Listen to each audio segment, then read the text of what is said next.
Alright, I don't intend to talk in this Genshin stream, so I'm gonna quickly just go over the itinerary.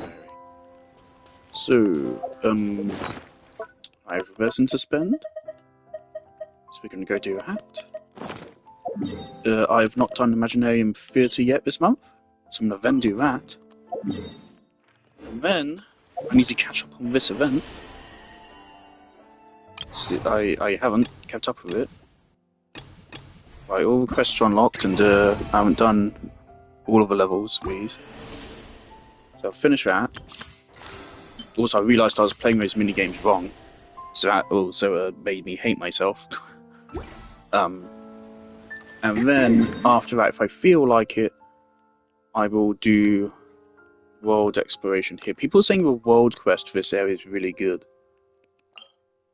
And I very much hesitate to trust the opinions of the Hoyo community in regards to anything narrative related, because typically they don't know what a narrative is. The Hoyo fan standard for a story is very, very low. It's like, if we're being honest, like, we open. Thank you. If we're being honest, the number of Genshin story quests which are like actually good stories,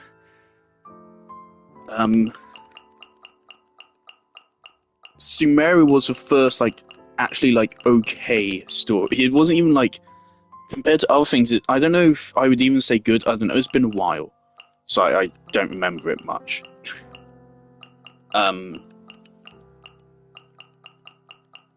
But I mean, Sumeru was the first time where I did actually enjoy Genshin's story really as I was playing it. Fontaine was also obviously even the good Archon quests have problems. Fontaine definitely has plenty. Natlan obviously fell off a fucking cliff. The intermission story quests are pretty shit most of the time. Character story quests, you can count on one hand how many of these are actually good quests as well. John Lee, I think, had a good one. Garnew's I quite liked. Zhao's I think was good. Hu Tao's was good, and obviously the Lantern Rite story quest was also genuinely great and really should have been Hu Tao's second story quest. I don't remember Yelan's. Baiju's was good, I think. I think Cloud Detainers was good. Ayaka's was good. Yoimiya's is just fun, so I suppose it's good in that way. A has some fun character moments. Also, because there's other things, which is sometimes the character is good, but the story they're in kind of sucks. And so that's something I kind of struggle to differentiate with. John Lee, I don't feel like the stories John Lee is involved in are particularly good, but I think John Lee is actually a very good character. But he just needs a story which actually uses him well. That's what I think of most of Genshin's characters. Good characters, really good potential, but not really fully utilized. Most of these stories in Genshin are not good. That's even more true for Star Rail. Star Rail is only good real story moments are when it's taking a piss out of itself. Like that quest with Jing Chui in the Cult of Short People or something. That was the best thing I've ever played in a video game. But other than that, Honkai Star Rail is awful narratively. Xenostone Zero, I don't know, I'm very early on it. There's nothing to grab me, but people say Xenostone Zero's story got really good. And I'll be getting around to that eventually. And so far, Wuthering Waves, I mean, it's not a Hoyo game, but Wuthering Waves' story is fucking trash so far. So yeah, I don't really trust gacha players when they say a story is good, but hey, fucking, what's the phrase? Even a broken clock is right at least twice a day. That's it, right, isn't it? I still need to get around to these at some point.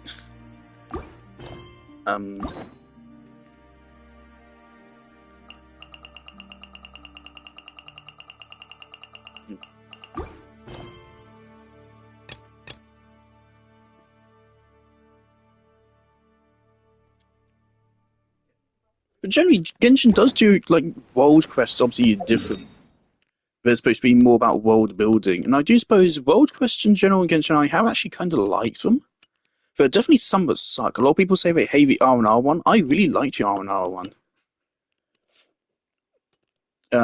I think that worked. I don't remember if Mondstadt and Liyue even had one.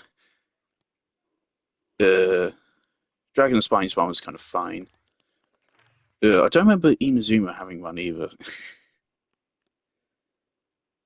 Other than Surumi Island, and that was okay. R&R quest I really liked. The quests with Jet. Jet was a cool character. Unfortunately, her story quests were a bit boring.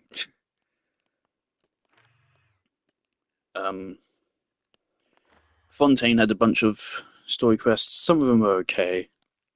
They kind of like came together into a kind of a cool conclusion, but I just wasn't invested in it at all. And Natlands so far have been interesting mechanically, and it's fun to hang out with your own actual animal. The problem is with that it really should be your own animal that you're using to explore, rather than just possessing other ones. I think that's really dumb that they did it that way. If it wasn't with your own personal like pet that you're doing the Natlan world quest, it would not go nearly as well. Yeah, so we'll see how that goes potentially. Yeah, we're just gonna. I keep farming this domain, so I have nothing better to do. I don't even really have any characters who really want this artifact set right now. It's just, I mean, I could improve Farina, maybe. I'm thinking I'm gonna skip Gilonen and pick up Escoffier. I don't start this rotation with Farina anymore. I actually started with Farazan, so that was a mistake. Skyward! Strike cloud converge! Disappear! Here! Worthless! Here! Yeah, I usually start this rotation with Farazan now, because Farina's buff is already expired.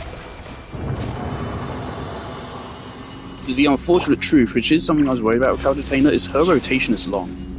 1, 2, 3, dive, and basic attack, and then burst. Her rotation takes up a lot of time. And so because of that, I want to do Farazan's part before hers. Fuck it. Yeah, so nowadays I open with Farazan and then go to Farina. Because Farazan's burst actually lasts a really long time. See about that. Let the world collide! Skyward! Seize the skies! Evil conquering! Here! Worthless! Here! See, and now we add Farina's buff for the whole rotation. There's still not even a whole rotation, but enough time to get all the kills.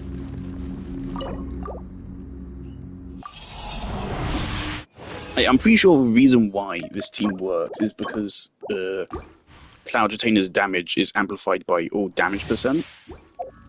And of course, the whole point of Zhao's kill is just getting an absurd amount of damage percent. That's 95% damage percent, there's another 25% damage percent. So we're already at over 100%. Then you get another 100% from Farina, so we're over 200% damage percent. Then we get an Animo damage bonus of another 50%. So we're at like 260%-ish damage bonus right now. Then another 12. So best part, 270 damage percent.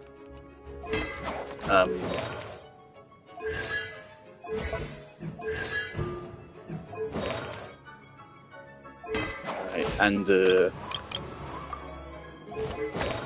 yeah, then there's the buff Farazan gives, and then there's Res Shred, and then there's Crit. So it's like the whole point of Zhao is just to give absurdly high multipliers. And so that actually works really well with Cloud Retainer. Which I really like as a natural way to actually balance Farazan or Zhao well. and make him competitive with other DPSs. This is genuinely competitive. Again, part of why I hate it when people say, "Oh, Malrika is so strong," is because it's easier to make Zhao deal 100k damage per plunge than it is to get Malrika to do 100k per charge stack. People seem to forget this shit. I think way more people are capable of getting Zhao to do 100k per plunge than getting Malrika to do 100k per charge stack. Which is why I generally do not like Genshin YouTubers at the moment. Because all of them are so proud Malrika. Like, as a Jeff, just assume you're using Malrika in every team. When, no. Sure, Banner did make a stupid amount of sales, and the Genshin community is really stupid for allowing that to happen. But still, without Silani, she's useless. Okay.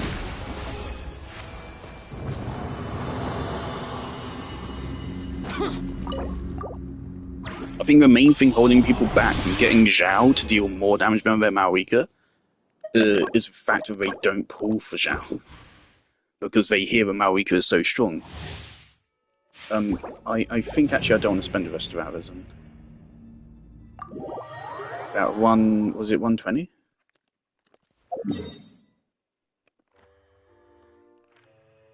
Yeah, let's just wait on that to refill for tomorrow. Yeah. Oh, actually, let's I need to do a trans.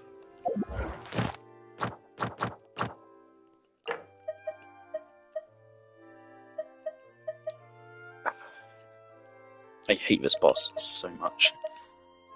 But there's a chance I will get Skirk. And Skirk's gonna need this boss, so...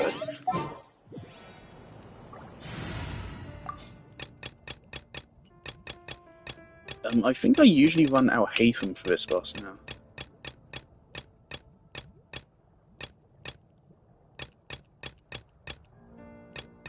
Yeah, what I'm thinking...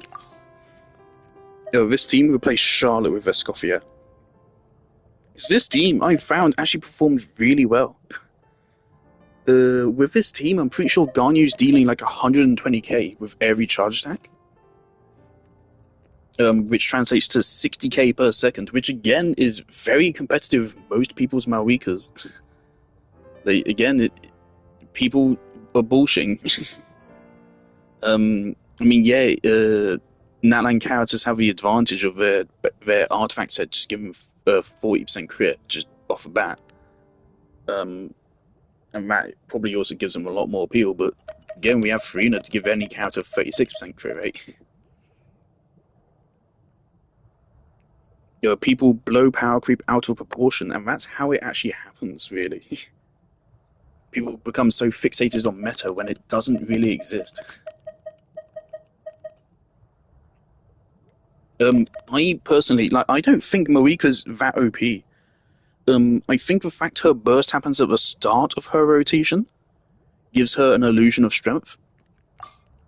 So a bunch of other characters have their burst be comparative in strength to Marika's, but it happens at the end of their rotation.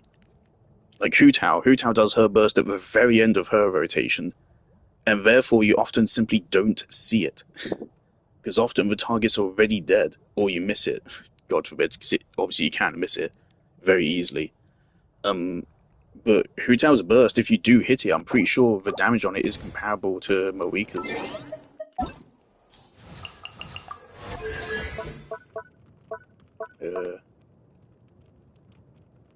448%.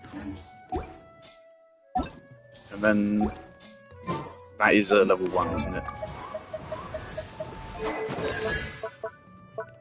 This is 617. So yeah, the damage is going to be higher than Hu Tao's. Malrika gets like an attack bonus, right? I don't know how big that attack bonus is going to be compared to Hu Tao as well. Point is that Malrika's burst probably does deal more damage than Hu Tao's, but not like a lot more. It's just that it happens at the start of rotation rather than at the end, and so it has the illusion of more damage when it isn't actually true.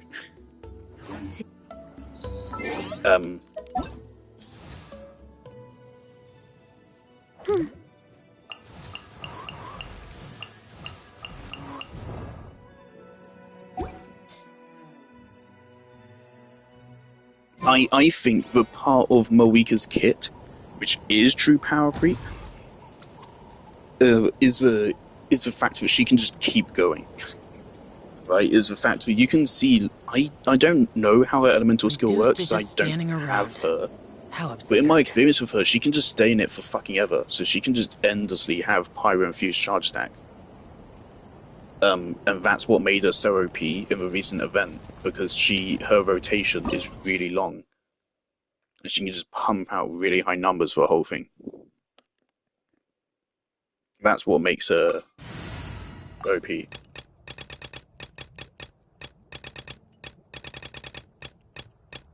So again, Neuvillette, fucking Sir Jeff still says that Neuvillette is the best DPS in the game. I'm like, no! Damage-wise, no, he's not even fucking close. I'm pretty sure there's situations where my Ganyu deals more damage than my Neuvillette.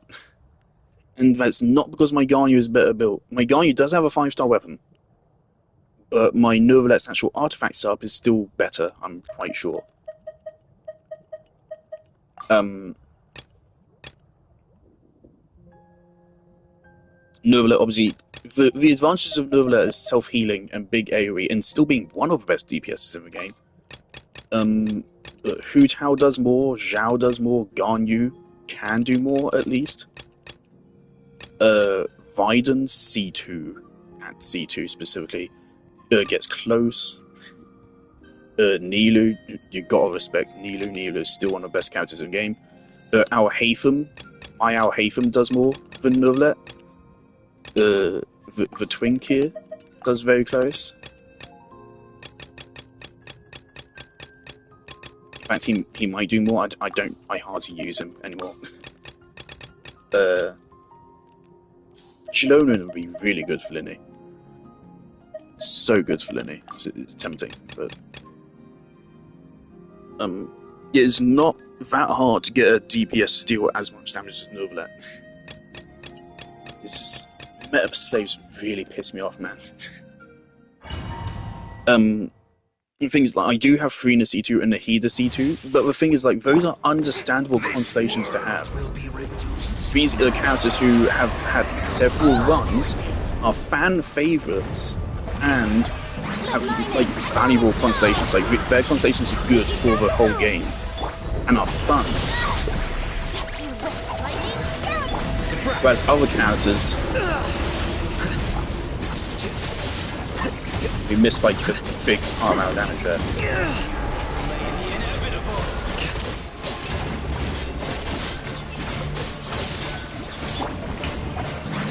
Ruined the whole rotation by doing that early.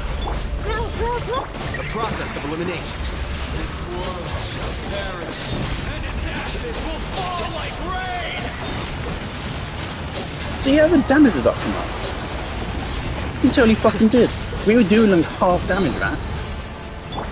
Right, the reason why I use this team is because we can still get hyper boots and shit on it from here. Oh, Kuki's constellation to save us. It's Kuki. He's gonna top over here.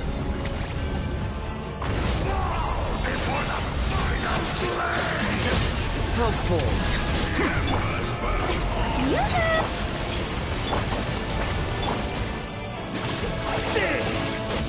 Die.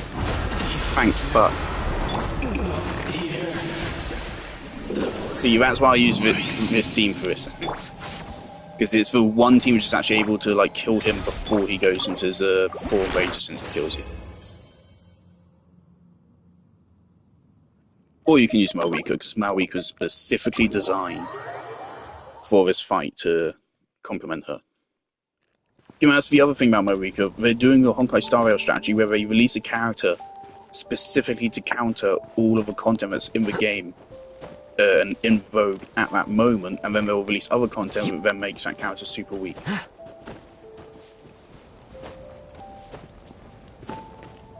And Genshin didn't used to design characters that way, and that's why older characters are still in.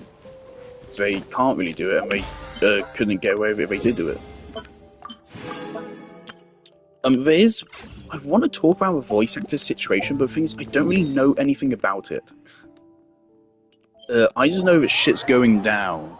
From what I understand, SAG-AFTRA is actually kind of full of shit. And turns out they were actually the villains all along.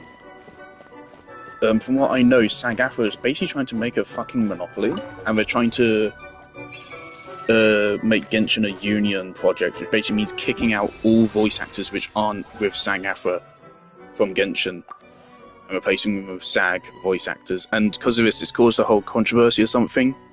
So I think the SAG-AFTRA voice actors are fighting the non-SAG voice actors.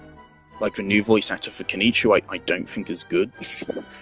I don't think either of them were good. I still think his character's crap and should be deleted from the game alongside most of the Netland cast.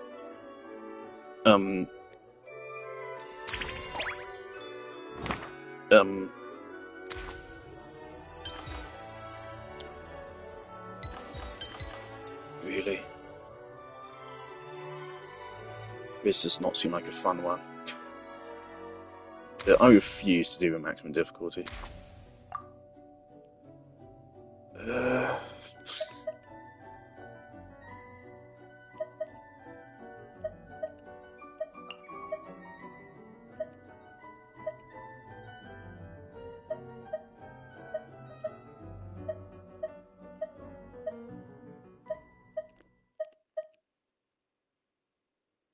Stick with mine. Okay. Oh.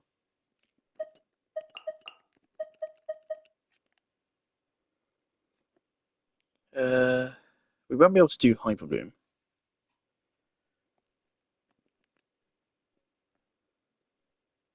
But we can kind of make Zhao's team. We can do Chivalrous Overload.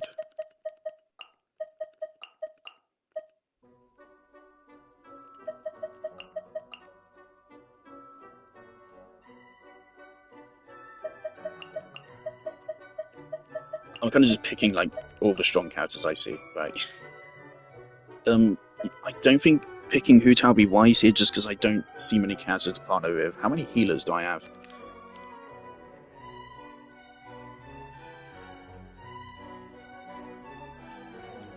Right, Yao Yao, Chevres, Huki, Bennett. That's enough. Should be.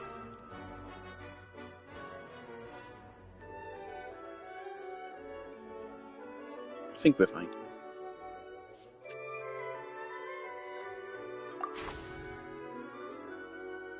A lot of people are now really mad at Paimon's voice actor. And it would suck if they are correct and valid in that. If Paimon's voice actor has been nasty. I've seen what Ketching's voice actress said, and that was just what the fuck. The thing is, I really like Paimon's voice actress because she's. Personally, of course, I've said it many times, I don't mind Paimon as a character at all. Oh.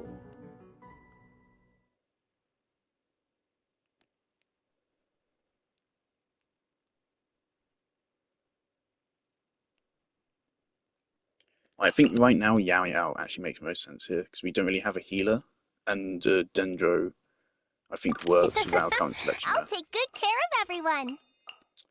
Chances are we're going to go into Overload. So let's go back.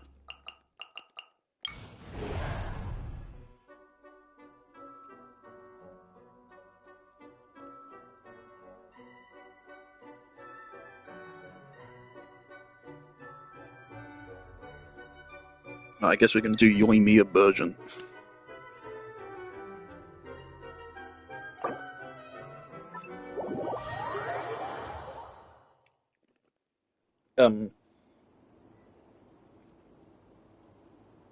Yeah, I've heard a lot of people now hate Paimon's voice actress, which really sucks, because I don't mind Paimon as a character at all.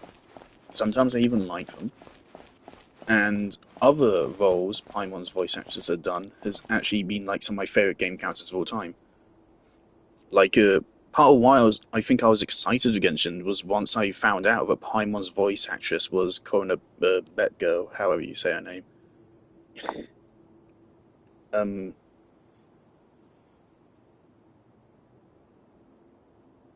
What if I just thought of Gale Betgirl? I don't remember her surname.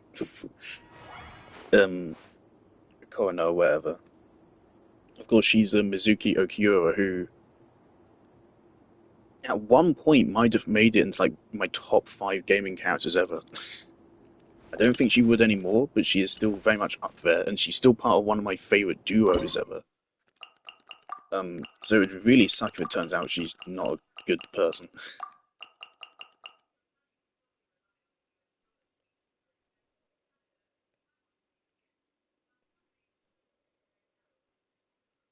Loren does have self-healing, so let's conserve her.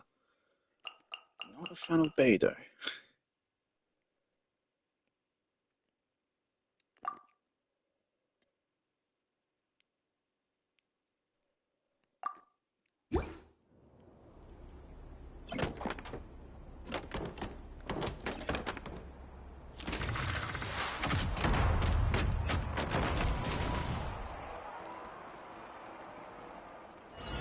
The weird thing is, with Imaginary Theatre nowadays, is that often I find myself dreading doing it, but then once I actually get to it, I actually don't mind it all that much.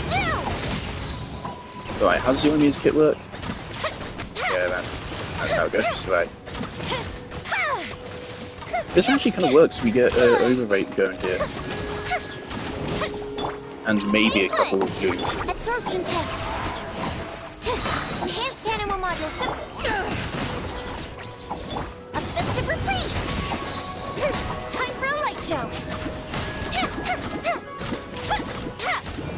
Ah, it's just... Right, so that first one was just a fluke because of the energy. Great. Don't be scared. Animal test.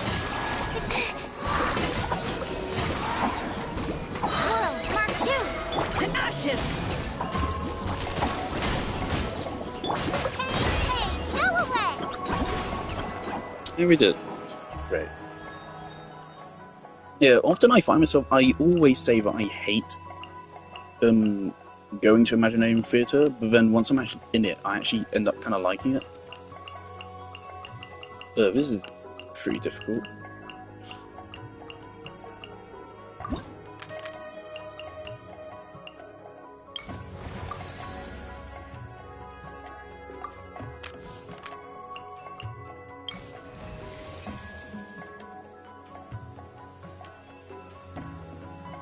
I mean, getting Cloud Retainer basically immediately means getting a functional team. And then we can run Zhao.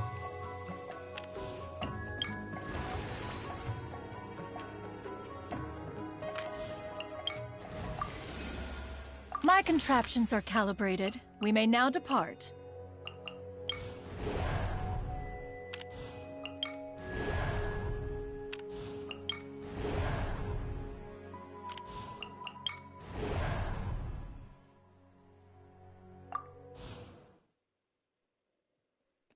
I think we run the same team here.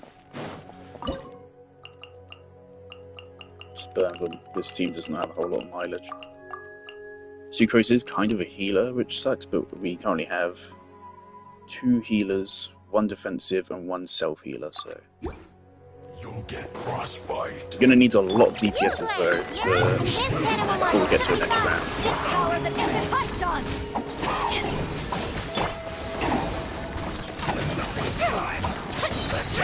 We lost energy when we used our... Oh, because we're using... What is it called? Another test subject. Stay put. Animal test 6308. Absorption test. I got careless. Animal hypostasis and... Fry! To ashes! Apologies. You play.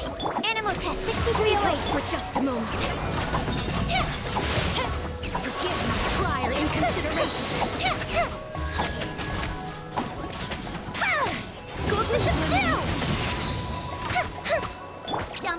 This burst is so stupid. You know what I mean? It's just like periodic. It's like Nahida's skill, but shit. Ooh. Thousand. Okay, right now we need more people.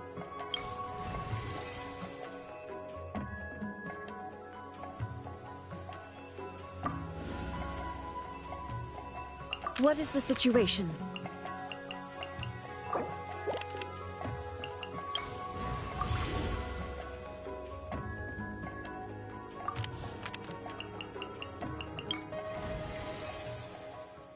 Huge. Huge. Okay.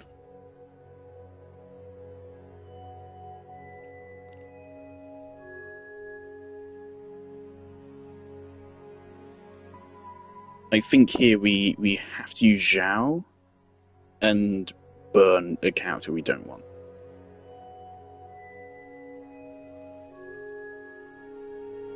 Which will probably be Toma. Sorry, Toma. All right, team, let's move it out. Oh, good. 'Cause we need Pyro anyway here, so this will work.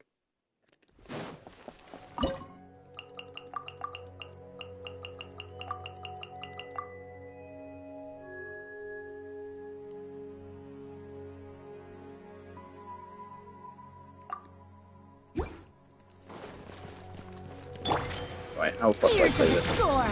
Too late for regret! Supporting fire! Fire it up! Make way for the forest. Disappear. Right, shield is down. And they have extremely high res. And their shield is back up.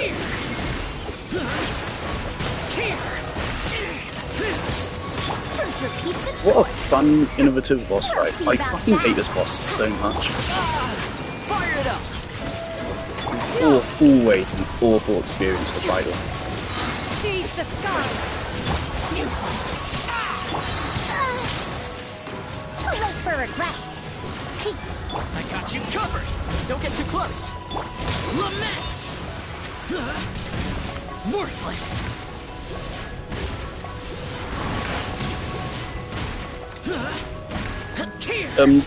Do I fail if I don't make it in time?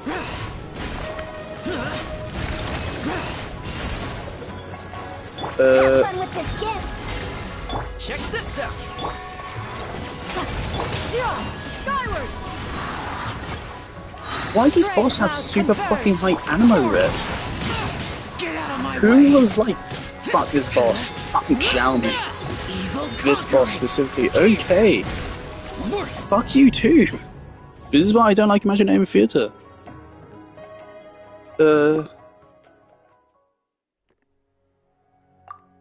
Right, that right there is a perfect example of why I hate Imaginary Theatre. Alright, cool. I guess...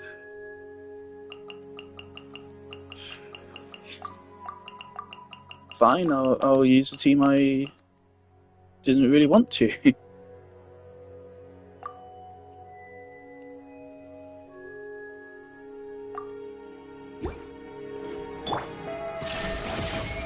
Here's backup! Don't get too close! Move it. Oh,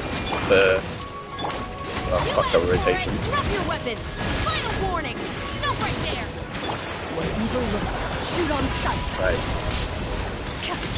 Inazuma I kind of forgot how his counters work. Illusion shattered. I got you covered! Justice will prevail. Final warning. Time to testify.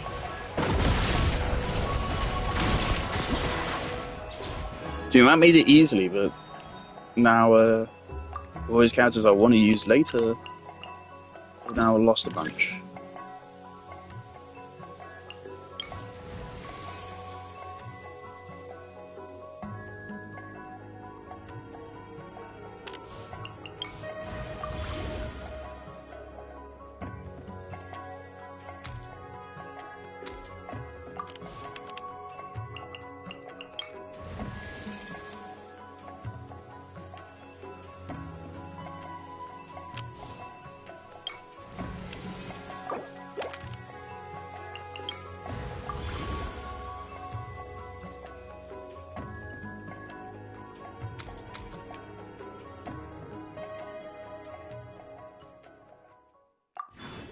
alternate cast. Well, that's fucking awful.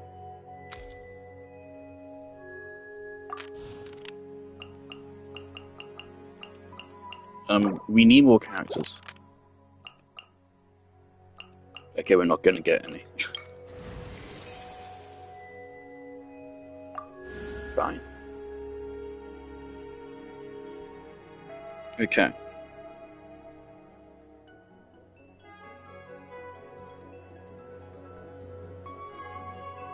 Things the Overload team's already kind of fucked now.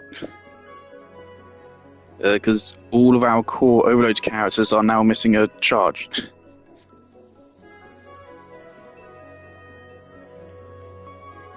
So I think the best pick here is actually Linny now.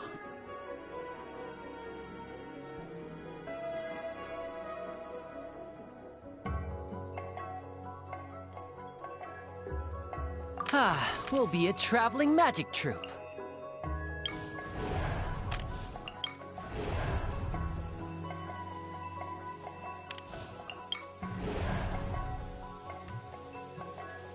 Right here we should be able to use Zhao very well.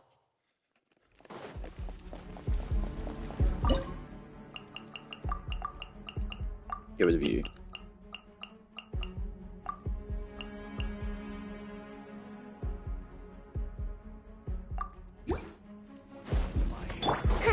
Truth repeats its course. Dare to mess with me? Here's Becca! Got her! Make way for the...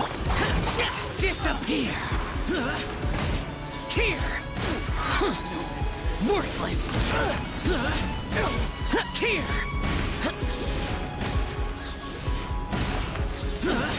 What having no fucking Tarzan buff does to the motherfucker. Look at how low his damage numbers are. Supporting fire! Fire it up! Ears of the storm. We'll see about that.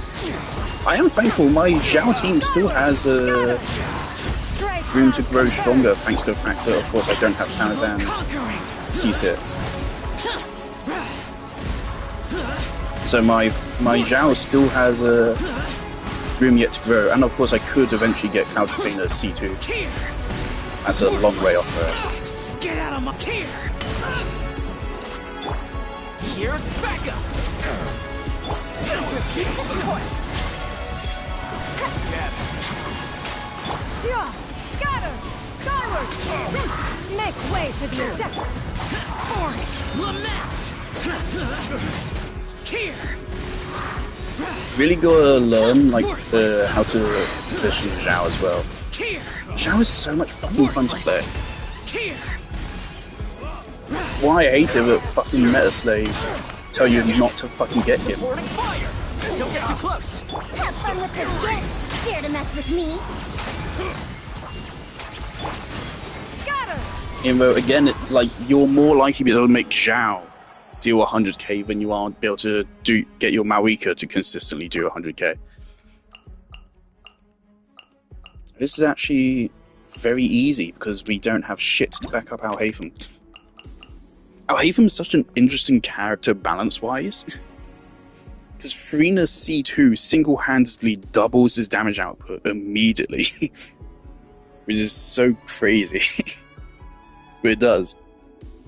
And then, of course, if you don't have... That's the thing. Earlier, there's a vote up or something. I don't remember what it was exactly. It was like sometime this week there was some kind of poll someone made, and it involved Nilou and Al-Haytham somehow. I think it was who's your favorite character. I said I'm gonna vote for Nilou because she has more team variety than Al-Haytham, and then I got flamed in comments by a bunch of people for it, and I was like, wow. I didn't actually respond to any of them, but I was like, okay, tell me you don't have either of these two characters without telling me you don't have either of these two characters. Nilou actually has like good team variety. It's like the fact is obviously like a lot of characters have a lot of team variety. That's not what matters. What matters is good team variety. And the fact is for Nilou is that every Nilou team is a good team. Every Nilou team is in the top like third of teams in the game, at least. no matter who is in it, just because of the fact that it is a Nilou team, it immediately becomes like one of the best teams in the game. That's the whole fucking point of Nilou. And so because of that, yes, she does have her limitations of either 1 Hydro, 3 Dendro, which, no, do not do that. Double Hydro, double Dendro, or triple Hydro, 1 Dendro. All of those teams are viable. Don't do solo Nilou, though, as your sole Hydro. That's not going to be very good. But other than that, Nilou actually has, like, all of her teams are good. And even then, Nilou as solo Hydro wouldn't be bad. That's still consistently at least, like, 60k DPS. Yeah, there's still 60k DPS. For the duration of her rotation.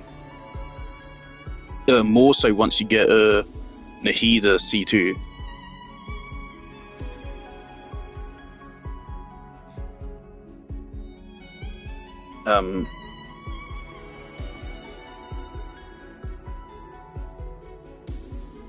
See, even like Nilou's very worst team still has about 60k DPS, because Nilou will still be creating 2 Dendro cores a second, and both of those, not every second, it'll be every 1.5 seconds.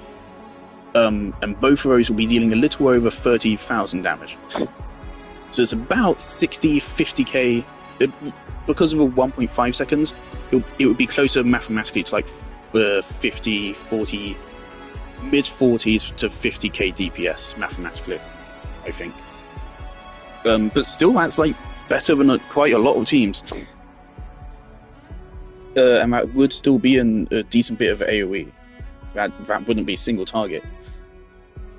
Of course, the best Nilou teams will be giving you, well, you can do the maths, at least 2 Dendro cores per target per second. Nilou has a lot of maths in her. Point is, again, Nilou doesn't have, obviously, as many possible teams, but she has a lot more strong teams than most characters in the game. The thing about Al-Haytham is that, yes, you can run a Burning Al-Haytham, you can run a fucking Burst DPS Al-Haytham, you can do whatever. But Al-Haytham has, like, one good team. That is the unfortunate thing about Al-Haytham. You run him, you run a second Dendro, you run either Yelan or Farina, and then you run Kuki Shinobu. Right? 2 slots, well, 1 slot, obviously Al-Haytham has to be in an Al-Haytham team. Al-Haytham always has to be paired with Kuki. He always has to be paired with either Yelan, Xingqiu, or Farina. No other character is really going to work there. And Xingqiu is easily the worst option of the 3. Farina, especially once she's C2, is better than Yelan. But Yelan is at least viable there. And for that second character, second Dendro, you really want Nahida, but you can go with Kirara or Yao Yao or Kole. Or any Dendro, but you want it to be Nahida. And that's why I definitely say Nilou has more team variety than Al-Haytham. Not to mention also, of course, the thing about Nilou, which makes her so great for new players and free-to-play, is that her good teammates are, or just her teammates in general, first of all, it's literally any Dendro or Hydro character. Obviously, there are ones which pair with her better than others, but it can be literally any Dendro or Hydro. And a lot of Dendro and Hydro characters are given to play for free, or very easily obtained. You get Kole for free, don't you? You get Yao Yao from Lantern Rite, or Candace has been given out for free, or you can just get 1 copy of her. You get Barbara for free, and Barbara's actually a pretty damn good teammate with Nilou. Thanks to a glitch, there was actually like 1 point where Barbara was actually briefly better than Nilou herself, or something, wasn't there? In theory. Briefly.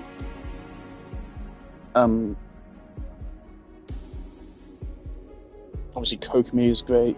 Rips. It's been like a year and a half. What am I doing? Okay, where are we? Let's continue.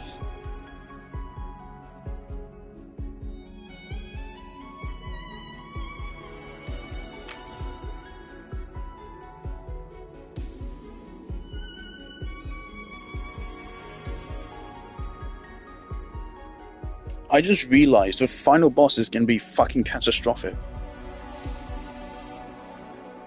It's a quicken. That's so cruel. Wait. So you have to save Alhaitham and Kuki for a final stage? That's evil. That is so mean.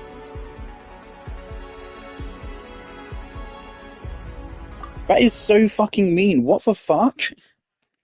We have very, very limited choice here as to who we can actually use.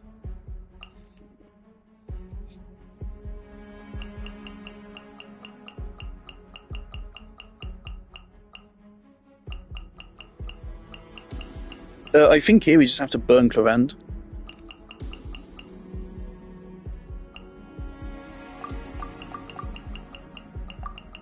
So rip Clorend by...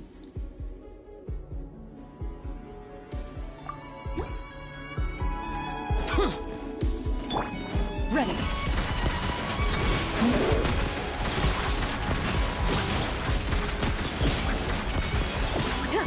Where evil lurks, shoot on sight. Truth repeats its course. It's so cool how that entire Clorend rotation didn't even take out the shield. Natlan. Isn't Natlan such a cool fucking... Worthless. So cool. Worthless. Man, I love Natlan. Natlan is so cool, you guys. An entire team's rotation. We'll see about that. Ears of the storm. Dare to mess with me? Scatter. Seize the skies.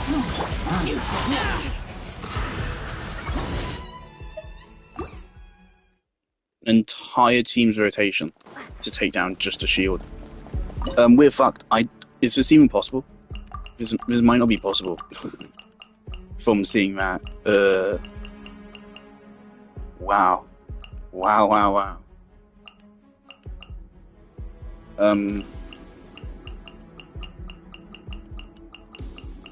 I don't know. I think we have to run Zhangling for her pyro. We can run Linny, I guess. And I think we're just gonna have to burn Bennett and Clorend here.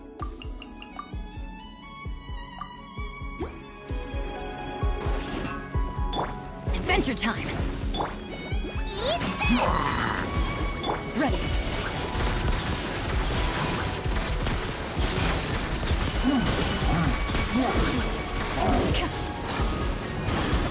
Hunt them down.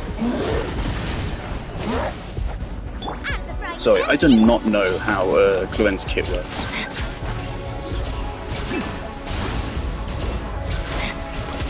Here comes the finale.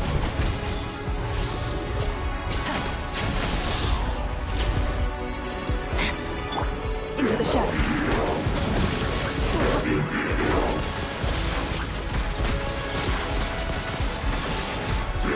Shift.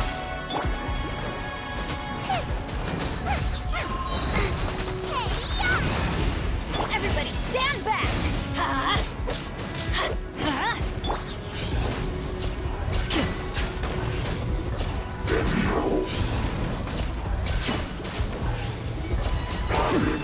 Loaded.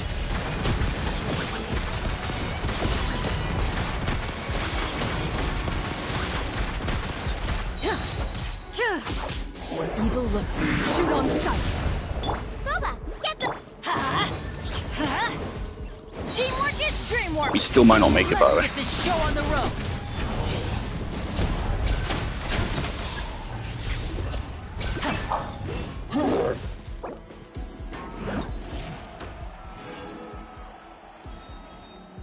Fuck this fucking game mode, man.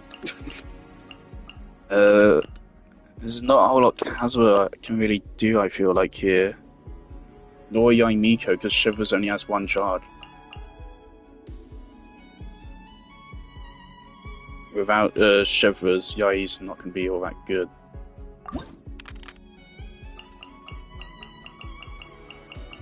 They specifically made this for Orisa, didn't they? They did. They made this for Orisa. You fucking bastards. We need our Haven. Yes.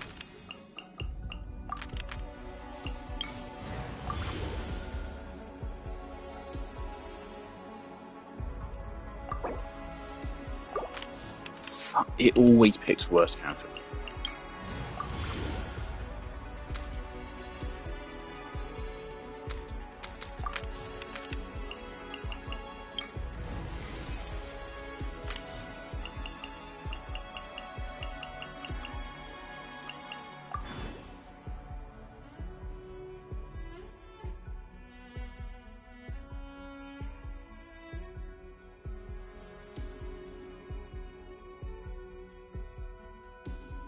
We can only run an Overload team one more time, so Overload buffs are pointless.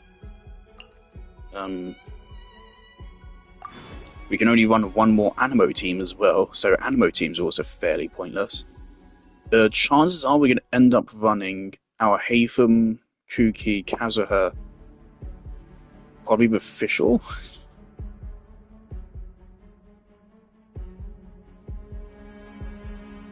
Maybe you throw Sucrose in there instead?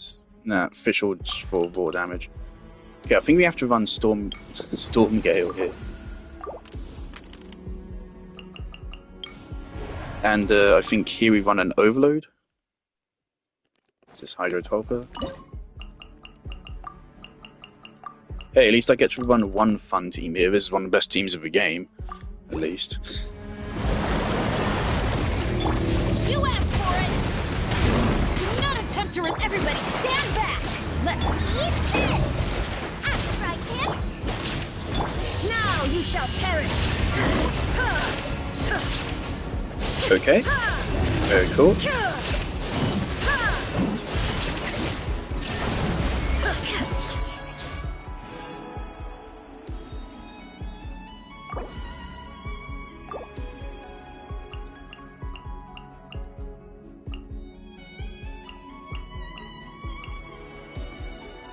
We need someone to flout a team.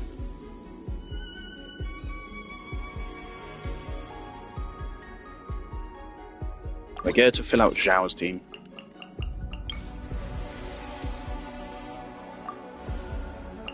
In the name Fischl. of the Prinzessin! Okay. No.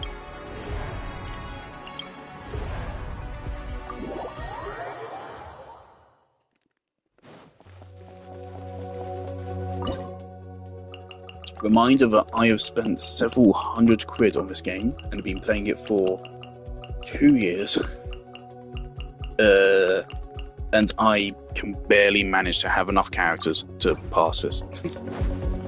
Mono Animo. Never thought I'd see you a day. Too late for regret. I should not be using Farazan at the start of rotation because you don't actually need to for this. Mark 2, stand clear. I'm out of stamina somehow. Stray cloud converge. And the enemies have taken flight, so I can't do it.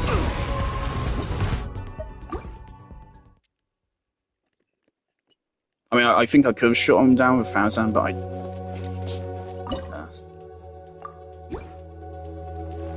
Okay, we probably want to actually start off with Simulation. Absorption test. Stand clear. Truth repeats its course. We'll see about that. Inconsequential. I love it when that happens in Cloud Retainer. Seize the skies. Wait, stop doing this! I've never seen them do this in the overworld before. Why? Why do you design your endgame activity to be as annoying as possible? What is wrong with you? Stop trying to piss me off. One of the few people that defends your game and isn't really fucking stupid. Right? Or at least I don't think I am. Don't make me doubt myself. Right, I might be using Zhao Plunge against fucking airborne enemies right now, but I have no other choice.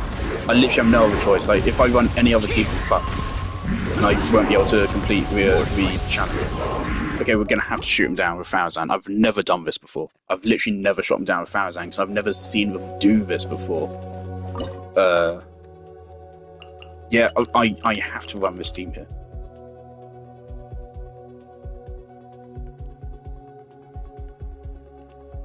Right, after this we have 2 more sticks. Maybe we can run.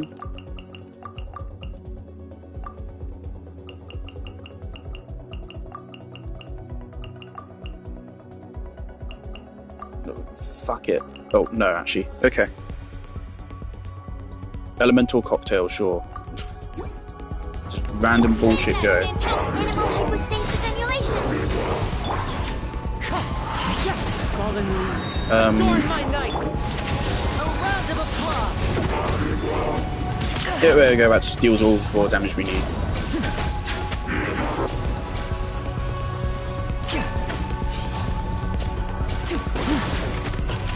Again, for these guys to shoot. Okay, so I've really never done that before. So they've never done that in the Overworld before. Wings of darkness. Which is why I love Genshin Endgame. Didn't actually know anyone was watching the stream.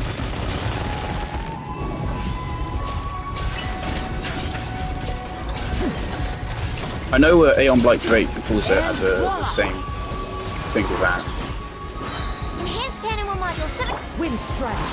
I should try to swirl Pyro there, but I don't care anymore.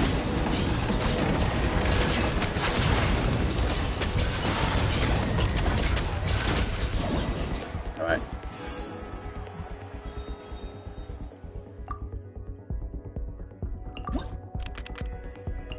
I really should try out a Plunge Miko.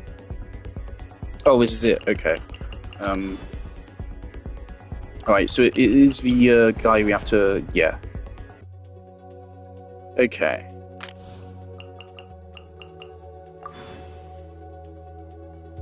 Zhao... We can't use Zhao here. Because we need our Hatham, so...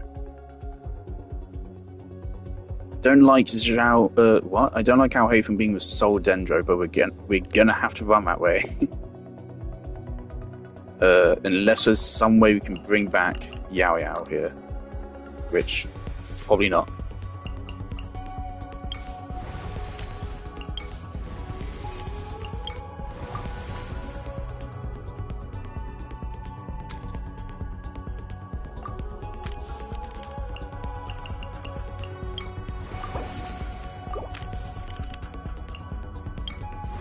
Yeah, we just keep picking buffs, alright, cool.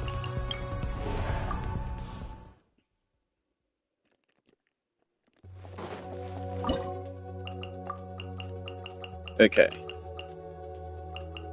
I mean, we could try Zhao, but I don't think it'll go well.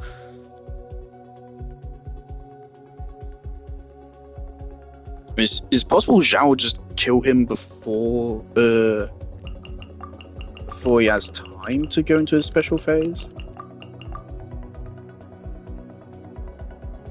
Let's try it. So I'd rather play Zhao than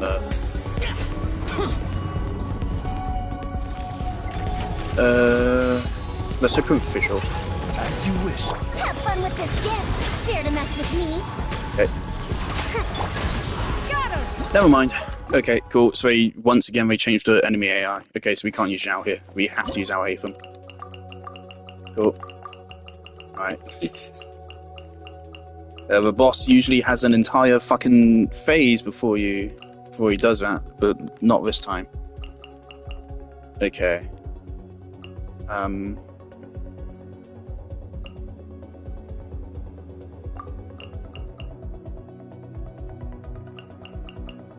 We have to use Kuki as a healer. So I guess this is going to be our team. So we have to have Quicken here, otherwise we can't beat the boss.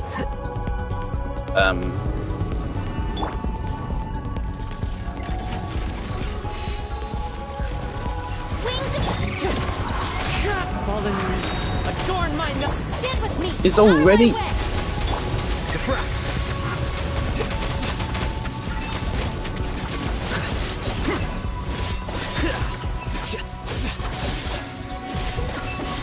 This is such a fun team to run on this boss. See what I mean? Our Hatham, you either run his best team, or this is what you get. Clouds high.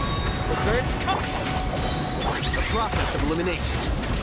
Don't you dare do it again immediately. He's doing it again immediately, isn't he?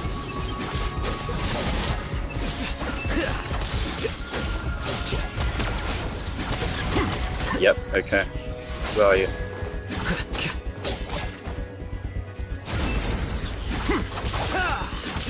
Midnight Fantastic. Our bond is strong. It's not button I pressed, but that's a cool game. Deflect.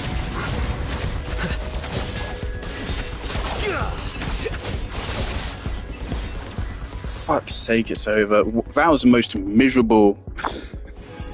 I actually enjoyed the last couple of Imaginary Theatres, if I'm being honest. That was the most miserable one so far, I think. That was specifically designed for people that got Farisa. And then we just threw in fucking an Al Haytham check over here. I mean, it's not specifically Al Haytham, but just in general, you need a Dendro character for that last stage. If you don't have a Dendro character, that boss is impossible to beat in time. Or you could run a nuke Malika, of course. That's very cool. MVP Zhao. Let's go. That has put me in a really shit mood. I was gonna do exploration and maybe world quest, but that's put me in a really shit mood. I don't know if I want to continue playing this game right now, because I really don't like it right now. It makes me feel really stupid for praising this game, and then it does something like that. So the good parts of Genshin's combat really do hang on the thread. Something as simple as removing Frina from Al Haytham teams takes him from being one of the most fun characters I've ever played in a video game before to be incredibly fucking boring.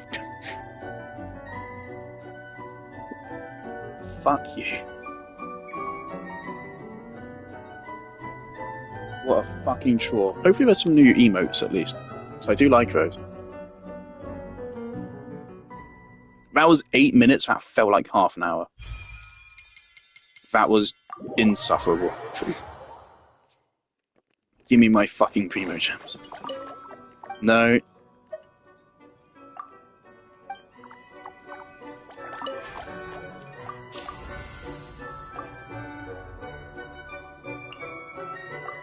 There goes. What was that, like 4 pulls?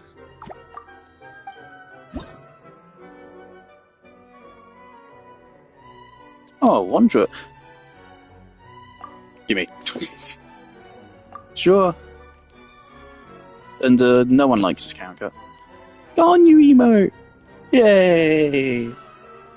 And Lisa's there too. That's cool. I'll probably never end up getting Wanderer, unfortunately, just because unless he appears on like a Chronicled Wish, which also has like other characters I want on it, maybe. But like at this point, like he was a character I wanted in the past, but I already have Zhao now as an Animo DPS.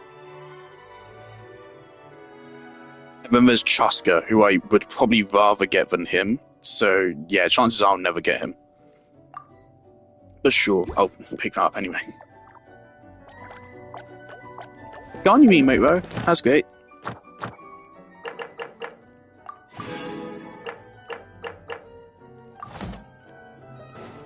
I could try the Ganyu stage again, actually. Now I have a 5-star weapon on her and a better build. Maybe it's possible now. Ganyu's challenge here is basically impossible if you don't have the right setup on her. Give me that back, Lenny.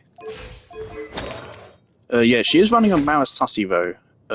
Yeah, that allows her to get this stat line, which is really, really fucking good. Actually, this is definitely better than my Novelet, yeah. I must give that credit. It was a 0 EM, so no wasted stat there. I mean, yeah, I can't lie, this is a very good stat line for my Ganyu.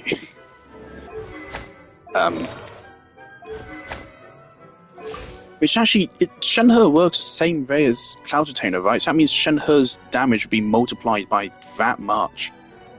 Fuck, so maybe I should have gotten Shenhe. Oh well. But, I mean, yeah, since the last time I tried this, I've gotten this for Ganyu. So maybe it's possible now? The thing is, why I like some of these previous challenges is that some of these are actually skill-based. Like John Lee's, doesn't matter how well built your John Lee is. It's just about knowing when to use his skill and stuff, which is cool. I liked John Lee's challenge. Every other challenge in the game is fucking awful. Kazuha's has like a cool puzzle in it, which is neat. Remember the second phase of it is also a kind of a neat puzzle, but it's neat in a really annoying way. So I appreciate the effort, but it's not fun in the slightest. Diluc, I don't remember his. Kaching's is also just basically impossible if you don't have a 5-star sword for her. Deya's and Venti's I haven't seen. Kirara's I also haven't seen. Yeah, those challenges are not good. Why did I get 3 levels? Okay.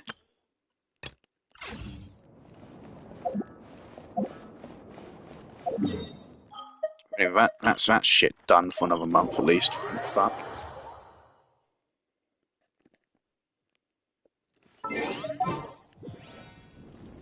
I'm actually excited for Escoffier. I definitely think I'm gonna get her. Because people said she might also work with Hu Tao to make a melt Hu Tao. And I do like plunge Hu Tao here. The one problem I have with it is that you can only get maybe 3 plunges in a rotation. And it makes it harder to fit Hu Tao's burst into a rotation as well. But Escoffier's may make her for a good melt Hu Tao. And she'll be a direct upgrade to this team. And this team is already damage-wise one of my best. I think, at least. It's like, right now, Escoffier will basically take Charlotte and make her into a second Freena on this team. I really hope they don't nerf her, because I don't mind a Cryo character being that OP, because she's specifically designed to buff Cryo.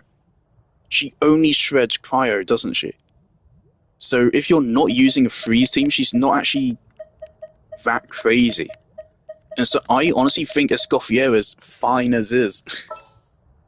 But this is the kind of team which does deserve a buff right now. So I'm totally fine with Charlotte getting a 5-star to Power Creeper. Which again, I'm totally fine with 5 stars power creeping 4 stars. I'm not fine with 4 stars power creeping 5 stars, though. I'm fine with alternate versions like Jingcho versus Yelan. They're very different characters, actually. Their only similarity is coordinated attacks that are Hydro. Which is actually a fairly big similarity. I mean, they slot into a lot of the same teams. There's also other teams where using one is an active anti-synergy, whereas the other is one of their best teammates. Using Xingqiu with Alhaitham lowers your damage. Using Yelan increases it massively. And using Freena does it even better. Yeah, I really wanna use Freeze Garnu, man. Because again, that fucking my Garnu build 244 crit damage, fucking guaranteed. In fact, yeah, because so she gets 46 plus another 36. That brings her up to 82. And when she gets 20%, yeah. So Garnu gets over 100% crit rate. So she gets guaranteed crits on this team. Guaranteed crits, 244 crit damage, 2000 attack. And then she has Kazuha, Freena, and then Escoffier backing her up. And Escoffier supposedly is going to do as much damage as Freena does. Then an extra 55% Vez Shred, so between Kazuha and Escoffier, it will be a 90% Vez Shred. Won't it, right? Escoffier is like Chevreuse. Each Cryo or Hydro character gives extra Vez Shred. Unfortunately, I think that it's possible that booting Kazuha out of a team will actually increase the damage. Because of, I'm pretty sure it's really low. It's 5%, 10%, 15%. And then if it's all Hydro and Cryo, then it immediately jumps up to 55% Vez Shred. Which is a shame, so Kazuha might need to get kicked out, in which case, who could replace him? Wait. Huh? No. If Skirk can work alongside Garnu, That'd be really cool. So again, I really want dual DPSs. I said that many times. I would really love for dual DPSs in Genshin. There's not many good replacement characters here, are there? Layla, maybe? Layla buffs charge attacks, doesn't she? Kinda. And she is a shielder, so that'd be okay for Garnier. Rosaria does damage. That's about all she has to contribute.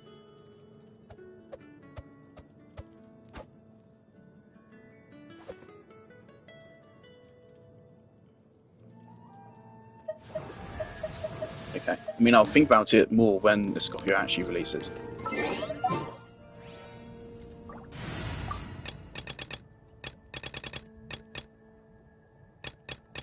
My one problem, I don't like using teams where you have to use their burst in open world exploration. And so that's why I generally don't use freeze. Just in general, freeze is not very comfortable in open world, unfortunately.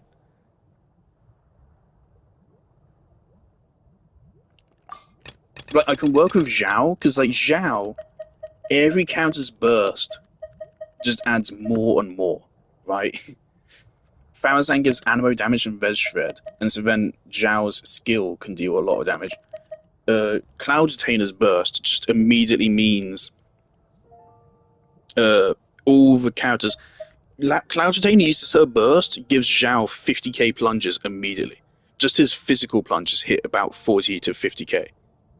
Just based on that. So Zhao doesn't even need to use his burst.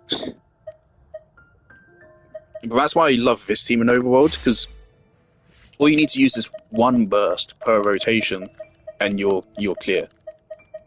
Obviously, optimally you want to use all of them, but for Overworld you only need to use just one counter's burst, and you're good. And because you have triple Animo, you're going to get their burst back. So that's why I love this team for Overworld. So we're gonna... I'm gonna pay... I need to go have dinner. Bye.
This guy Hayes wants to join. Hello. Do I know you? No. Okay, let's keep my finger on the boot button.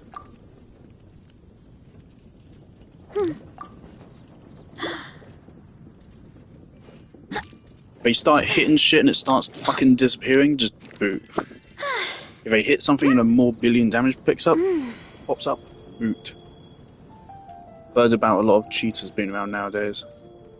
About to eat some donuts. Time to roll.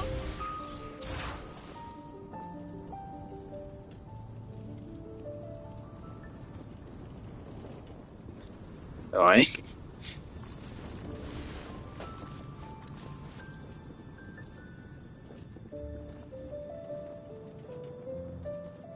I understand people like Risa. I get. I can definitely see how someone can vibe with her design. Honestly, like I could. I absolutely can see myself grabbing her, but I have higher priorities. Her kind of color palette is something I want to see more of, which makes me even more deeply upset that it's a Natlan character. And an Electro Plunge, but I just don't care. To me, she's just a less fun Zhao. But the running part of her kit is cool.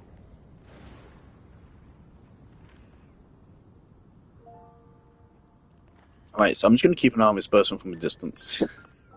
And eat.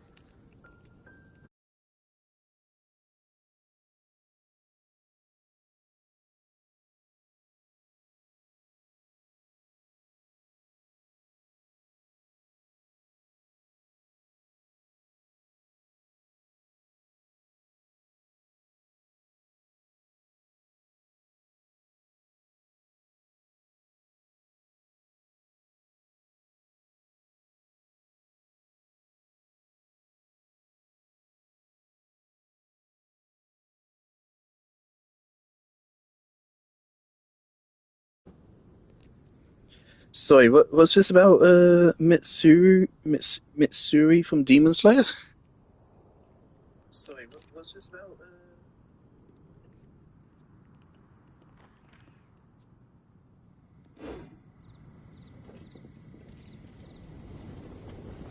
This guy in Natlan. This is very much a Moeka.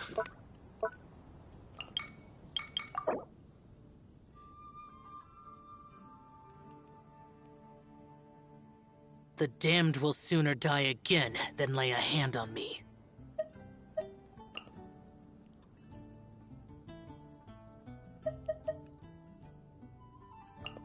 Is there a little... Am I losing it, or is there like a 1 there next to Nahida? Does that mean Constellation? You have Nahida C1?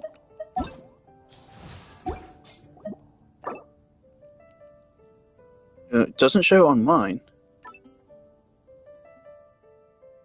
Oh. Okay. I didn't realize I've been hiding it all that time. Okay, well, yeah, turn that on.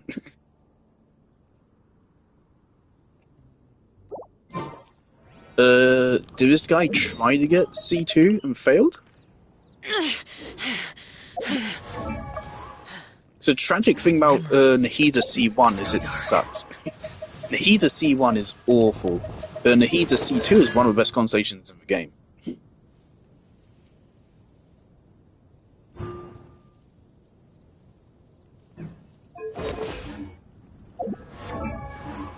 So I feel bad for my man if he tried to get C2 and failed. Garnu, okay, I respect it.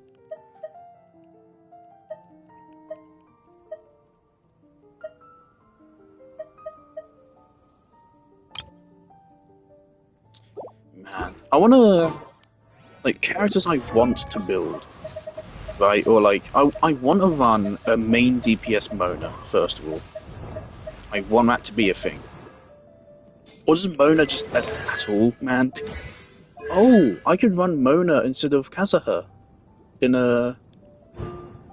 Yeah, that could work. Isn't the frozen part of this bugged and they never fixed it? I heard about that. Yeah, we could replace Kazuha with Mona if I got a Scoffia. And I would take full advantage of her buff. And then if I can actually keep him frozen, that. Okay. There might be a chance to use Mona over Ganyu. I want Yunjin in the team because I like her as a character, and I really hate that she's so niche. The damned will sooner die again than lay a hand on me. Holly, I'm sorry. Oh man. Lynette as well, I'm sorry, Lynette. Several characters here I brought up to level 70 or level 50 here and then just kind of gave up. Oh. Goodbye then. I didn't say bye.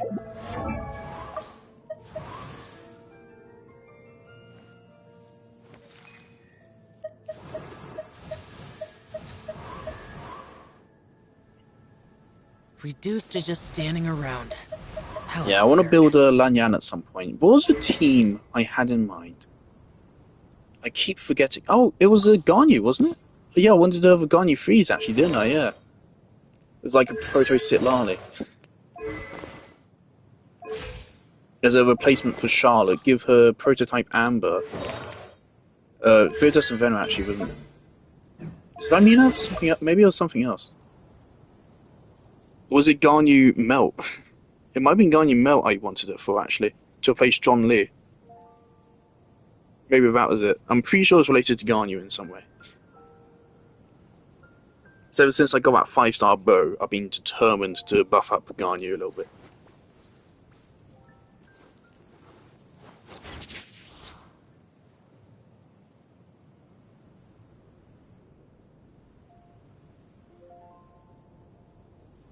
I am still shocked about how when Navia had her rerun banner alongside Nilu, a bunch of people were saying, yeah, pull Navia, don't pull Nilu. And I was like, okay. Because, I mean, I got both. And I got both of their signature weapons. And I can tell you which one of them is the far better pull. And it's not Navia. It's definitely not Navia. Nilu is the far better pull of the two.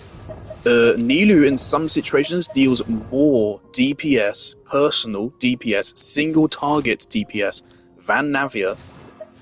It is entirely possible. I have clips of it where Nilu, I think the team was Nilu, Xingqiu, Yao Yao, Nahida.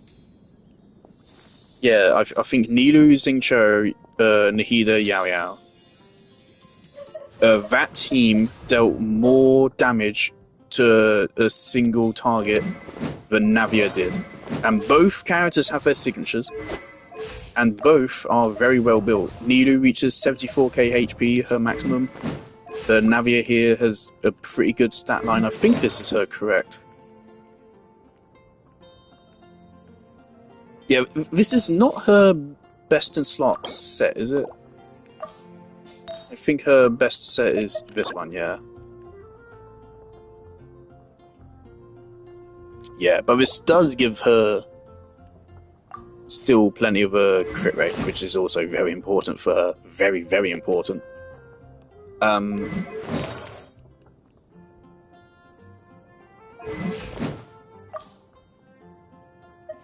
Yeah, Nilu is... I'm still furious about that. Because Jello Impact... surprisingly, like, Jello Impact is a Nilu fan, and he still leaned towards Navia. Cool Nilu over Navia, Jesus, man. Why am I complaining about this? Alright. I still need to pause stream and go eat. I was wary of that person. Right.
Another victory!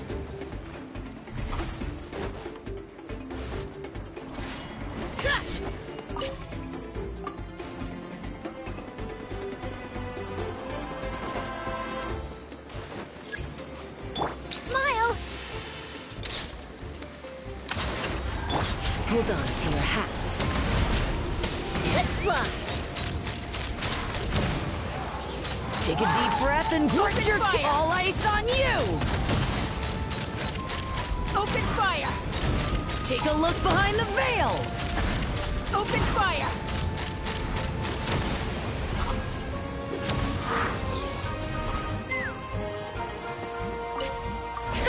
Another victory!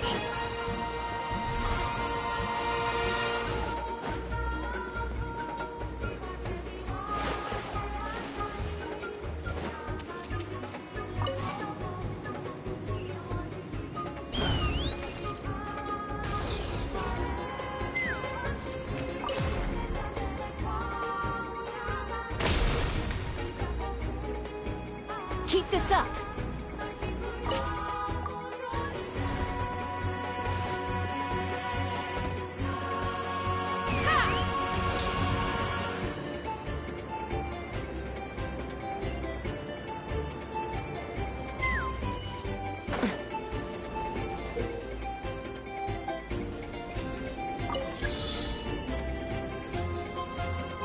Let's fly! Giddy up!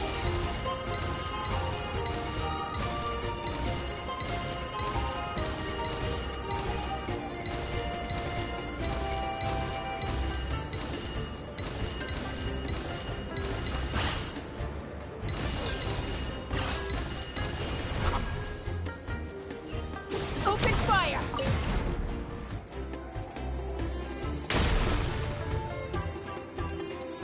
Very good.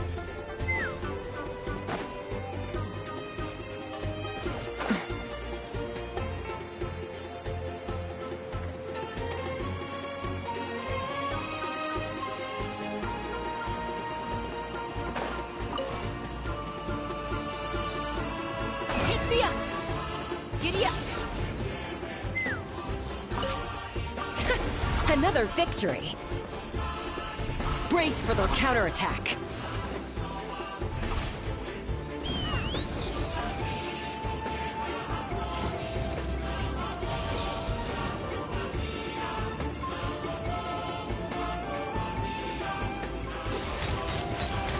Open fire! Take a deep breath and grit your teeth! Open fire! You!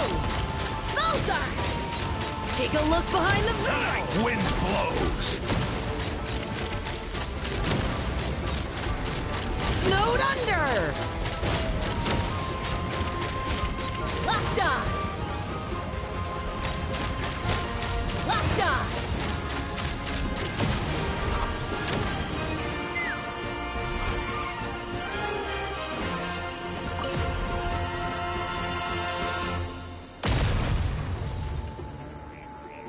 Keep this up!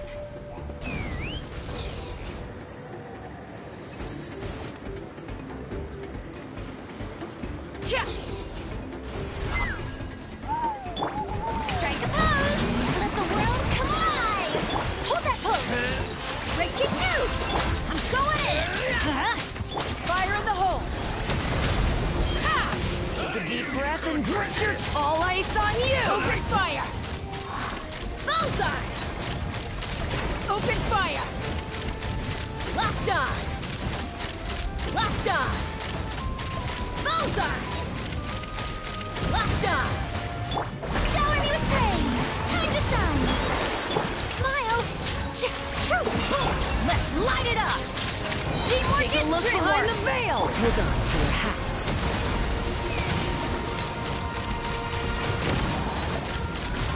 Open fire!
Yeah! Got him! Yoo-hoo! But mine is echoing song! Someone's broken through our defenses? Oh, that doesn't sound too promising. Show me your move. All right. Smash your skull! Which will it be?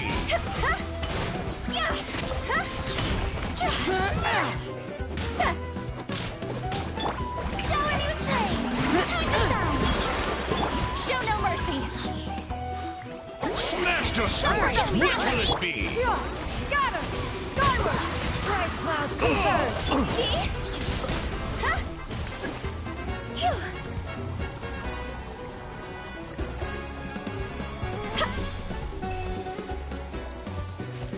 Think you're a match for Granny? Smash your sword! Which will it be? Mine is echoing song! Well, that was careless of us. Fall back! Tight!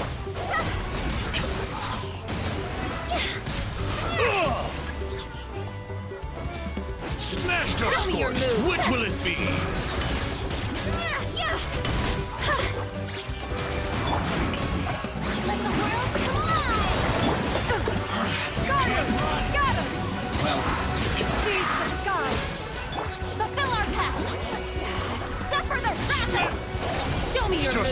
Which will it be?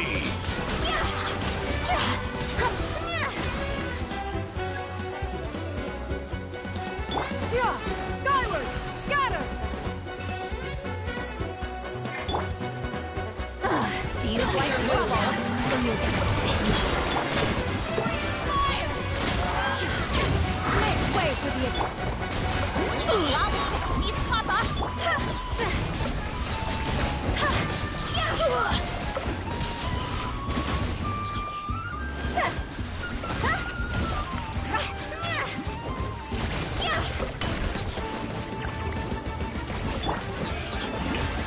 Time to shine!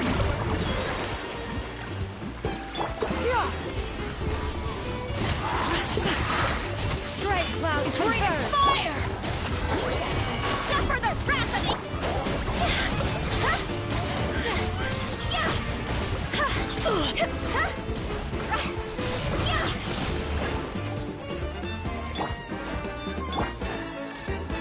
Yeah!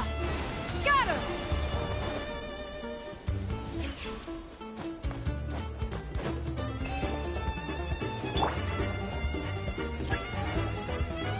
Strike a pose! Let the world come alive! Yeah! Scatter! You two! Time to end the... Mix!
Next on the agenda...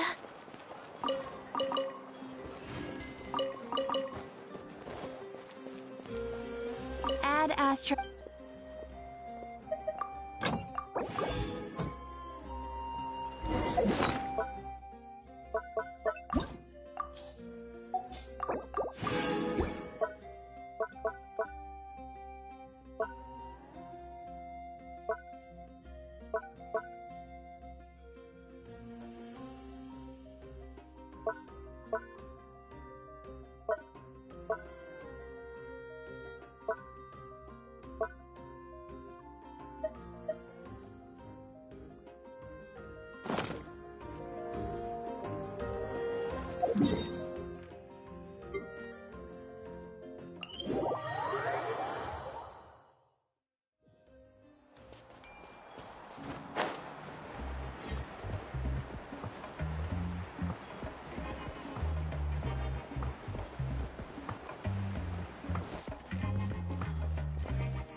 Kachina? Oh, hey. I had some time on my hands, so I decided to bring Io over to check on Milray and Nyan.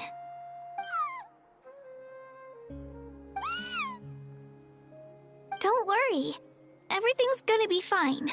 Huh? What makes you ask? Well, you seemed a bit down after the exhibition match, so we're kinda worried about you. Thanks, Traveler and Paimon. I'm okay, really. I mean, it's hard to explain. I've just been feeling a bit lost. Despite losing the pilgrimage so many times, what kept me going was the belief that someday I'd win and earn a spot. So when I finally did, I was over the moon. I mean, things didn't exactly go as planned, and you and the others had to rescue me from the Night Kingdom. Still, I achieved my dream. Then the Bloomflower trials came around, and that got me thinking. Am I the only one who's... So that's what's been bothering you, huh? Huh? You mean everyone feels like this at some point? I thought it was just because I hadn't been working hard enough.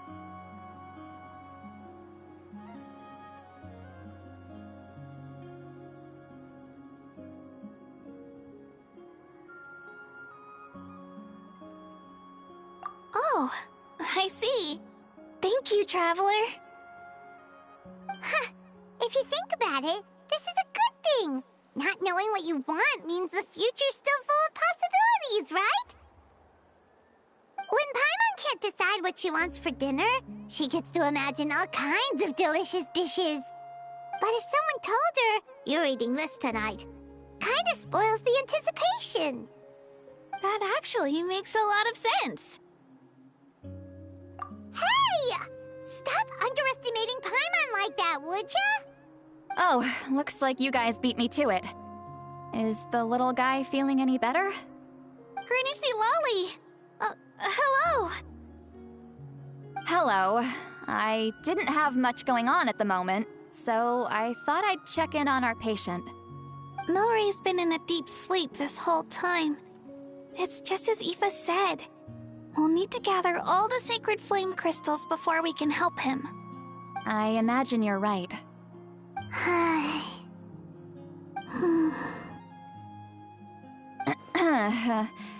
By the way, you haven't run into any trouble lately, have you?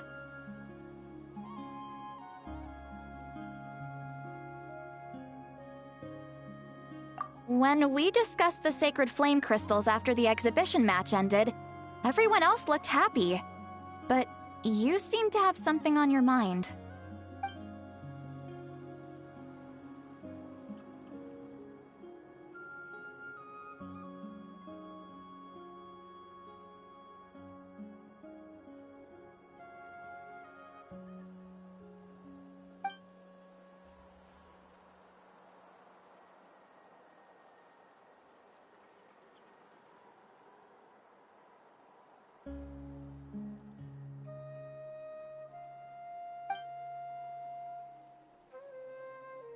A baseless rumor, but a fearful-sounding one all the same.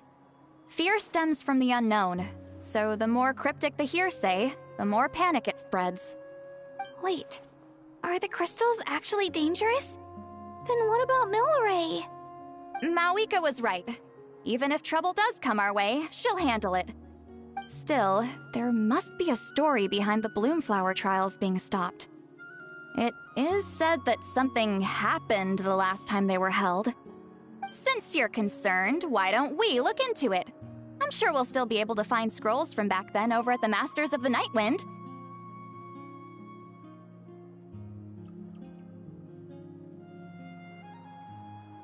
Can I come along? I'd like to help. I don't see why not. Come, let's head over to my place. We should leave this little Tepetlosaur to rest.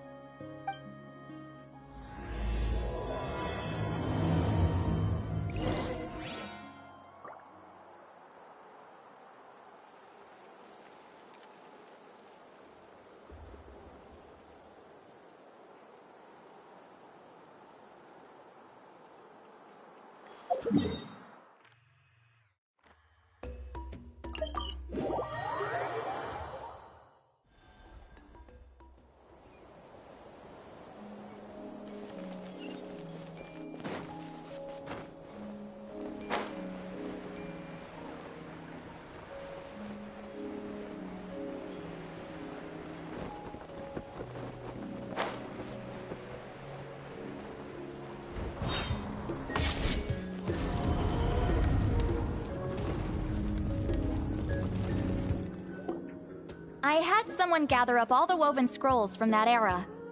Maybe we'll find some leads we can follow.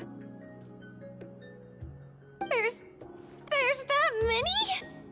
Oh, this is gonna take forever. Come on. Less whining, more reading. If we split them up, we'll finish in no time.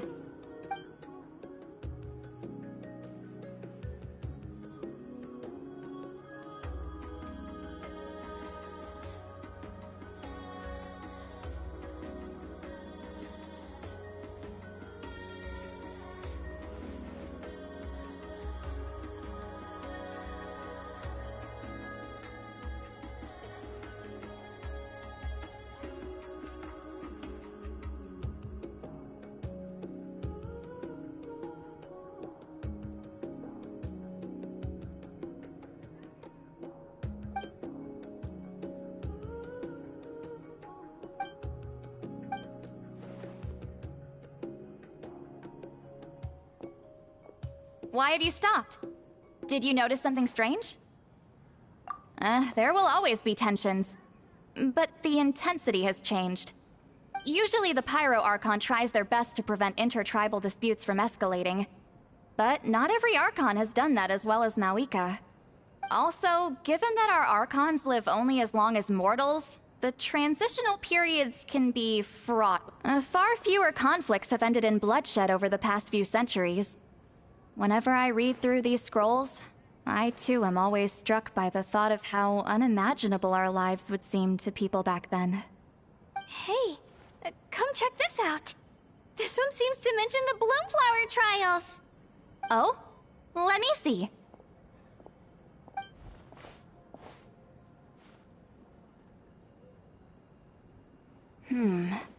A curious coincidence indeed.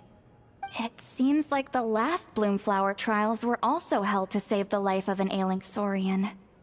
Huh? Was it the same illness as Milrace? The scroll doesn't say, but it seems likely. Strange. It's very unusual for such records to be so sparse on details. The scroll only vaguely alludes to two things. Firstly, that the Bloomflower trials were held to save a sick little Saurian. Secondly, that they seem to have failed. And that the chief of the Flower Feather clan had a major falling out with his younger brother. And later on, his brother left the tribe and lived as a recluse. That's all it says. But that basically tells us nothing!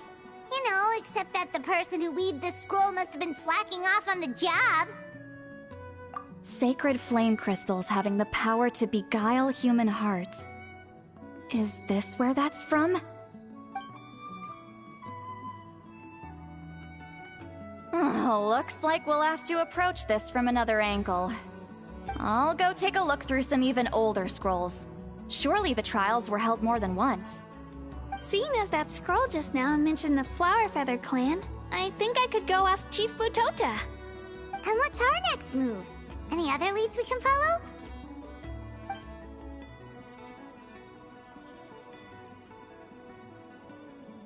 A certain Kukasaur? Who told you that? Oh, Aoife's assistant Kakuku must have told you, right? I heard he sometimes translates for the other Saurians.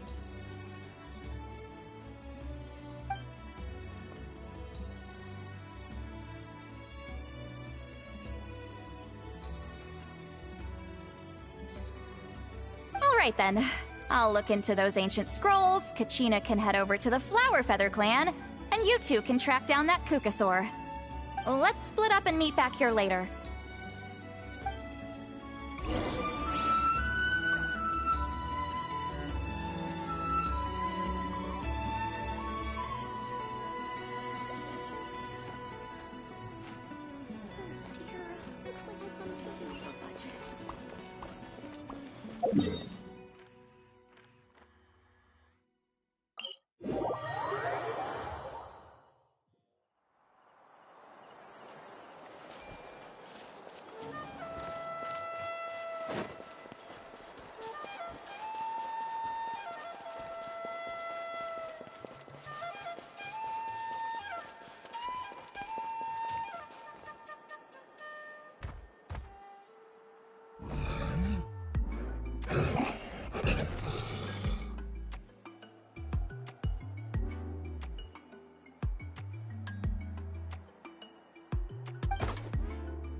Shh. So, everyone got that? They'll never see this coming. We'll catch them totally off guard. Leave it to us. We'll show them what we're made of. Mualani, Kinich, what are you doing here?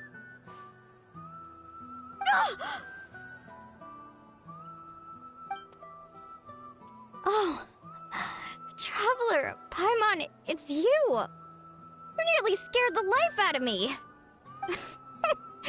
Just between us, we're discussing our strategy for the next half of the exhibition match. But as for the details, those will have to stay a secret. After all, we'll be competing against you this time. What about you guys? You seem like you're in a hurry. Has something happened?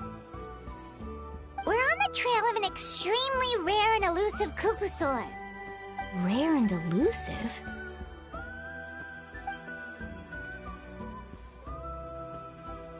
In that case, we can help with the search. That description of the location's way too vague. The scenery around here is all pretty much the same. Without anyone to help out, it'll take you forever.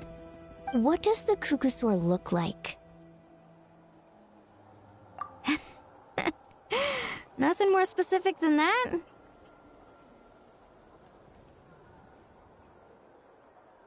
Alright, well in that case, let's split up. I'll check the higher ground and see if anyone over at the Flower Feather clan has any ideas. I'll follow the river then. Sounds like it's my time to shine. As Kinich will tell you, I'm a born hunter with the eyes of a hawk. I haven't got anywhere else to be either. I'll take a stroll nearby and see if I can spot anything. Awesome, thanks everyone! Don't mention it. Anyway, we'd better get going. Catch you in a bit.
Anything on your end, Kenichi?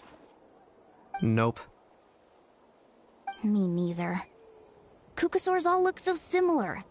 They all look light and floaty to me. I mean, what could possibly be lighter and floatier than a pair of wings? I didn't find anything either. How about you guys?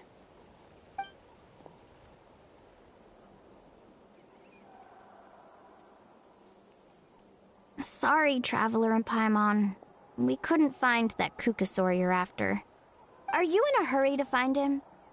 If you need a hand, I can come back and join the search again tomorrow.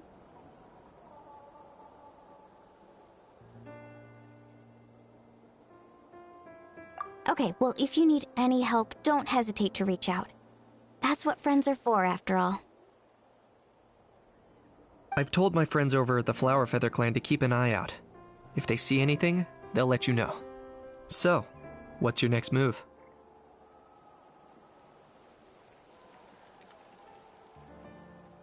Alright, I'll update them. Come to think of it, Auroron could probably rig up a few traps and snag him that way. It's not like Auroran's traps can catch just anything, you know. You never know. Might as well ask him if you get the chance. Anyway, we'll be heading back now. Best of luck! Okay then, see you later!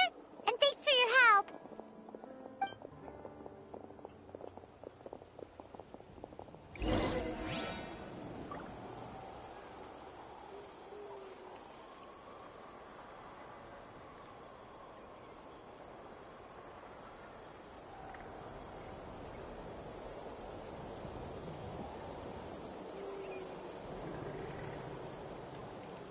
Should we really be off work this early? There is still a lot left to do.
Let me think.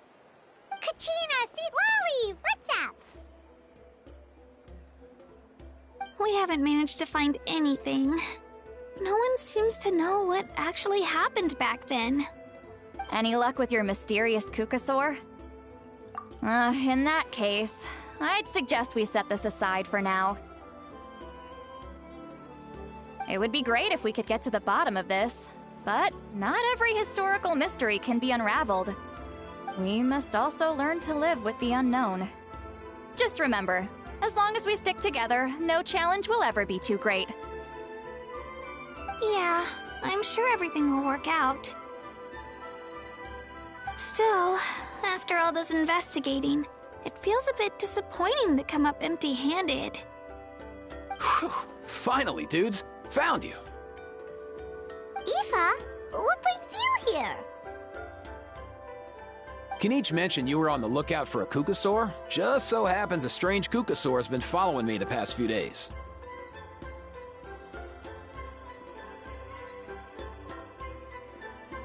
No clue why, but this dude's been on my tail ever since I got back from the Children of Echoes. Not gonna lie to you, bro, it's kinda freaky. His footsteps are totally silent, and after dark, all you can see is a silhouette.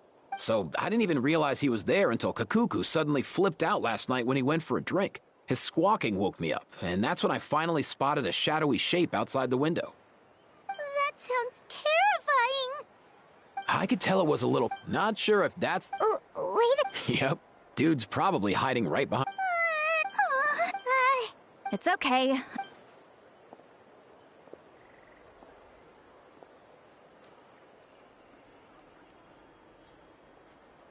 What the... How is that even... Guys, get over here, quick! There's nothing scary about this. It's just...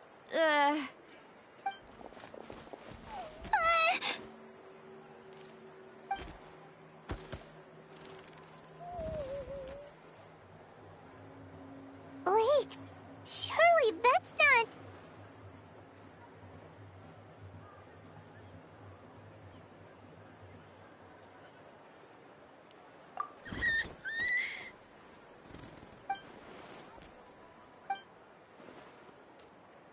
Wait, shouldn't... there are many possible reasons. So why have you been tailing me, bro? If it's treatment you want, can't do much for you, man. Sorry. He ran off. Do you think he wants us to follow him? Oh, if only we had a Kukathosaurus on hand. Hey, that's a good point.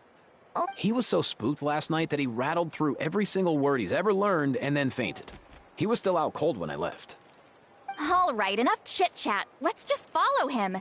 It looks like he wants to take us somewhere.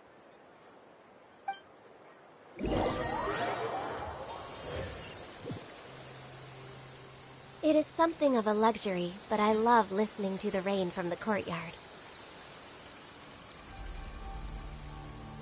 If you lie on the grass, you can feel the heartbeat of the world.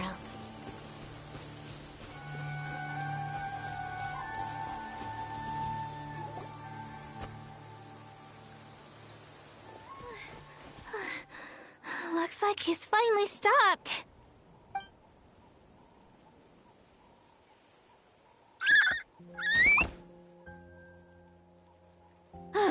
Why have you brought us here?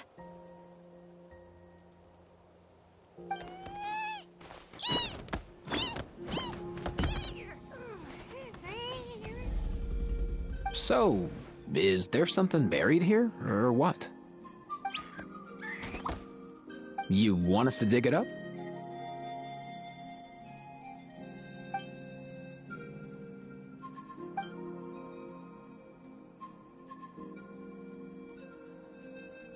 These are...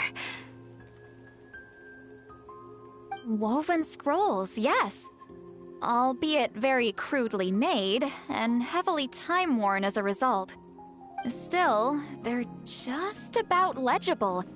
They seem to document the very last Bloomflower trials that took place centuries ago? But why would these be here? Come, let's read them together. These might just contain the answers we've been searching for this whole time.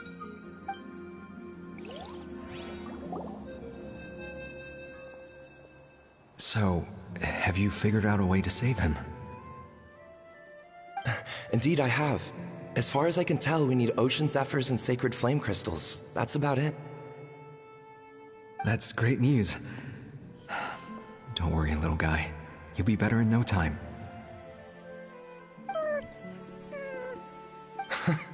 Well, it's not every day that the chief himself drops by to check in on your Saurian buddy. Not so busy these days, huh? You know I'd come even if I was. You're my brother, man. I heard you've been beside yourself since Antu fell ill, so I was worried about you. I mean, Antu means the world to me.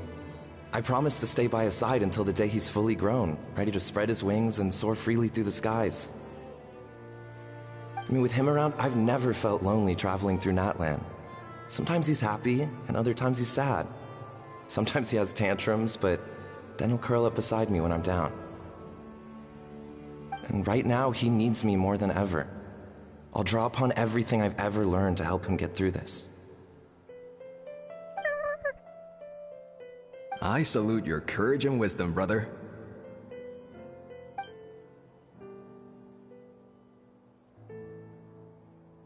But these sacred flame crystals you mentioned, are you sure they'll do the job? Well, I've studied the essence of the sacred flame and read various related scrolls. Sacred flame crystals are born from intertribal conflict. Back when the tribes were somewhat united, they would occasionally hold bloomflower trials in order to obtain them. Seems like I've still got lots to learn, despite being chief. So, how can we use them? Is it really worth holding a whole competition just to get our hands on some? Research on sacred flame crystals has been patchy to say the least, so there's never been a definitive conclusion. What we know for sure is that they can be used to treat certain chronic phlogiston-related illnesses. Others also say that they can be used to enhance a warrior's strength. There's something. Enhance a warrior's strength? It's speculative at best.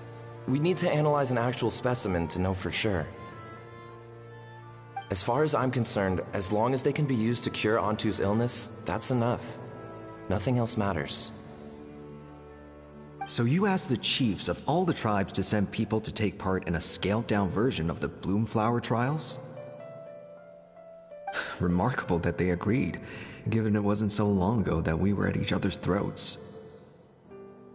Tensions are running high right now. If I were you, I wouldn't have had the courage to even ask. I know, but I had no other choice. Fortunately, I've treated patients from every tribe, so the chiefs agreed as a way of returning the favor. With all this ongoing strife, it's been a long time since we've worked together on anything. This might be a good chance for reconciliation. Fighting side by side for a common cause, that's the way Natlan was always meant to be. Let's hope so. By the way, what's with all this baggage? Heading out on a long journey or something? I'm heading out to search for ocean zephyrs. In the meantime, I'll leave the trials in your capable hands. Just please make sure it all goes smoothly. Come on, that goes without saying. Rest assured, I'm your brother after all. Thank you. And Antu, be good while I'm gone, okay? Once I return with the ingredients, you'll be back on your feet and running around in no time. Himara! How could you stoop so low? Ambushing. Even if that was the Flower Feather clan... Didn't you claim that we're holding these trials to save a Sixarian? Say something, Amara. If anything, I just wish we'd managed so many... Everyone was in a... I get it now. Boring me to death. Oh my god. Brother, where's Antu? Oh, you're back. Come. Look, no need for... Rumors? What rumors? That the Bloomflower trial... And that no one was bothered in the slightest about Antu. By the time anyone... How could you lie to me, Amara? You promised you'd make sure the Bloomflower trials went smoothly. Why would you resort to such underhanded tactics? You think I had a choice? As soon as one person broke the rules, the whole thing became a free-for-all. Playing by the rules gets you nowhere in this world. If I hadn't taken things into my own hands, another tribe would have just swooped in and seized the winnings for themselves. These sacred flame crystals, they have limitless potential. I, for one, wouldn't miss a chance to strengthen our tribe. I won't debate ethics with you. Where are the sacred flame crystals? Give me some. I'm going to search for Antu. I've put them all into our research. You did what? I did set some aside for Antu in the beginning, but he ran off, didn't he? So there was no longer any need. He's your companion, yes, but the life of a single Saurian is nothing compared to the future of our tribe.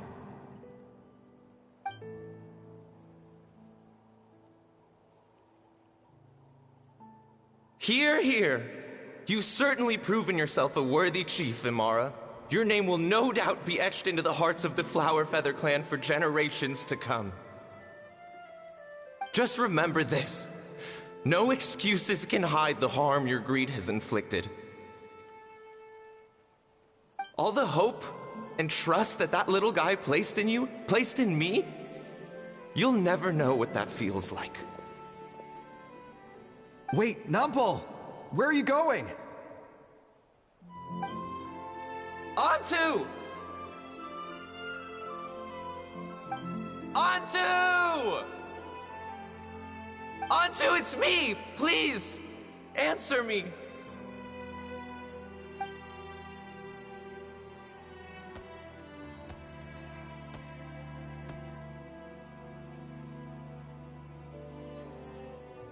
Onto, are you okay?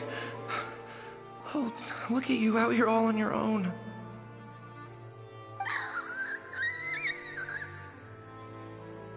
I'm so sorry, Onto. This is all my fault. I'll think of another way. After that, I left the Flower Feather clan and lived here on this hill with Onto. He was running out of time. I took him from tribe to tribe, begging them to spare some sacred flame crystals, our last hope. But no one believed me anymore. I begged them again and again, enduring sneers, insults, even beatings.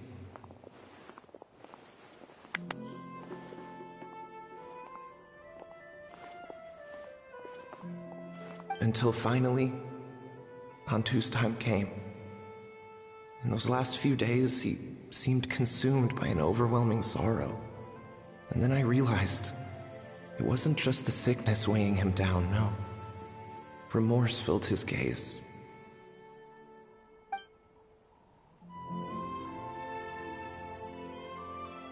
I remember once, over at the Children of Echoes, someone approached us with a sacred flame crystal, flaunting it before quickly putting it away. Ah, this is what you're after, is it?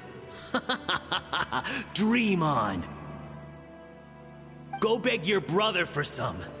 How many did he snatch up for himself?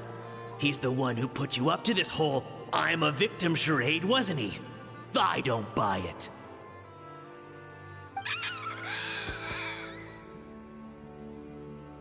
Huh, what are you? You little vulture! For some reason, Onto harbored a deep and intense hatred for the sacred flame crystals. Whenever he saw one, he would muster up every last ounce of his dwindling strength in trying to destroy it. It wasn't until years after Onto's death that I finally guessed at the truth. He must have witnessed people unable to fathom. In Onto's eye, I too shall be, but the past cannot. Before my own time comes, I have recorded. May the Natlan of their day be.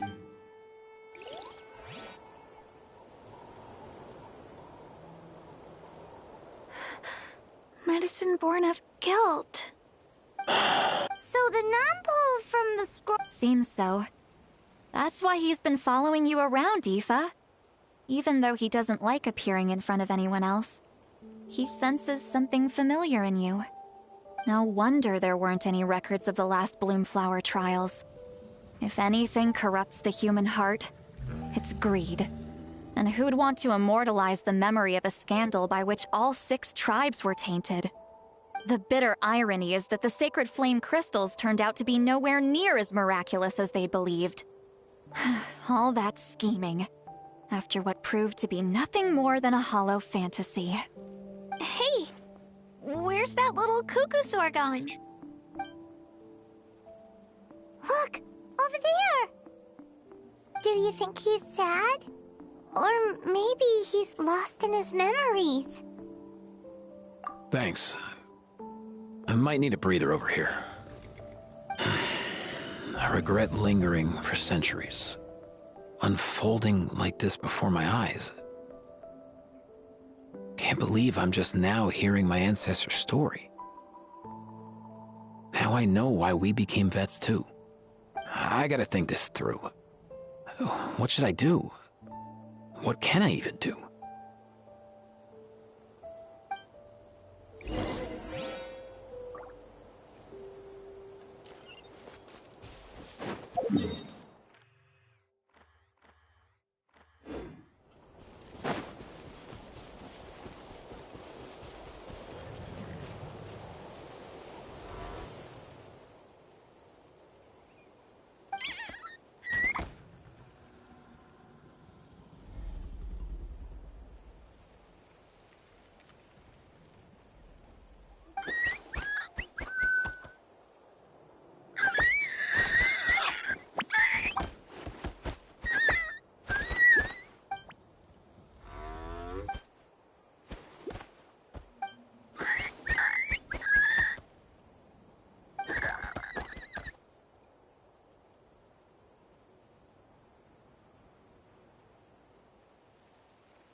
Never thought I'd have the chance to meet my ancestor Saurian companion.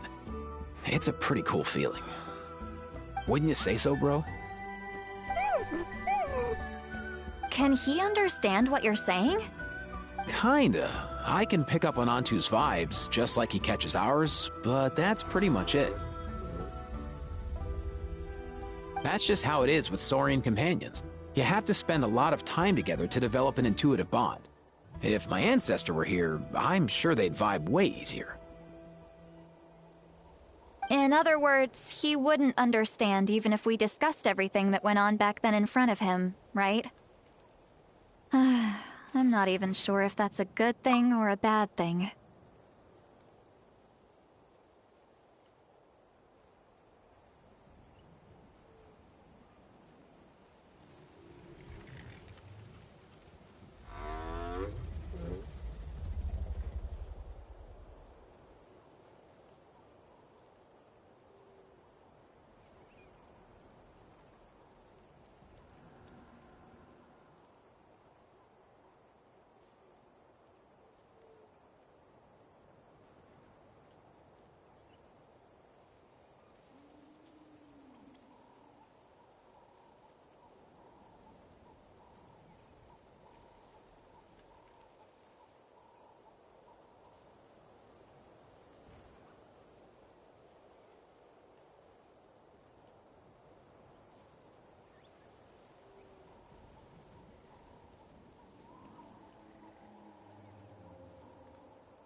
think it's probably better if he doesn't understand.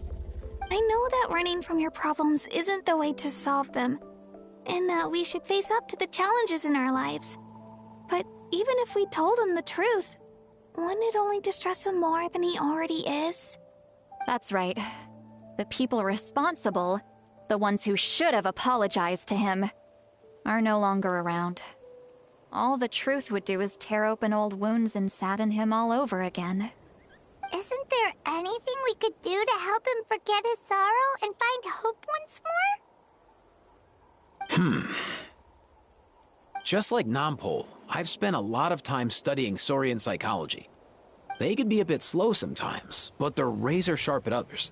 They don't get complex human language, but they get a lot just from reading our eyes. In short, young Saurians are just like children. On one hand, they rely on their human companions. On the other, they really want to prove their worth. Helping people makes them happy, and feeling like a burden makes them sad. So, the best move isn't to get stuck on the truth of what happened, but to help make his current wishes come true. His wishes? For example, Antu, you decided to stay here because of Milray and Nyan, right? You're a smart kid. Sacred flame crystals are bad, bad things that cause endless arguments among good friends. But now, after hundreds of years, we finally found a way to beat them. Will you join forces with us to cleanse the evil inside them so we can save your buddy together? Interesting approach. You want to turn a lie into the truth, huh?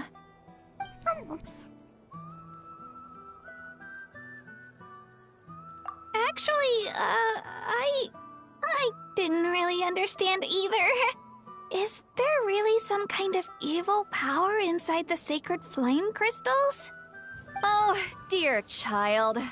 Come. Let Granny explain it to you.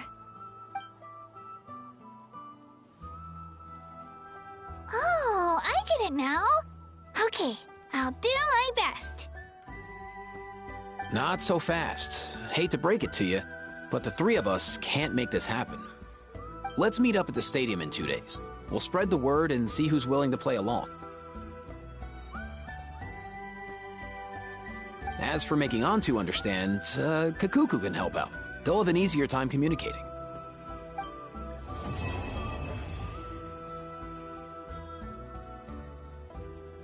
Holy fuck, that was boring. I'm not paying attention at all. I'm just watching a Minecraft Let's Play. I am so not fucking interested. I'm really curious about this little island down here.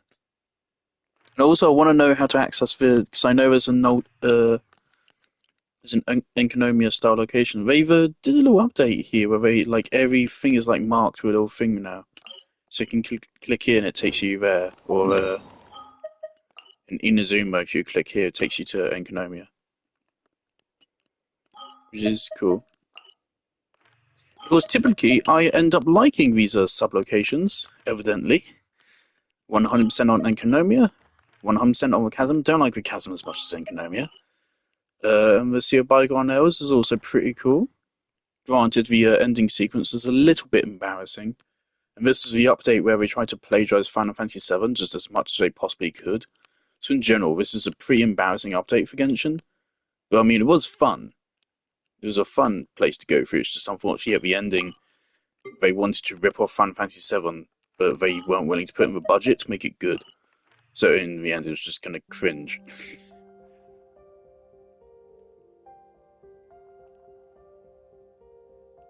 I still remember how my friend was in denial about that. Oh dear. It's like any one of those things would have been suspicious on their own. But it's like they did 50 fucking things in a single update, all of which ripped off Final Fantasy VII. It's like, okay. And I mean, some of the things, like Arlecchino having a wing, I mean, it was already fairly obvious. Like, every winged character is in some way inspired by fucking Sephiroth. But you know, Sephiroth didn't invent the concept of characters having wings, right? So it is that perspective to have with it. But of course, Arlecchino has one wing. Does she have it on the same shoulder as Sephiroth, even? I'm not sure.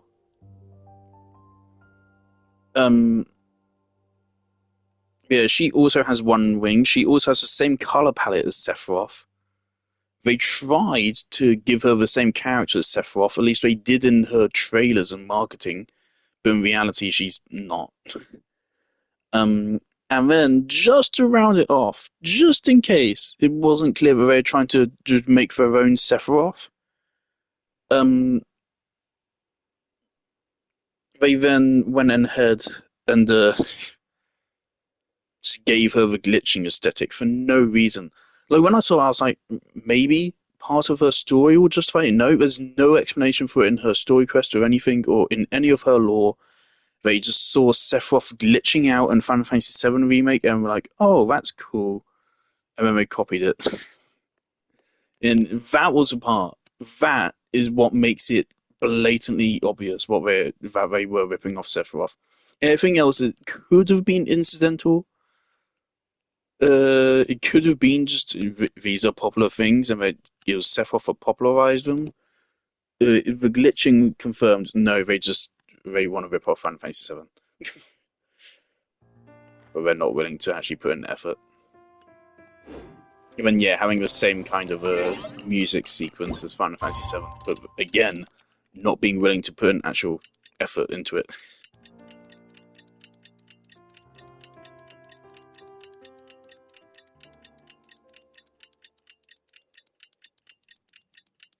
So the funny thing is, because I'm now, actually educated somewhat in game design, I know how to make a lot of things, right? And so when Genshin does something lazily, I'm aware of it, right? Because I can think of in my head how to do that, right? I'm pretty sure I know roughly how to code, or at least how to find out how to code a sequence like this one, right?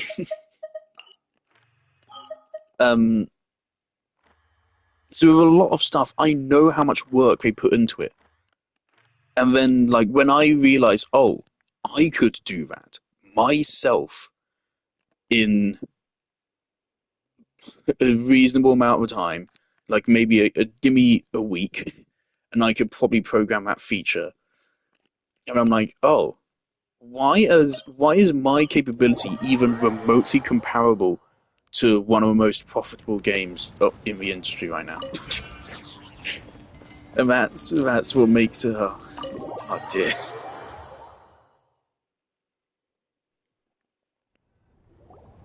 I know Malwika gets involved in this section of the quest because I've seen brief clips of it, which is a little bit cringe. So I'm very excited. Oh fuck! Why is everyone here?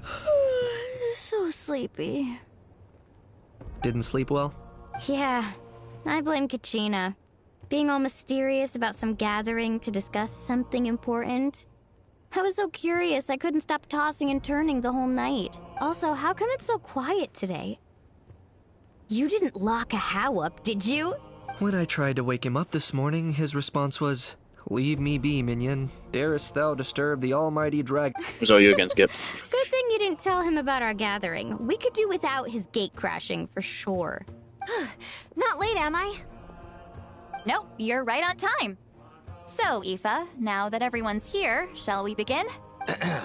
Oh yeah, I've heard about Aoife's kit, by the way, and look, I don't get what they're doing. To ask of all of you. I don't get it. What's up? I can Why understand are you so Mizuki serious all because of she a was going to be a sudden? standard banner character, so you don't want to make a standard character super a long OP. story. I don't even have a problem One with that. that I don't begins mind with if a standard banner mysterious characters friend of are weak. Milry's. The problem I have is that they made Kitching weak when Kitching is like an actual fun character of a story.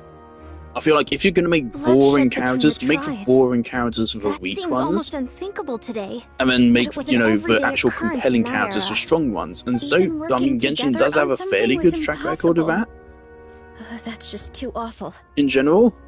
There have always been disputes, but once they escalated into fully fledged clashes between tribes, Even a peacemaker would have been Yeah, in powerless to Genshin, mediate. in general, Genshin does do a good job of that, or making the believed that the sacred flame compelling crystals characters harbored also some a kind of stronger evil character. power that lay at the root It's of in their these financial intertribal incentive to do conflicts. so. And that led to all the later misunderstandings. But then there's other times like At Kaching, this where, point, yeah, it would be why nigh did you do that? impossible to explain the truth to him. Granny's right.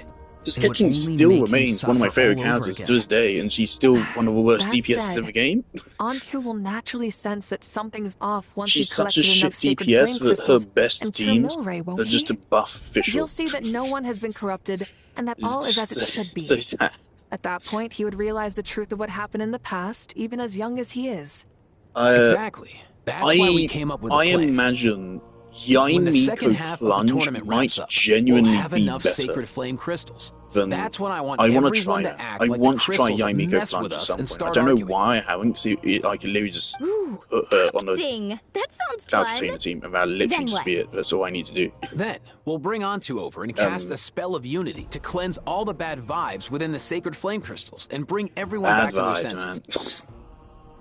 It Of course, wouldn't neither be the that evil hard to do. power or the I'll magic probably are have to real, level up her but we've talent got a to make bit. the little dude think he's done something awesome. Yeah, I get where you're going with this. I mean, like, Zhao is able to get The 50k best way to plunges make up without for even regrets activating is his to do what you burst failed to do before. from Cloud We'll Retainer. recreate that So, scene from his past. only Yaimiko this should time, see at he'll least get the chance to 50,000 rewrite the future.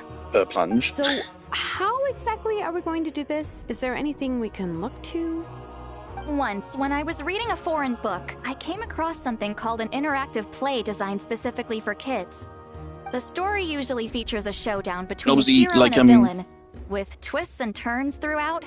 Just as things in reach a climax, the Natlan, hero every will pretend to character be losing other and than ask for the Sitlali and children's help. Mualani is drop dead Then the boring. children all raise their hands, and lending their power Kachino, of to course. the hero and helping them defeat the Every villain. other character is For the fucking adults awful. watching, it's just a performance. Thankfully, Sitlali is children good. will Granted, walk I away fucking feeling hate her happy for playstyle, days to so come. that ruined her for me. At that age, happiness doesn't come and from Mualani's material fine, rewards, but she's a little bit from finicky. a heart that believes. Oh, true. I can totally Unfortunately, of relate. course, they also wanted to make the Natlan cast the strongest When I helped cast out in at the my game. parents' shop as a kid, they would always Until intentionally Aether, leave for me some reason, simple they tasks, like Aether dusting is down the just shelves or awful. making sure the merchandise His was kit, arranged neatly. I don't even. Then they'd shower me with He has. praise when He's I was another finished, saying Animo stuff like, Team White "Good healer, job, Mualani, you're a genius." which makes no sense. I'm talking over Mualani. I'm sorry. It always made me super happy. Then they'd shower me with praise when I was finished, saying stuff like, "Good job, Mualani, you're a genius." And the funny thing is, it always made me super happy. Sorry for talking over you, Mualani. That's exactly it. You like for We wanna one good make character in Antu this group. feel the same way a kid who just helped a hero would.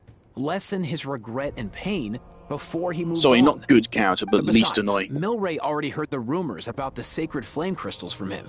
If we don't dispel the curse right in front of him, he might refuse to take the medicine. But we can't pull off a show like that with just us. That's why I'm asking for your help. We'll probably need about 5 more people. I mean, there are 5 more spots up for grabs. First come, first served. You have my board. I'm probably the best at arguing here, don't you think? We get some pretty rude customers in our shop, and I've had to develop quite a few communication skills to deal with them. You have Thanks for telling us that rather than take the opportunity to show it to cabbages? us in her story quest or I can help something. That's prepare very cool, some Genshin. And my Flame Strider. I don't care about your flame You're strider. joining too, Archon? It really You're not a character, resonated, Moika. and unlike Fuck the off. heroes in I'm those- skipping your Well, dialogue if, out of protest. Moika's I'm also let's skipping your dialogue out of We got protest. our actors and the stage is set. Now we need a director, a dude to run the show. Why are you all looking? Consider it So- our vote of confidence, Kanich. Fine. Nope. So, that's everyone then. In that case, Baressa and I will take care of the cleanup. Sorry, Truska's guys. character design is growing on me I'd for some love reason. to sign up, but I already promised to help transport the wounded. As for me, if I see you all arguing, I wouldn't be able to resist stepping in. And I'm just really bad at acting. I'd be so stiff, the game would be up before I'm a we little even bit got scared started. to complain about jiggle physics. Because when you complain about jiggle physics, it's also a self-report. Isn't it? I'll stay and help But, the like- Saurians search for ocean zephyrs. Like, Once sometimes I they've brought really do enough back, notice, like, I'll join you Jesus, as that's soon as not I can. realistic, is it? As our Archon herself often says, we all It's like have just our them own part to breathing, play, and it's right? enough for them to go, That's "Ooh." right. All right. It's not- Once the second half of the exhibition match is over, It's we'll split not into 2 realistic. teams and play our respective parts. Why would anyone even be Great. into that? Let's make the second half don't an get even it. more exciting fight. Why That does way, we'll be making able to collect more sacred their flame crystals chests to help move to a more mill ray. make them think I've it's even gonna come up sell with a better? secret strategy that's What kind of sure to catch degenerates you all even off into that? guard. It just looks unrealistic. After It just looks centuries, like we're shit. holding the Bloomflower trials once more. I hope that this Specifically time we referring can bring them to to a close Farisa and free from Chuska there. regret. Are you all confident that So I we was can thinking do about this? Chuska's character design, and that was making me actually pay attention to him, and I noticed that, and when I looked at Farisa, and I mean, everyone's already talking about that with Farisa. Then let's get this show on the road.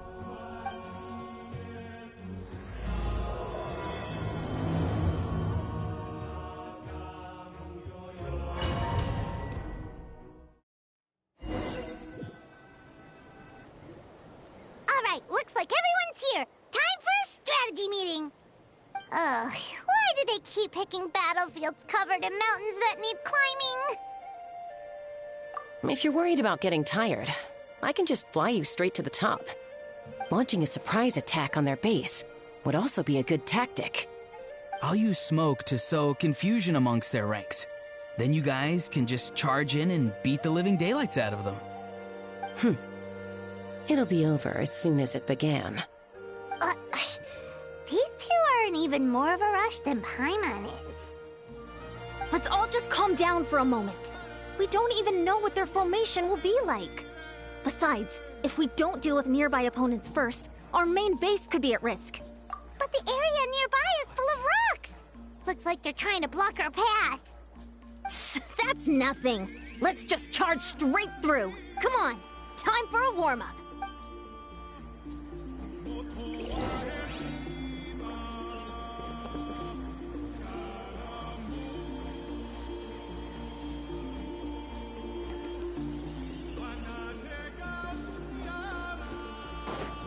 Well, this is not a fun team composition. How does Janssen's kit work? I never...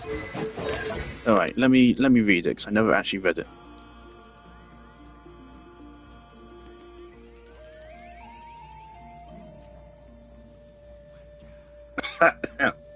What the fuck?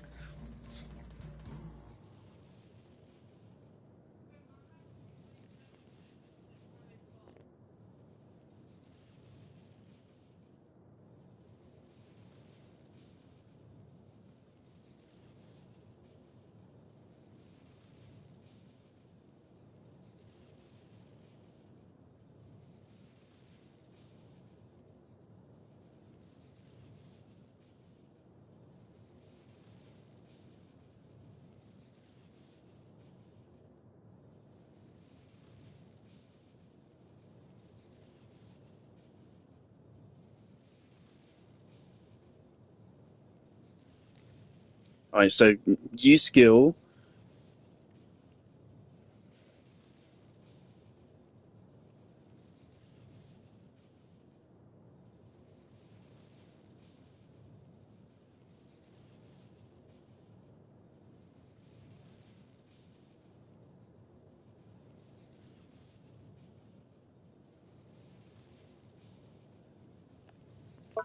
Okay.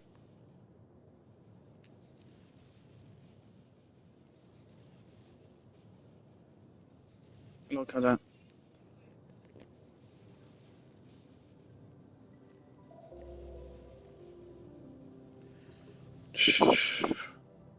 Okay, so she needs her burst. It's literally just Bennett.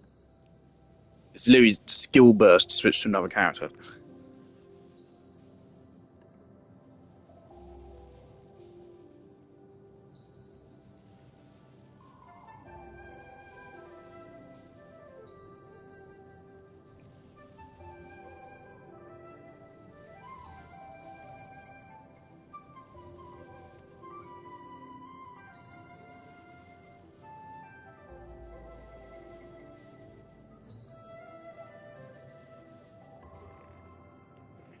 Just like I like to think about how to program Genshin character kits. Like, I think I know how to program this. It'd be pretty cool. So you just take the... Oh man. You just have to get the character's velocity. And then like every tick take their velocity and the amount of time. It'd be a lot of math. It'd just be annoying math. This is a simple thing to program, it's just math.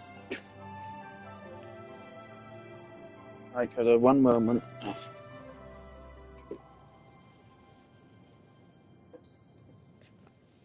Alright.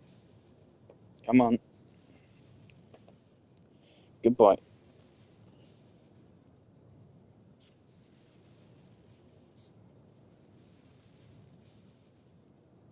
Alright, so yeah, when content creators talked about her kit, I was under the impression that her attack buff scaled with movement. No, that's not correct. The duration of the attack buff scales with movement.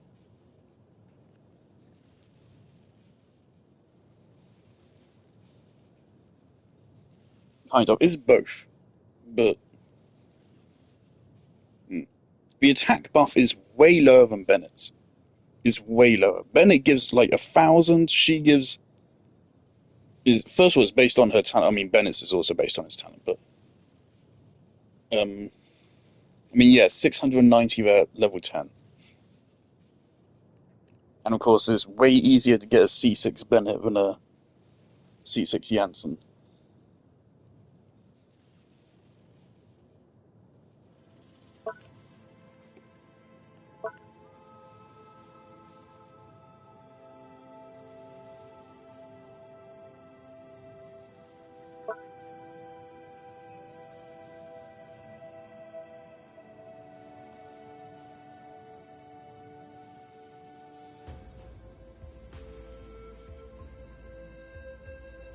Oh, would you look at that? She, of course, has a...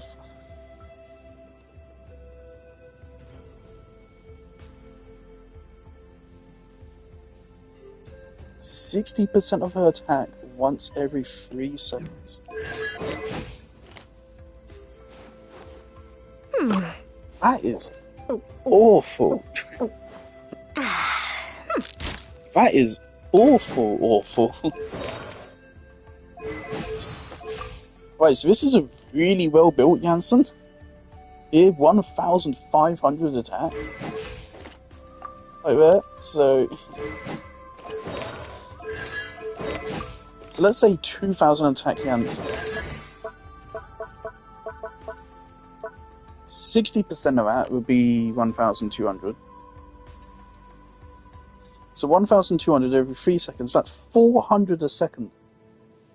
To the active character. That is awful. 400 a second.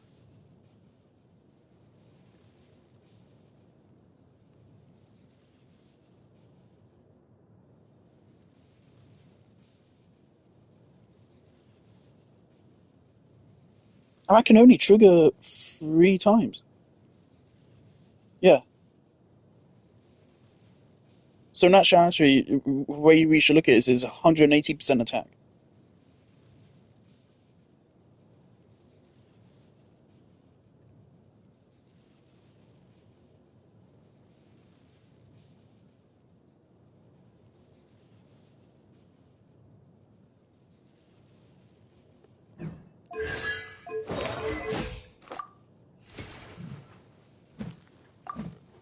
So if we said she has 2,000 attack, you're looking at 3,000 and something. Well, 180 is. That's going to be 3,800. 3,800 health restoration to one character in a whole rotation. Why? What's even the point?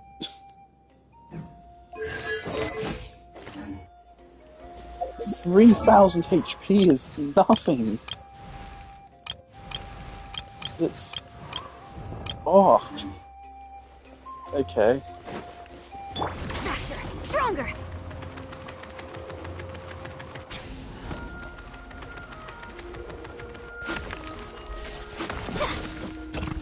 fucking hate these things. Controlled breathing. Whoa, you actually managed to smash all the rocks! Woo! That loosened me up. Alright. I'll stop you in your tracks. Let's finish this fast. Quick as a flash. Start the clock. Not too far now. Tell me what you see. Fire in the hole.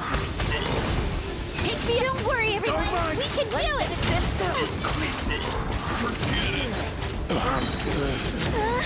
We've got to fall back for now. What the fuck is taking 42,000 electro damage there? That's not a Warren's talent. It's nowhere near enough. Surely not.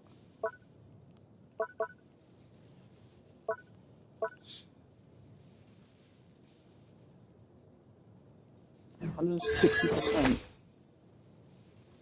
Why there? Stats so high. Alley Hunter?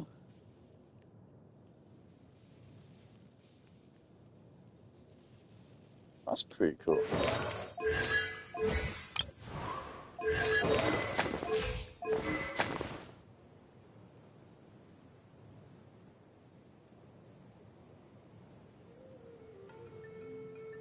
Man, it's a shame it restricts that to swirl only, so it's limited to just... Why do I do that, man? Why do I make 5 stars so restrictive? So otherwise, this would be really good for Ganyu. Ganyu enjoys all of these stats.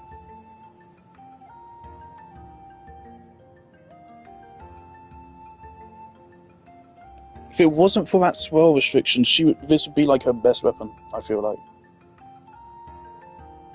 36% attack, 72% charge attack damage, and 36% elemental burst damage. Ganyu likes all of those stats. Those are her like 3 main stats other than just crit. And of course it also gives crit. So that'd be so good for her, man. Fuck, 72% charge attack damage, but that's actually really fucking good though. Especially if you're not using Wanderer's Troop, because then it's less diluted. Like say, I don't know, but I assume it applies differently to an elemental damage bonus. Or or whatever, I don't know. But still, 72%. Because no matter what team comp you're running on her on, you will be able to get is 1 or 2 characters of the party a different elemental type. So she will always be able to get the maximum buff out of that. Oh, that it is refinement level 3. Never mind, okay, so it's not normally that strong. Still, that sucks.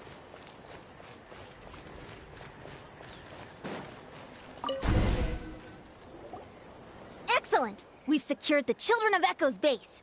All tuckered out. Let me give you a hand. Granny to the rescue! Granny...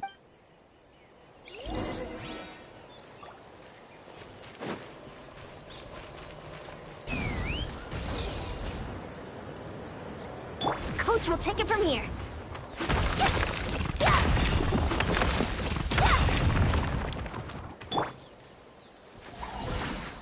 How do I... Okay.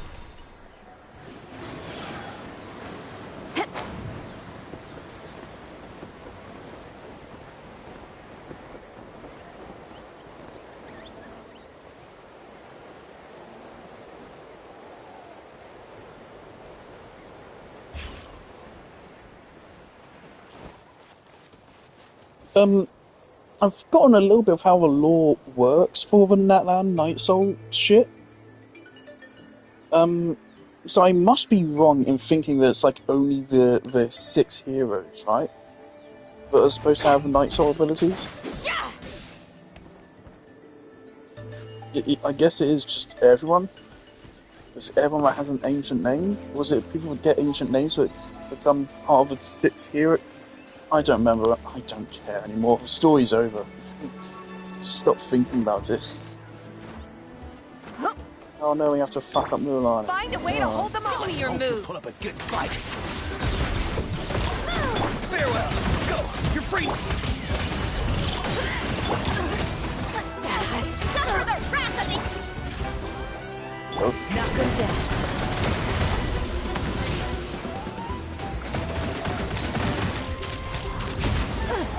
Door's over. That was it. Take it. Nice, another one in the bag. Something's wrong. There are far fewer people in their base than expected. But yeah, back to the Aether situation. They released Mualani Mizuki hasn't put as in a an fucking appearance yet swell either. support that heals, and she's Animo. When they, a patch or two later, Not good. The people of the Springs took back released the base we Aether, just captured. a And even EM worse, support they're sending troops to who attack our main base. does shit healing. So they're just girl releasing has a some worse moves. Mizuki, I'll give like her that. 2 patches later. Looks like we'll have to split our forces It's to like- hold off their counterattack. It doesn't matter, just Don't run worry. Sucrose. I'll handle Sucrose is better. Mualani. She still owes me for wrecking my front door. You just focus on moving forward. What's the point? I don't get it. You're a Why lifesaver, Granny release a Heat character Lolly. that's We can rest just easy bad? knowing you're here covering the rear. At least Mizuki was Thanks, going to be like Granny. a stand We've back got this. character, so fuck it. Why Aether, man? And even I'm still mad about Mizuki, because Mizuki, I really like her character design, and I also like her character.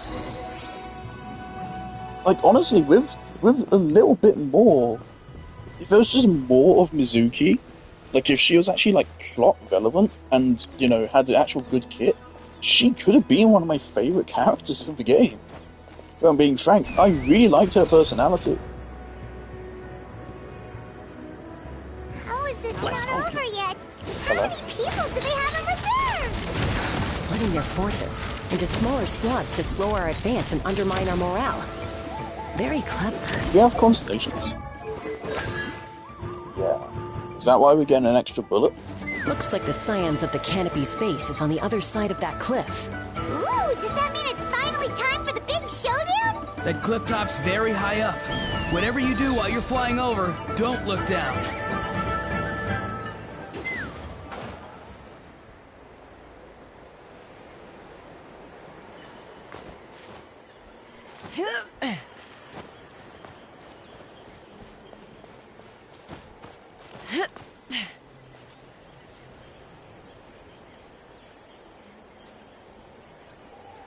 Like, as is, I really like Mizuki's personality.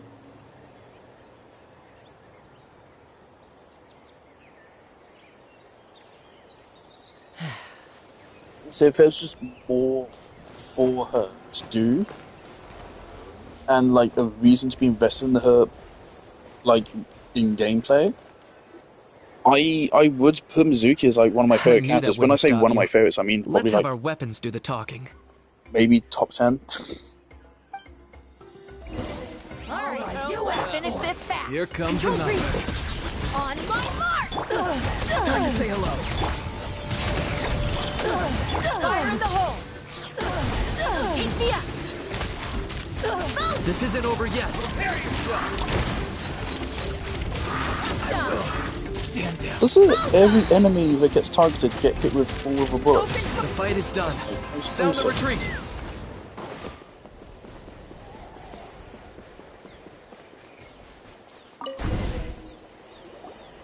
The fruits of victory taste almost as sweet as ones I've grown myself. At least I won't be in for one of Granny's scoldings. Well, that explains why you were so fired up today. Auroron! Since when has your granny ever gone around scolding people like some sort of scary monster, huh? Huh? Oh, Citlali's doing her character trait again. Anyway, good workout, huh?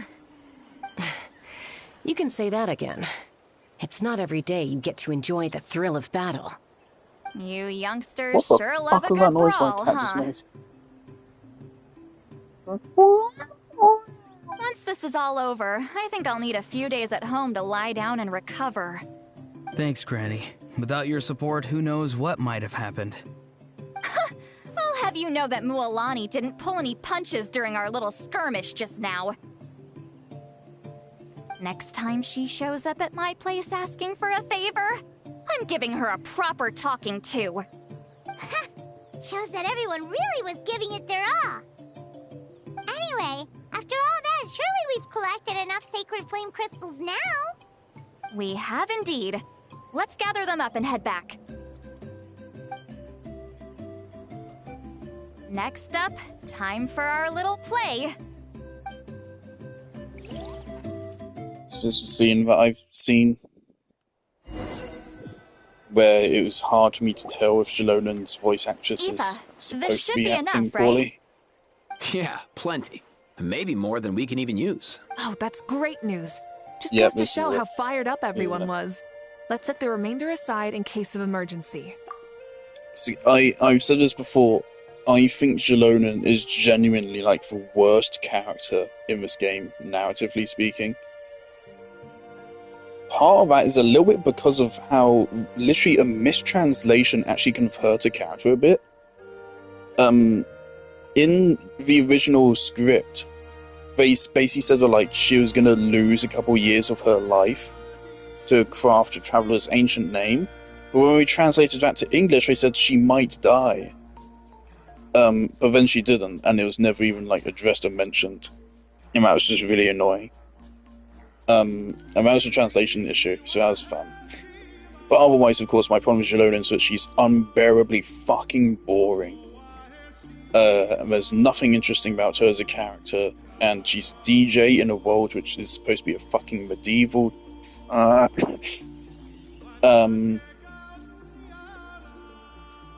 then also her voice actress does not do her any favors. I think, I'm sorry, but Jalonen's voice actress I think is awful. She carries no emotion in her voice, and she was a decent part of why. Was it Nanan Act 3 or 4? Was it? I don't remember. She was a part of why the Abyss War didn't work. It's just because at the lowest point in that arc is also when you meet up with Jalonen. And so then you're supposed to have just watched the Scions of a Canopy fucking get nuked. But of course they didn't actually get nuked, they just sort of get revived. I mean, of course, that there's no consequences. Because we don't even have a tangible idea of how many NPCs are actually in the world anymore, because the world building is fucked. And the housing crisis makes no sense. Yeah, you just get past that point, and then you meet Jalonen, and she just has... The voice actress is not acting like this is the end of her country, or even like the world. It's an awful job. Next up, the main event. When do we start? Just a sec. Before we roll the cameras, let's break it all down one more time. Shortly, you'll all take the sacred flame crystals and place them in front of Milray and Nyan. Then, once Kinich gives the signal, Auroron will... That'll be the cue to start fighting. Once things get real heated, we'll bring Antu in and have him cast the... Afterwards, Auroron will clear his black mist, and then we all go back to chilling with each other. Relax. I played it all through. Great. Then let's do this.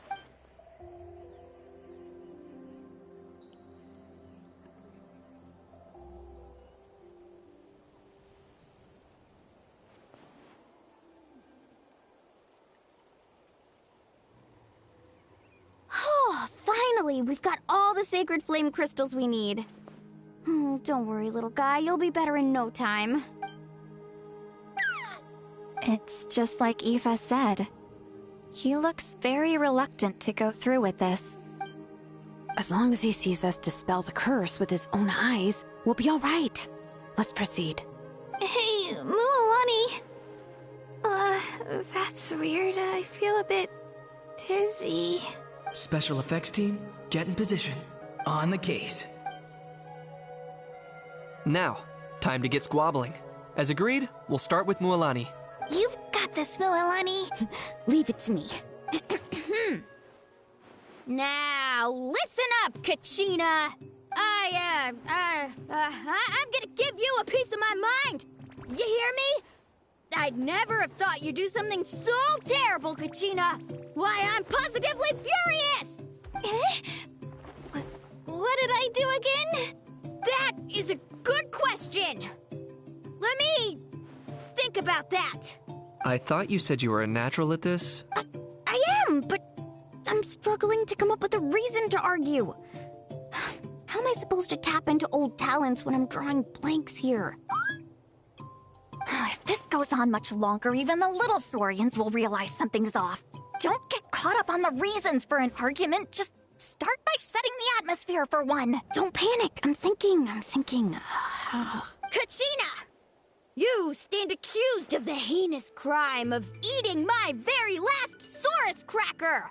Huh? When we went out for a picnic last night, you ate the last Saurus cracker! How could you have done such an abominable thing? I was saving that for the end! Oh, I'm sorry. I mean, so? You ate way more than I did! No. You just don't get it! The ones we ate in the middle don't matter. The last one's always the tastiest! I really like this moment of highlighting Mulaney's voice actress's range. No. You just... Her voice sounds completely different when she's trying to fucking raise Good. it. He's starting to buy it. Time to turn up the heat. Which is actually fun. It makes sense that a character as chill as her would Mualani, not sound right. Isn't it about time you paid up for wrecking my door? Oh, seriously? You're bringing this up now? You promised to let it go the last time we had dinner together! And when might that have been? The last time we had dinner, like I said! We were over at the People of the Springs, and you'd had just a teensy bit too much to drink.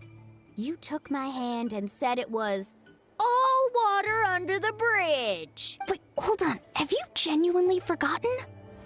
Oh, this isn't part of your act, is it? And to think I tried so hard. Is this what sacred flame crystals can do? It's like you've all become completely different people. Surely our only hope now is for me to... Oh, okay, here she goes. Can it, Mawika?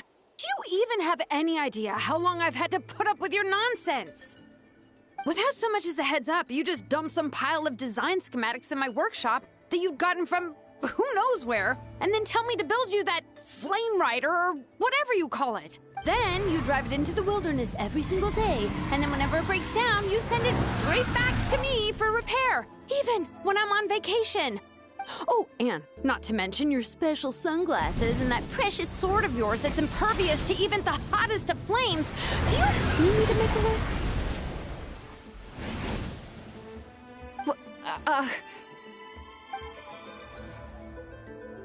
Is it just me? Or is Shilonen's acting pretty convincing? No, it isn't. She might be the only one Really who's is. not actually acting, Kachina. So sleepy. I love that her acting is one which probably sounds the most fake, other than From now on, Mulan. I am not As taking any more work behind during Mulan, holidays, she's the one which you're sounds the banned most from fake, showing up at my vacation spot. but she's supposed to be genuine. Wait a minute. I remember now. I love You were that. the one who kept That's encouraging me to unintentionally drink more hilarious. that evening. Trying to get me drunk so you could write off some old debts, huh? Smooth moves, Mualani. Figured out some tricks to use on old Granny, I also have you? I have some problems with Sitlali's voice actress as well, because I think Sitlali, whenever she tries to sound angry, it also doesn't sound genuine. Opportunity this could be! Listen up, everyone! Otherwise, I really like Sitlali's voice, but I do think whenever she's angry, you can tell she isn't. Dragon Lord, cool. And the how is a fucking nightmare. Get off the fucking screen. What's wrong? Why are you all looking at me? Oh, perfect. You. Nope. Well, you're the worst. You wasted an entire bucket of ice by taking a bath in it. And you ate all those crackers I baked. I spent the whole night preparing them. Always yelling at the top of your lungs. You're a permanent earache in a pint-sized package. No list would suffice to record the horrible things you've done. Okay, well, that's actually a good Kenichi. Whoa! Time out!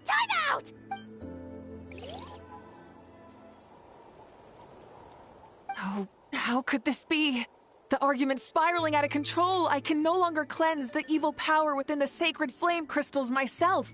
If this goes on much longer, continues for much longer. Oh, yeah. If this goes on much longer, we're so close. Good thing I wrote that all down in advance. Hopefully That's us. You ready, Antu?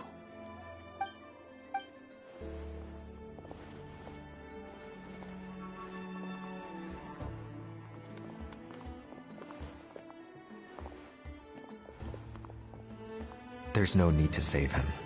Fine by me. What right do you... I really should just continue watching my Minecraft Let's Play, I man. should never believe... I was watching the fishing rodeo and jamboree.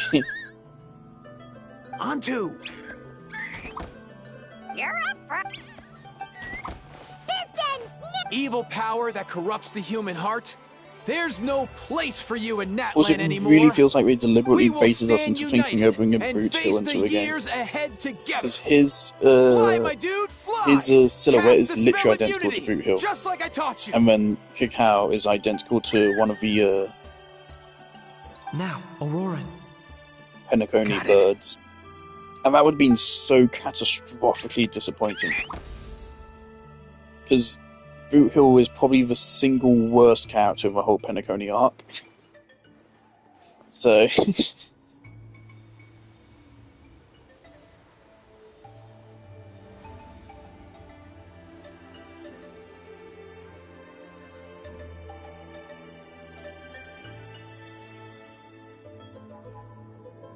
so awkward. The path of fate lies bleak. Walls rise in human hearts. Please Yet can I those just skip? walls I we want to shall skip break, the rest of and this. from this day forth, may world... What in the... Look! The magic's work. Grain fruit chips taste so much better with sweet cheese. I think you'll find that salted cheese is the classic. The first and best choice in Natlan for centuries. Cheese! Well, I guess you're not completely wrong. They have a unique flavor with salted To be cheese, fair, too. cheese is actually for The children. perfect storytime snack. Cheese is that thing that you eat when you're like 8, and then once you're 9, you realise, wow, this is actually kind of disgusting. Also and great with you a never glass eat of it ever wine. again. Though sweet cheese with a splash of liqueur works well too. Let's have another get-together sometime. Don't worry, I won't bring up the door incident again. I'm still so You're disappointed that you amazing, can't like Granny. go to Silali's house Next and time find I'll her come there or with something. Kachina, and we'll bring some home-baked Saurus crackers and grain fruit chips along. And some blaze meat stew and volcano cake, too. Sure. Just tiny In things that to make the case, world feel more I'll go alive. find Varessa Please, and we'll make you some nice... they will add up. juice. You should stay off the bottle too, Granny. Isn't there some kind of sweet and sour soup that's all the rage with the Masters of the Nightwind right now? Based Mulan. What's it called again? Mystique soup?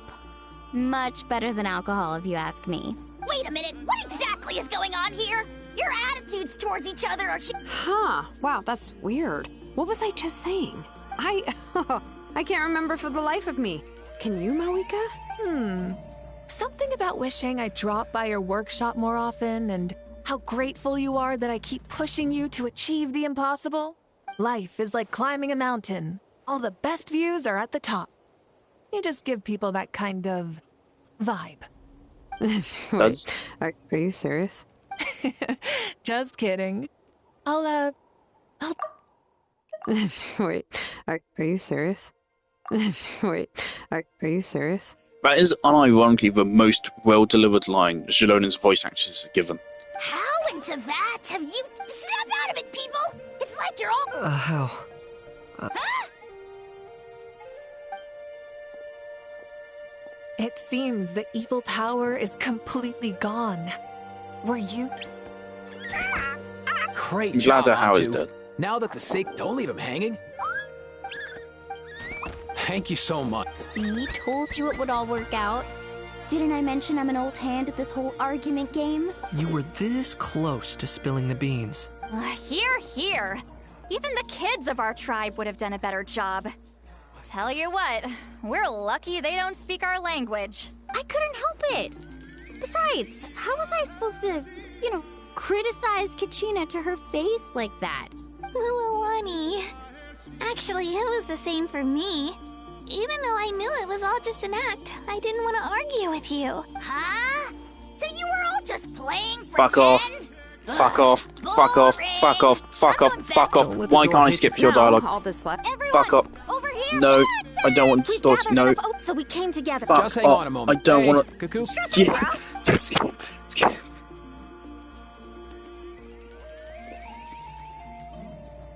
Whew. This sacred. Don't give me a fucking event cutscene or something. Don't you dare.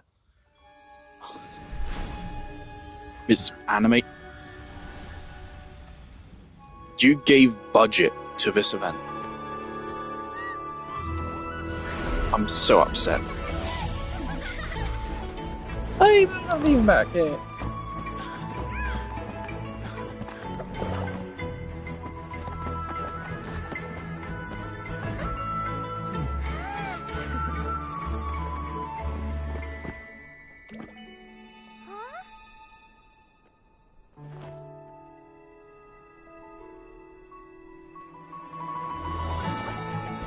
Oh, isn't that cute? Oh, that's so cute. Oh, isn't that so cute? Oh, that's so cute. That's so cute. Please give us $500.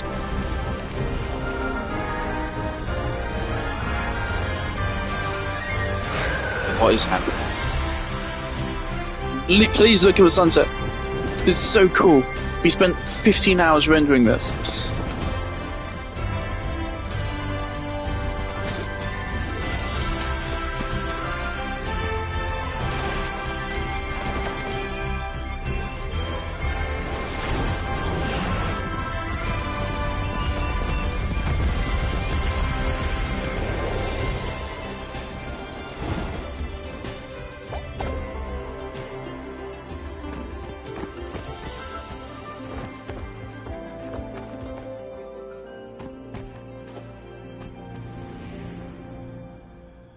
I am going to clip this cutscene. I'm not going to upload this to YouTube because I've been talking over it. I don't upload cutscenes so I talk over.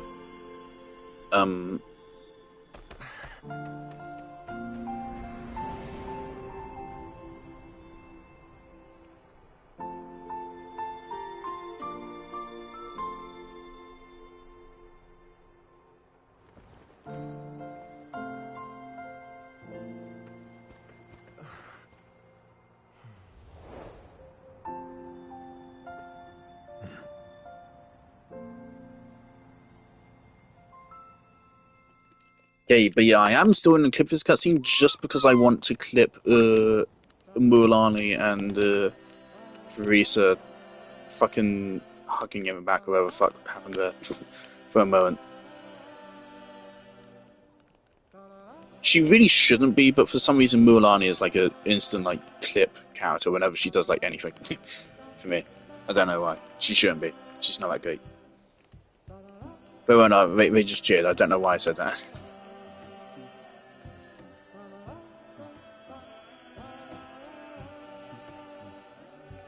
Also, look, I'll do a screenshot check here. Nope.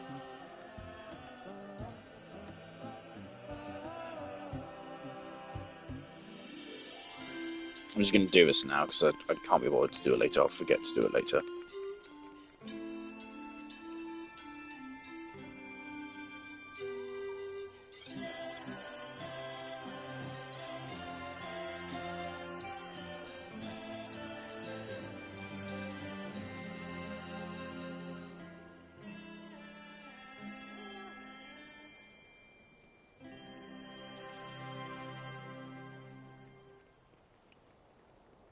The thing which makes Mualani kind of good is that because of her personality, they've kind of allowed her to be animated in a more fun way compared to the rest of the cast. And that really helps her.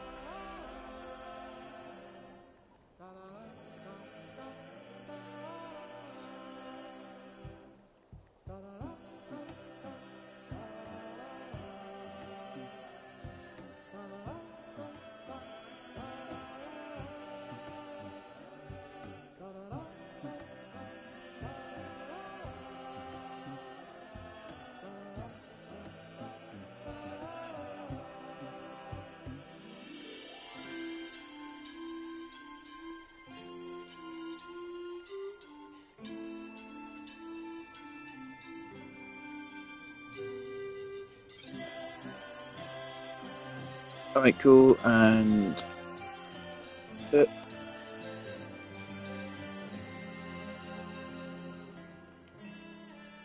why does this event get a budget, man?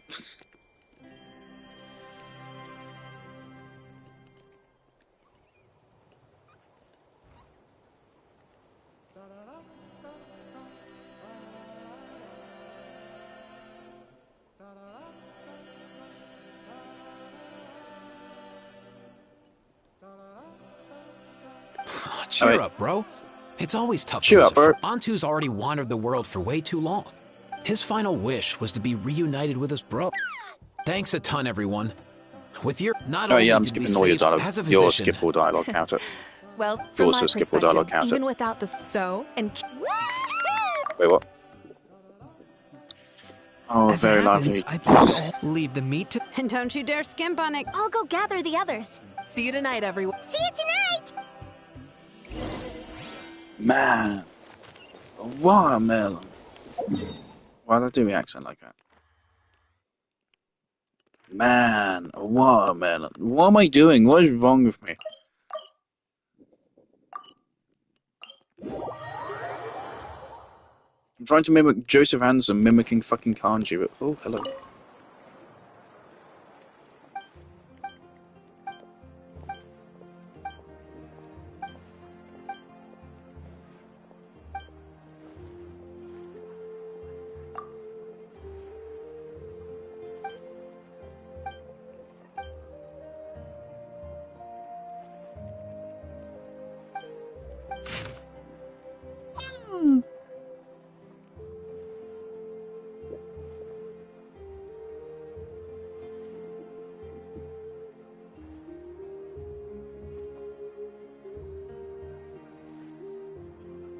Wait, this is awful.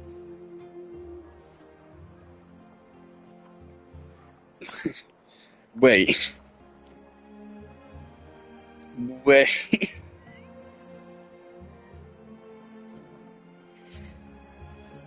The rest of the world doesn't know about the Abyss War. Are you fucking kidding? Are you fucking kidding? Oh my fucking god, I'm so angry. No. Are you fucking kidding me? Word on the street says they held a very special pilgrimage this time.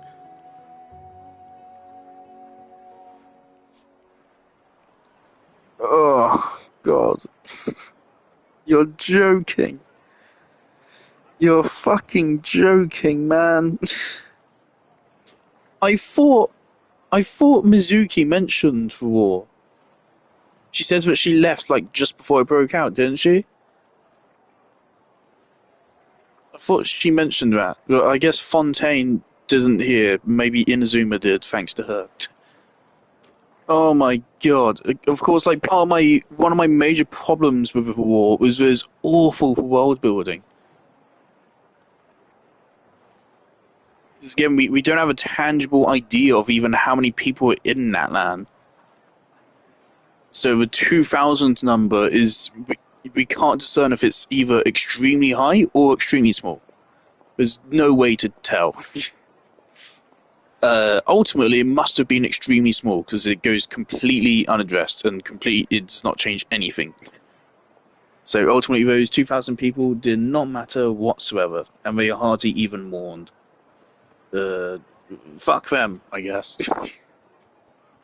But of course, the other part was that the rest of the world did not care. No, one of their nations was going to get wiped off the fucking map, and no one else cared. None of the Archons cared. None of the people cared. No one cared.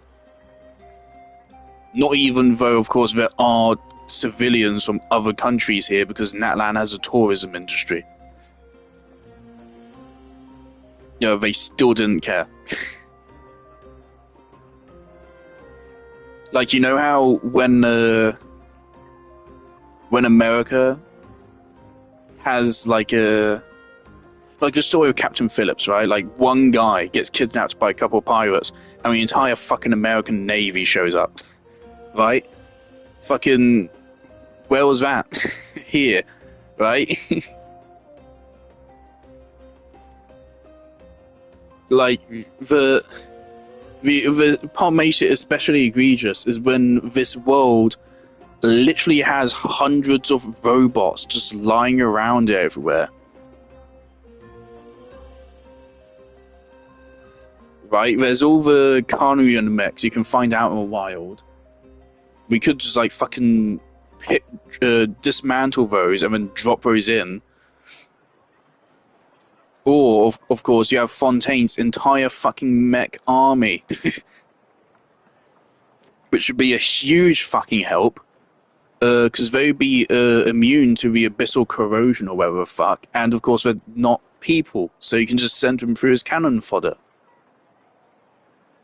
And Fontaine has fucking plenty of them. So Fontaine could have just sent those over. Neuvillette could have fucking come over for an afternoon. A reminder, of course, there is like travel and stuff, and this is supposed to be a fucking medieval world. But Chaska does have a flying fucking gun.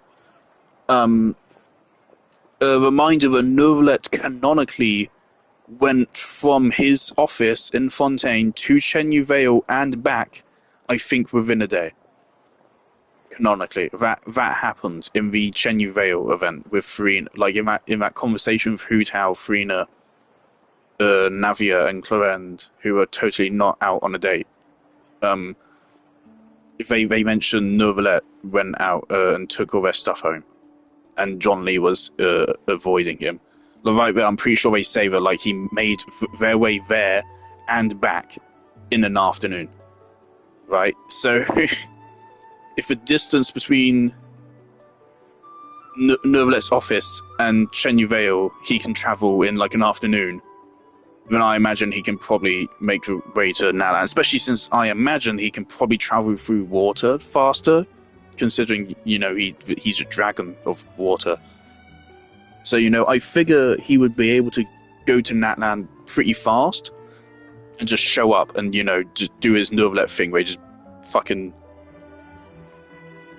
you know, laser beams all over the place. But that could have helped. It would have been so cool as well, and it would have upped the fucking stakes. They could have done it. They could have just brought all of the Archons together, and then still had it been not enough. And that would have fucking worked. That would have been scary if you made the entire world actually care and help, and it was still a problem. That would have been really good, actually. Like, you can still have your fucking cake and eat it if you want to do that same story. You could still have the same fucking major beats hit, right? But you can make it, you know, make sense. And then it makes stakes. Like, what if John Lee shows up and fucking he almost dies or something? Like, oh shit. Right? John Lee can summon fucking meteors. Ugh.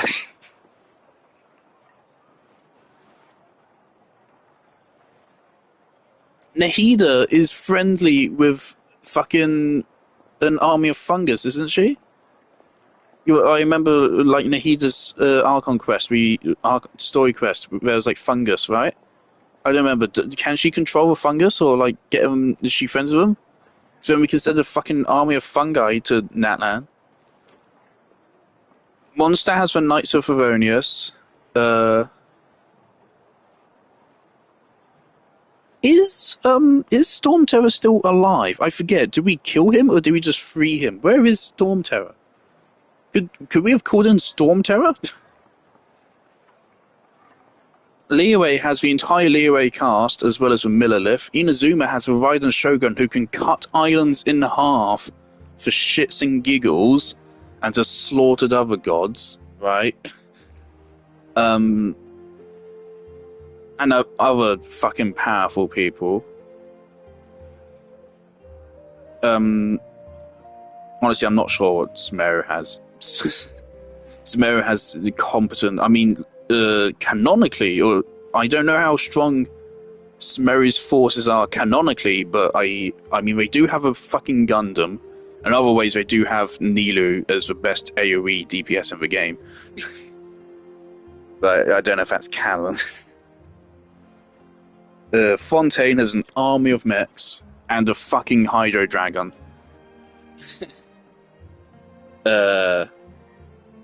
And none of them showed up to Natlan, and apparently none of them even knew it was happening.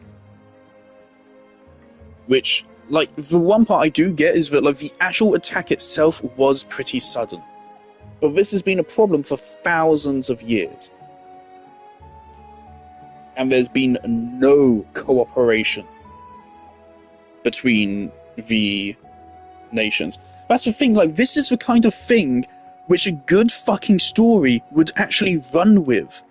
Right? A good fucking story, a good world could realize, the writers could realize, oh fuck, we've actually got a kind of problem here where this doesn't make sense for world building. And then what they'd do is they'd make a fucking political arc out of it. Where, say, the other nations did send aid, and it wasn't enough, or Natlan wasn't grateful for it, or the aid came, but then the Abyss didn't attack, and so they're like, well, why are we here when we need these forces back home? So when we take them back home, and then the attack happens, and then it's like, oh, well, fuck. You know, they actually take that kind of weak point in their story, and they turn it into an advantage to have fucking competent writers actually give a fuck. Right? Okay, why is this a quest? Is this new? Oh, cool. Oh, is it a decoration? Hey!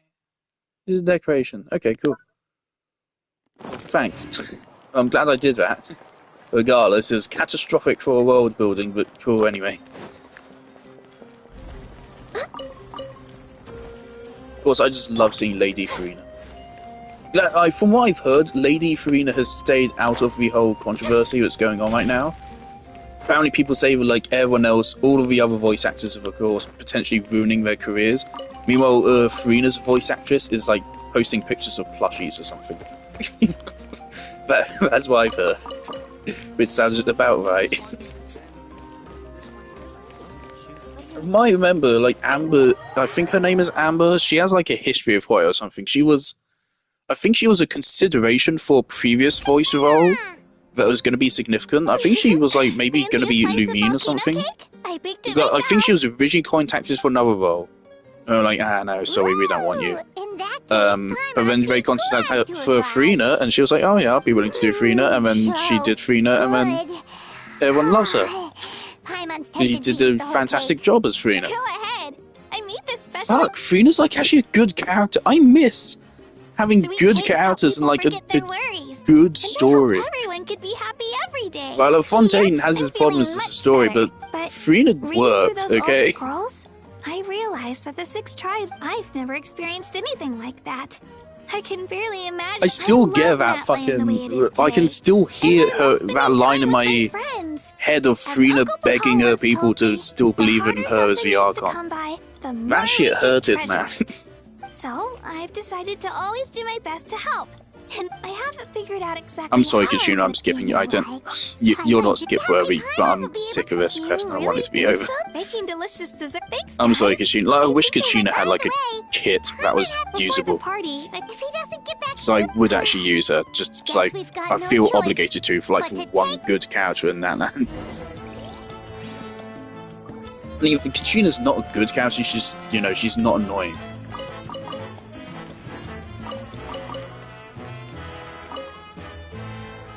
A toast to the successful conclusion of the Bloomflower trials. Cheers! Cheers. Finally. Judging Nope. from my experience. Yeah, competitions do take a lot out of everyone. We all need a good rest. Cheers to that.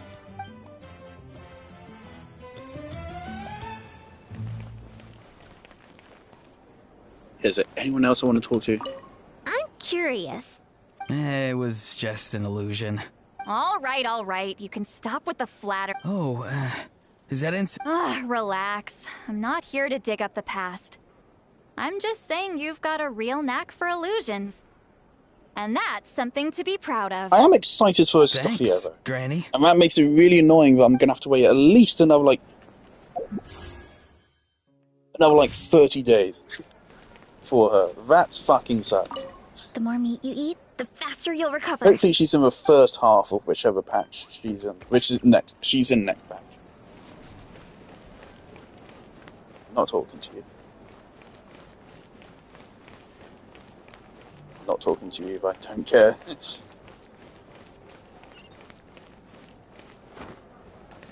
Oh wait, are we just going? I don't get why they never voice Lumine.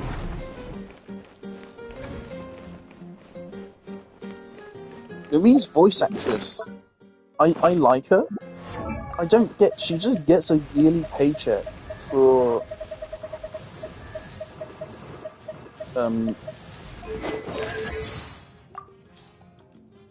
these.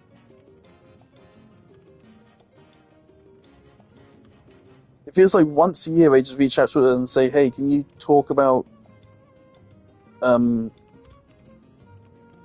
Ormos or Gardamex or just a whole bunch of shit."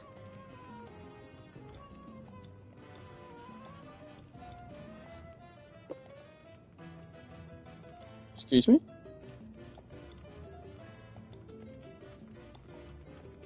Oh, for fuck's sake. Wait, is she, So in Natland, worried. Fuck, really? Okay.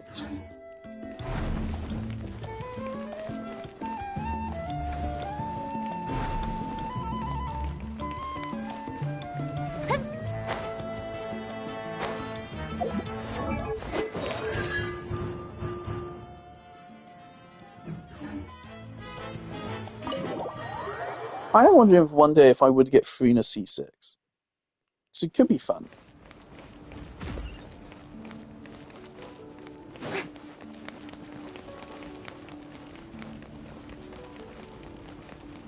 It's like a plunge Frina, I could make that do a lot of damage.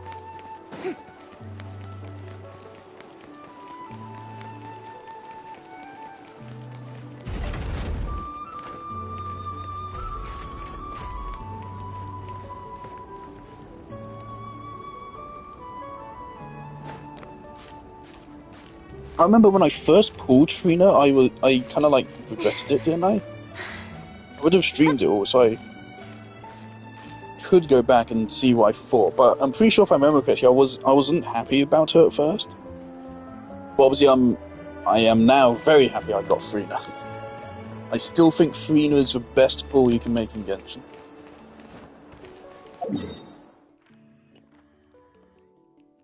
Because not only is Frina team-wise extremely valuable, you can fit her onto almost any team in the whole game.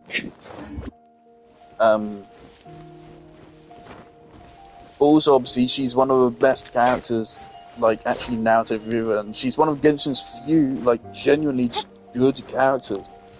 Like, competently, dare say, even, like, well-written characters. But, like, has an arc. And is interesting. Beyond being an anime waifu.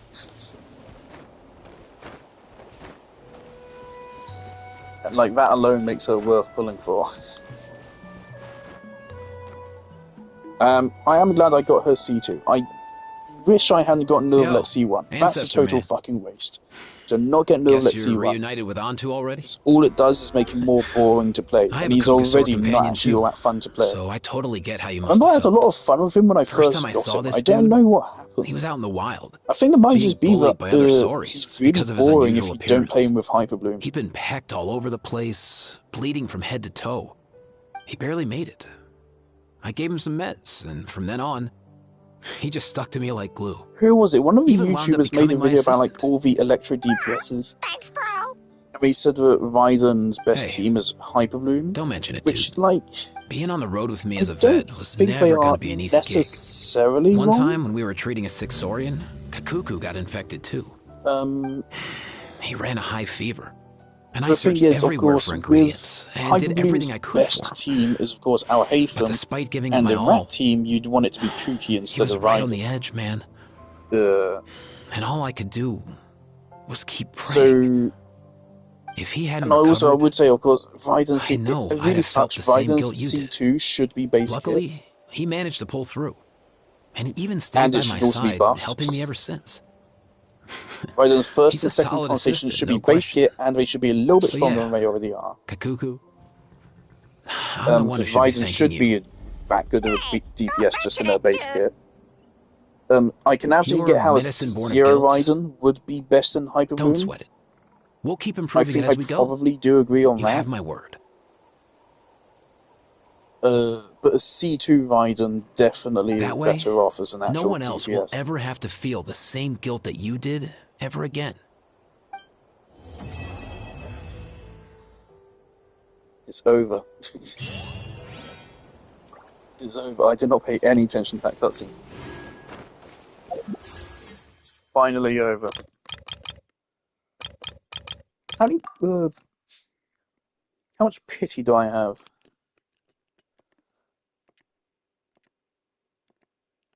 I thought it was more than that. It's 17 apparently.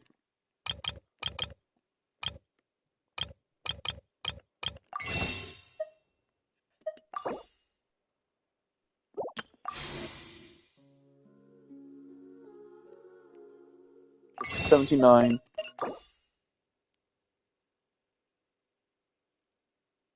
89.93. Not bad. So we already have a guaranteed 5 stars, just who I want it to be. And if we win 50-50. Alright, so that was the event. It was a nightmare. It is done.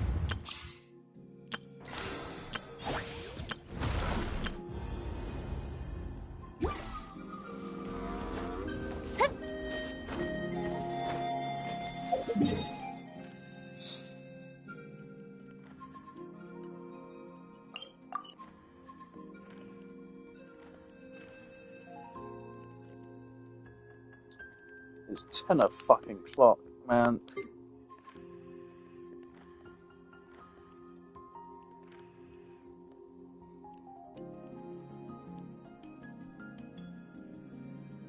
Alright, I'll try doing some exploration. Also, I remember, like, earlier I looked at Charlotte's, she's so close. I remembered a couple weeks ago I did this. A couple weeks ago. Well, yeah, when I made this team, I was like, oh, I should just send Charlotte. Just because why not? I have nothing else to spend resin on. So I might as well bring her up so I can upgrade her talents further and slightly boost her healing. But now I'm gonna get a Scoffier when she drops. And it seems like she's gonna directly power creep Charlotte. In fact, we have her talent numbers, don't we? Actually, I think Charlotte does heal more.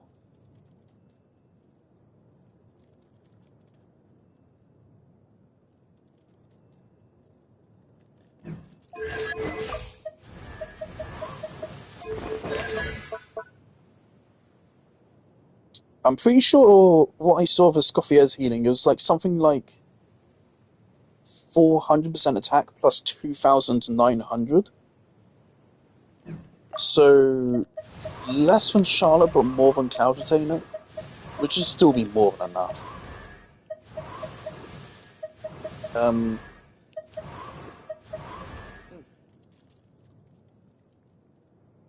Yeah, so there's not much point in me investing in Charlotte. The thing is, if I do get Skirk, which I'm considering, problem with Skirk, someone did a post which really well broke down her problems with her character design.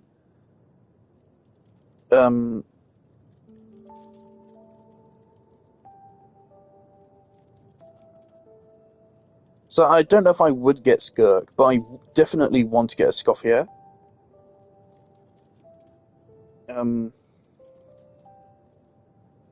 I mean, there's no point. So I don't know if we even know Skirk's hit yet.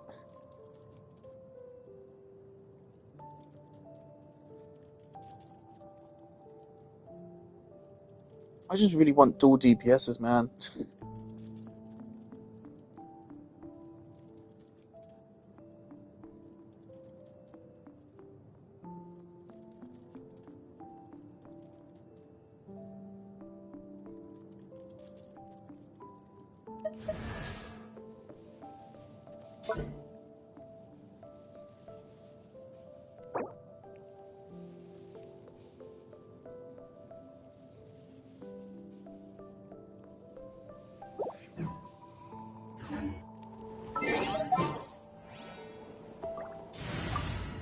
Alright, let me cook. Let me cook. Give me a minute. Right. All right, amuse me.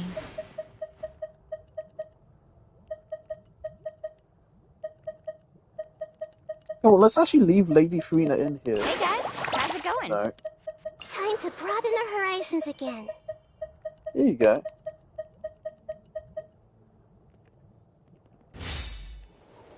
This could be interesting.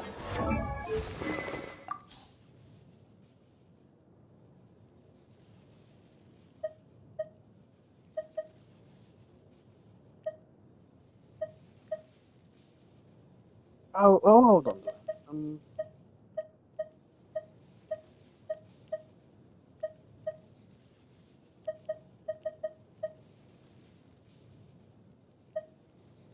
Yeah, let's just hang on to that.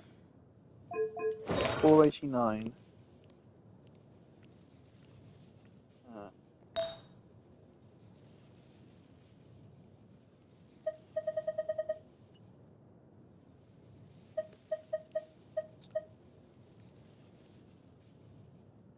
You have to use your burst. I mean, we could.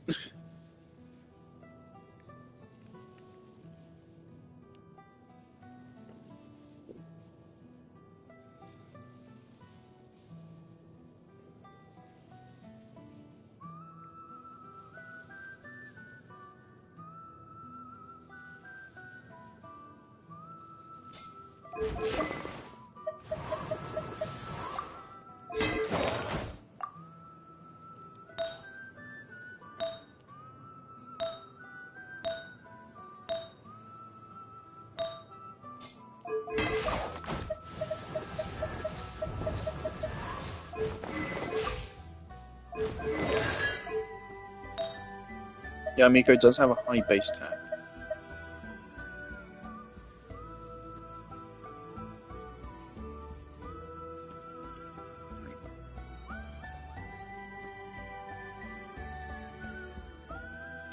Could also just give her our Haven set.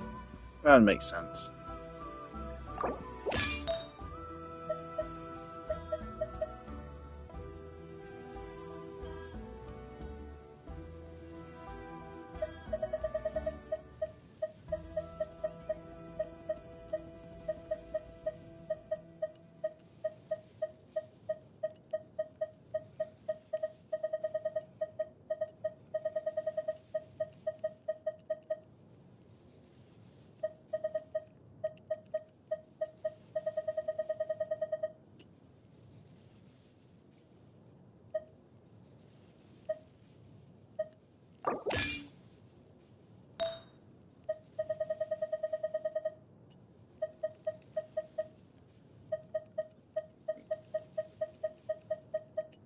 I'm actually starting to feel a bit woozy. I don't.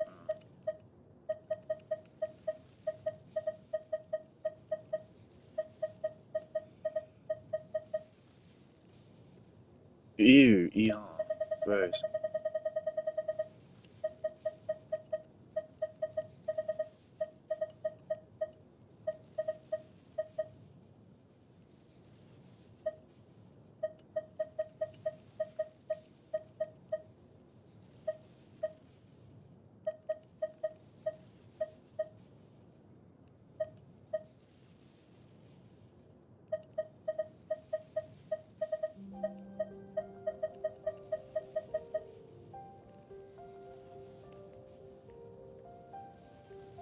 I wonder if our Haven will ever get a better artifact set with us. I feel like it'd be that hard for him to get a better one.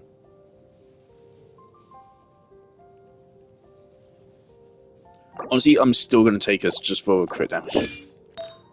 And so that I can easily just swap them back.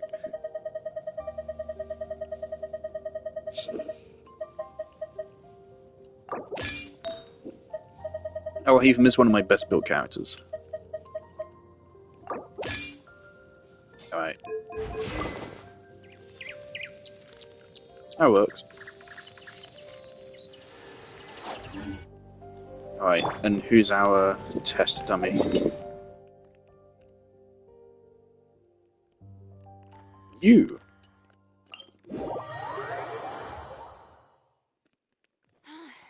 What a wild and desolate sight.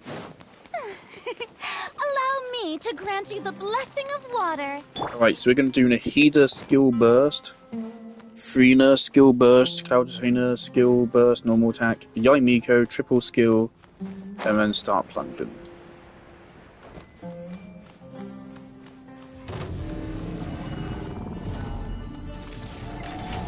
Committed to memory, the Temple of Wisdom.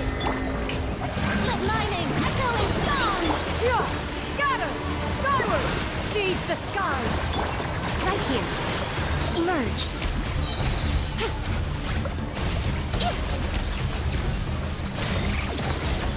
What the fuck? What the fuck? That was like actually good. What the fuck just happened?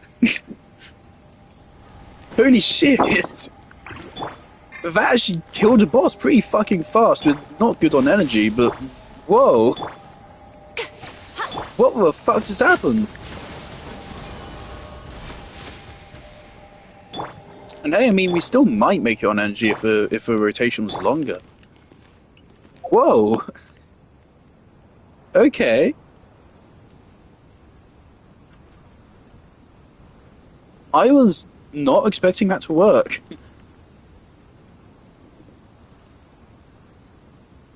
That was like more than respectable, man. Holy shit!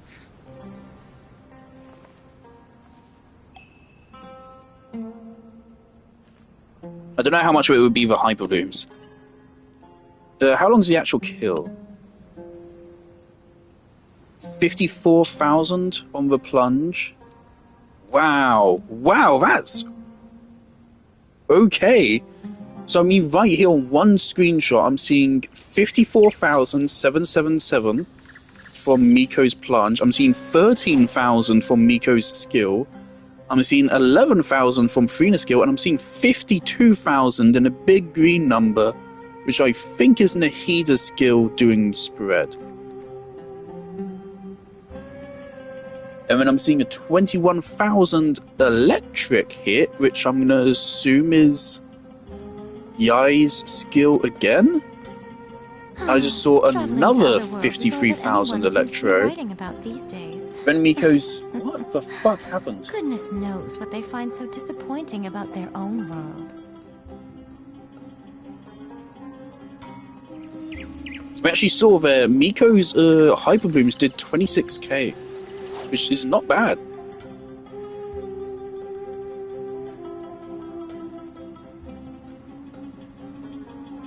A 60k plunge there.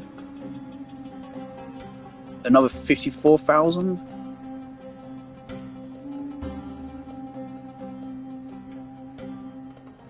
That's crazy. It was actually good. Okay. Well then.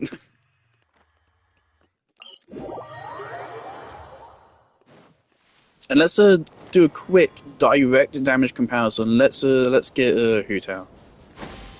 Skyward! Scatter! We'll compare that to Hu Tao's performance with this team archetype. Jello Impact was fucking right. Yai Miko plunge is an actual thing. Wow.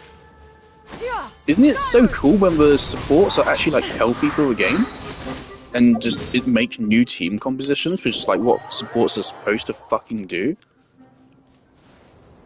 How long does this last? Okay.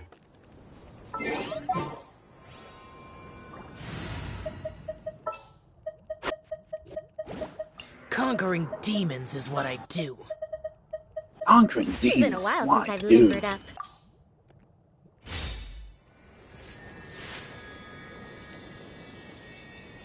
Because I think I'm gonna...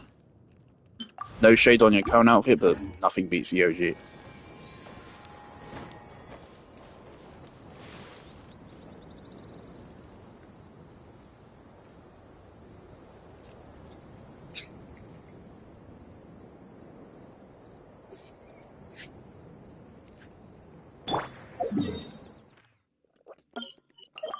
It's been 30 seconds.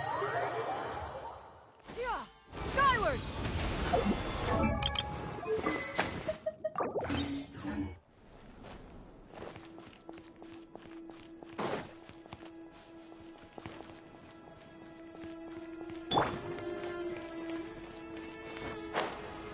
Now, I have seen Hu Tao's plunges here hit for 200,000 before, so...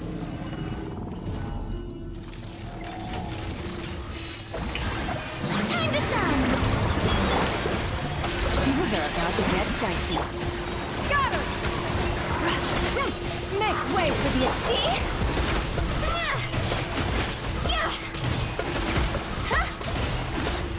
I mean, yeah, that was better than Miko. But not a lot better.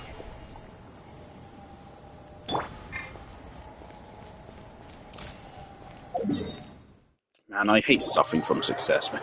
When you deal so much damage with a fucking... your energy requirements can't keep up. Gotcha. Thankfully, obviously, I mean, this team, obviously, with so much fucking energy recharge and Favonius going on here, they would never have energy problems outside of scenarios like that.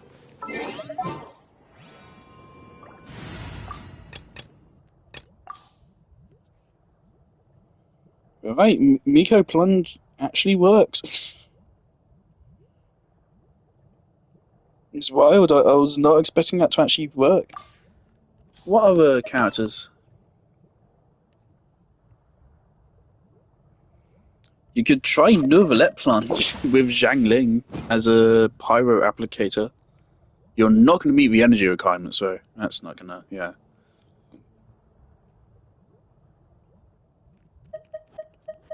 Kokumi? She doesn't crit, though.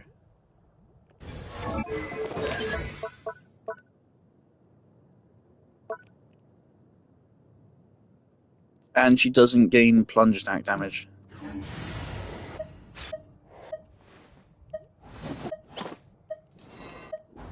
I've said this before, I'll say it again.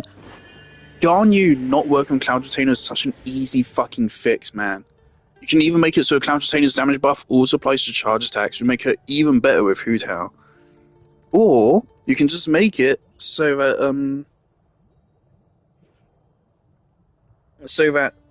when Ganyu does a plunge attack, she does a Frostflake arrow. Just make it so she like shoots a Frostflake arrow below her, and that does a bloom. Because it's so fucking stupid that Ganyu does not fucking synergize with Kitching or with Cloud Retainer.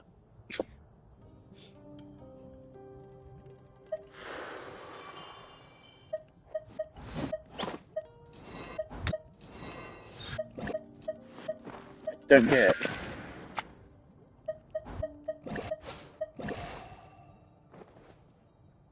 Mona Plunge would not work. Navia Plunge does work. I've heard about that being a thing. Yeah, plunging does work. And that is a 40% damage multiplier, so that will stack. Okay.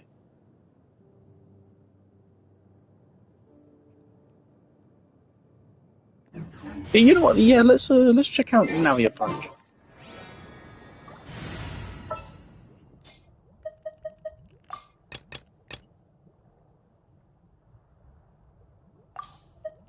Alright, so for Navia Plunge... The Spina's on the case! You want me on your team? Alright, rotation for this is going to be a little bit funky. Oh, and before I forget to, Jesus, let's give our Hafen this actual artifact set back.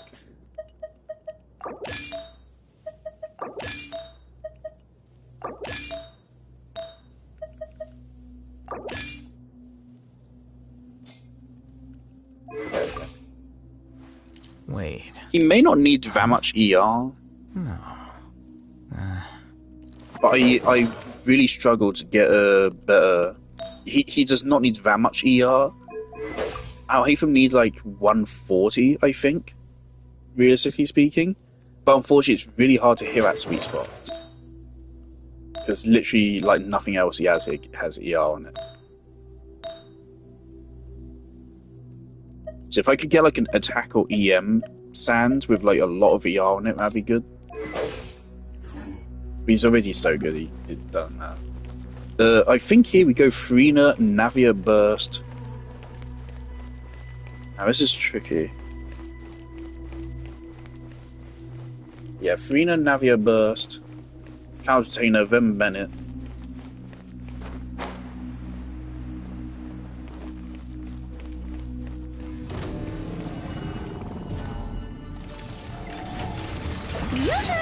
Let my name echo in song! Everybody stand back! Scatter! Strike cloud converge! Coming at ya! Hiya! Watch out! Not bad. Not bad at all.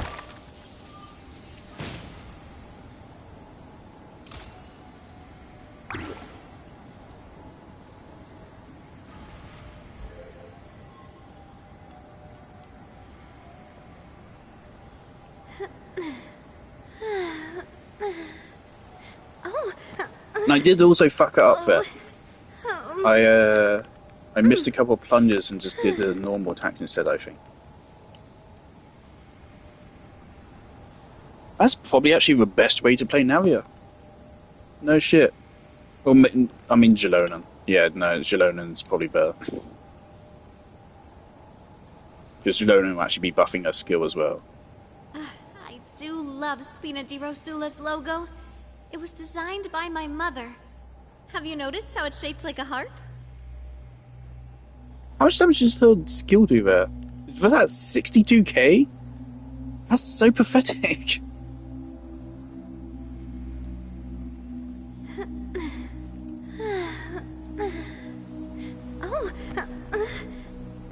Yeah, Navia's skill there only did 62k. That's so pathetic.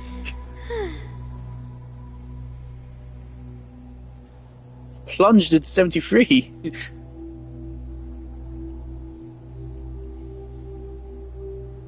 67 when I did a normal on accident.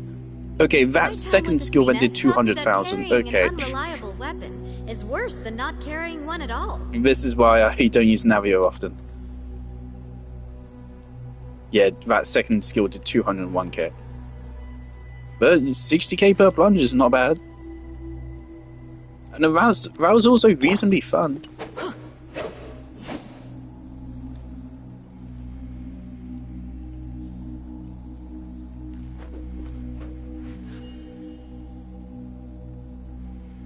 Of course, I do like Navi as a character, but yeah. I don't regret pulling for her either, because I have had fun playing her. But I regret that YouTubers big her up and say she's better than Hu Tao, because she isn't. Ow! What did that And she's definitely not better than Neelu.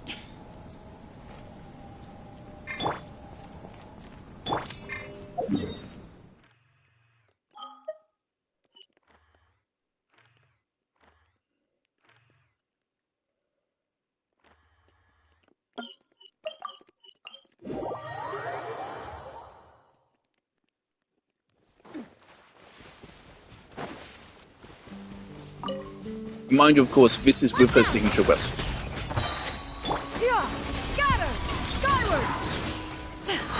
There are very few characters in Genshin whose signatures weapons I have. That is probably like, if anyone was to critically review my account, the main criticism they probably have for me is my 5-star weapons. In terms of signatures, I have 1, 2, 3, 4. That's it.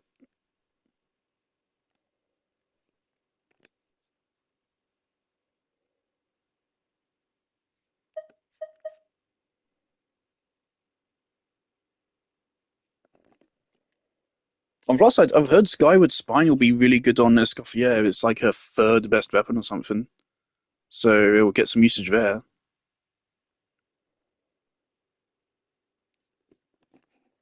The ER and the crit rate and the high base attack would be good on her.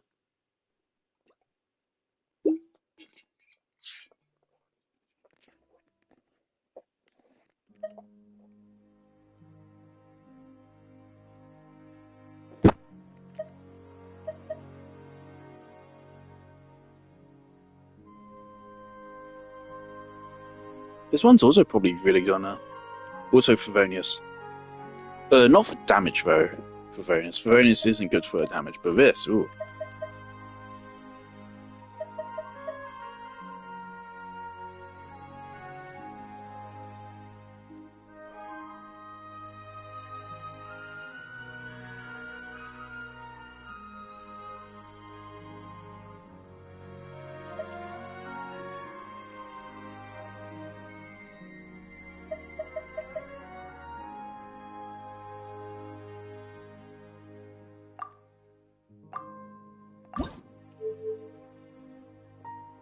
You can only bring it down to every 2 seconds, really?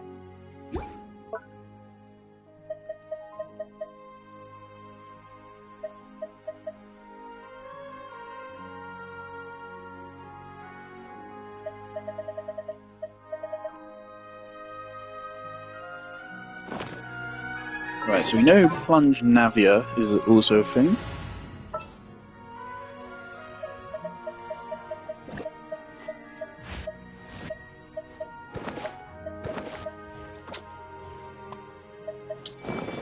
I've heard Plunge Lynette is also a thing, but that I'm not interested because that's literally just worse Zhao.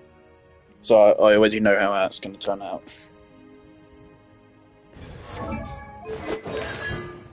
Same man, I got Lynette C6 and just didn't do anything with it.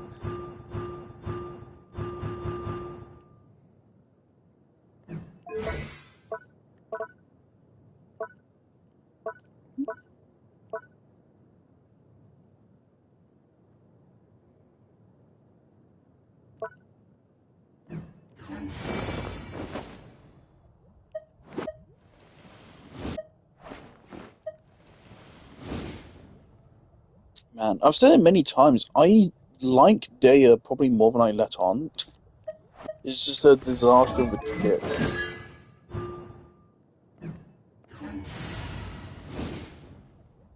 Don't let anyone tell you that Daya became good because of Neuvillette. She's still not good, even with Neuvillette. Oh, Collei. Please, can we get a 5-star Collei at some point? I don't care when, just at some point, please give this character the attention they deserve. It's like, she has a whole fucking comic about her, doesn't she? Which is about her lore of Dottore, isn't it? Why did they do that and just not do anything with her? Use your characters! I saw a video today of Chevreuse becoming the best DPS in the game. That was pretty funny. I'm not joking. One guy made a build where it's a really annoying build to use, and it involves Jansen, so I'm not going to be using it. And Sitlali as well, so I can't do it. But they found a way to, because Chevreuse's multipliers are really high. Look at that.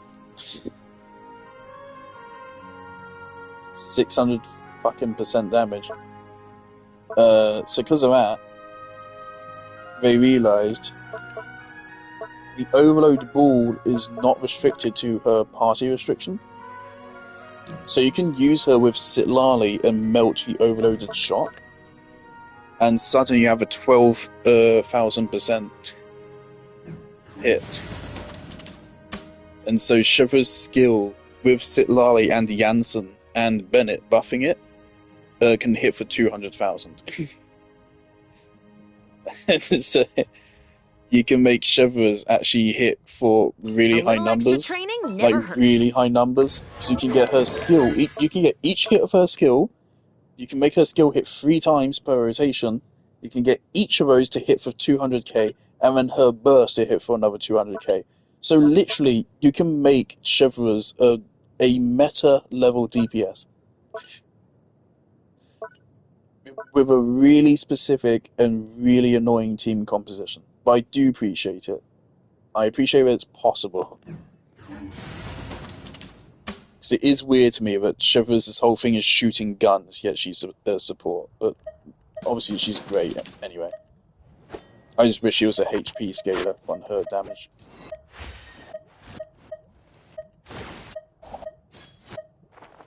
People like DPS Lanyan.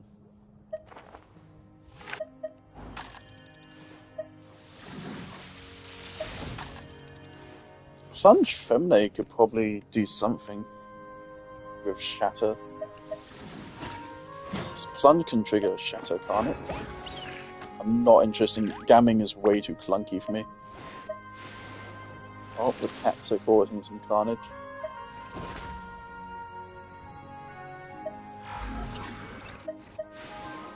Is there anything Lisa could do to compare to Mika?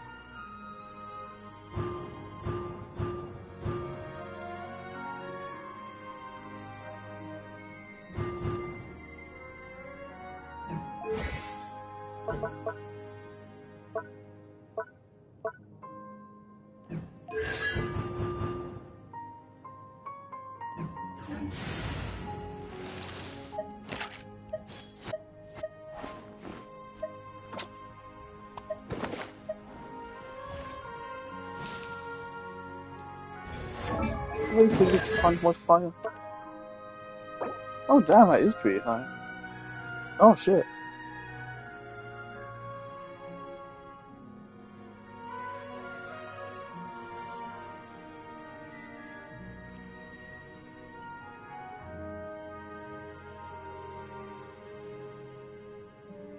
That is pretty good. And thanks to his kit, he can actually take advantage of that. 12-second Pyro Infusion definitely gives him enough time to use it.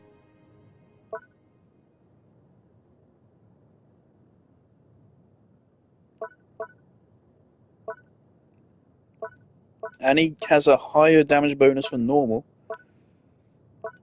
The unfortunate thing is, it's still not going to be as good as Hu Tao Plunge, because he just doesn't get a chunky attack buff.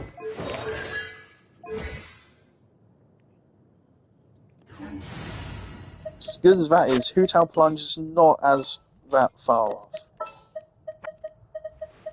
Conquering demons is what I do. Need the help of an elder, huh?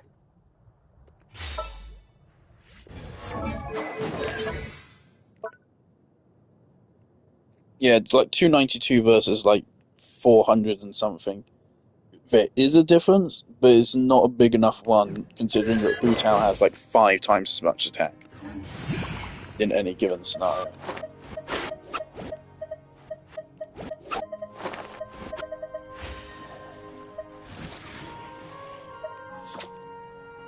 There's a character which just popped in my mind and they have already left.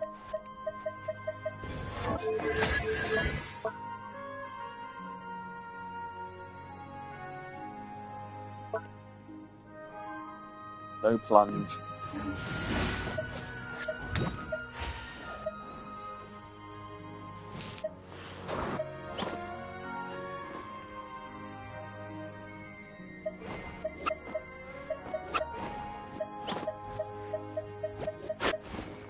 Part of why Plunge Mika would be viable is because she has her turrets doing their damage during the whole thing, and then at the end of rotation you can then use her burst and get even more damage out of that. So I probably would like to invest in that. Remind you, of course, that performance we saw was with the talent at level 4 actually as well. That needs to be mentioned. The talent's level 4. It still has plenty of room to actually grow way stronger. As you know what, let's do it.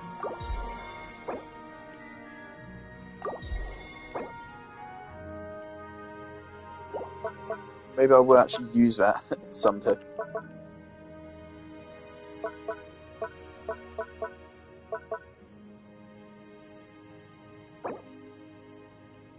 Where was it before?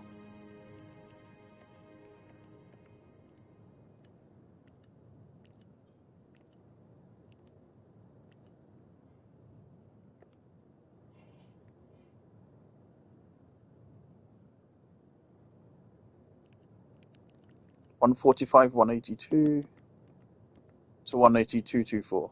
Right. So not a huge damage buff, but still it's there. So yeah, she was already hitting for 60k.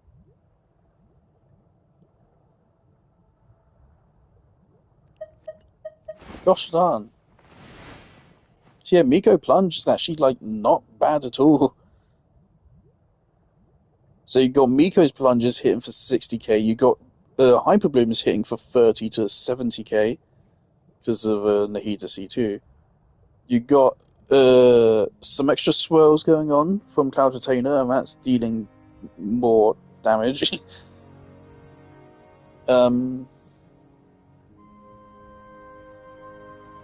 Viridescent Venom would be a good idea. Obviously, of course, it would definitely help on that team.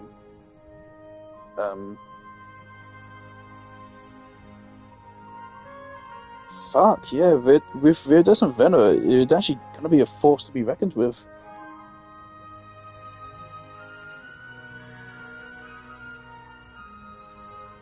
Right, Miko Plunge is a thing. Wow. Yeah, that damage is actually get. It might even be better than Zhao. That's pretty sad. Miko Plunge probably actually is better than Zhao in its ultimate form, because with Zhao is all the damage is weighted on him, but with Miko Plunge, Miko herself would be approaching Zhao's damage numbers, but then on top of that you have Nahida as one of the best sub-DPSs in the game, and you have then Hyper Bloom on top of it, and you have Miko's turrets as well. So I would not be surprised if Miko Plunge is actually better than Zhao Plunge.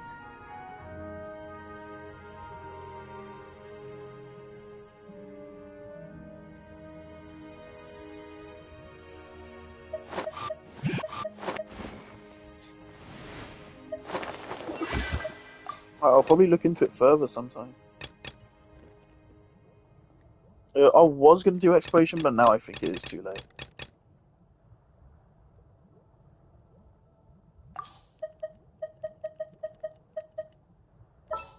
Honestly, I'll always change this over to be... My contraptions are calibrated. We may now depart. The campaign begins. I knew you'd miss me. Gonna be epic.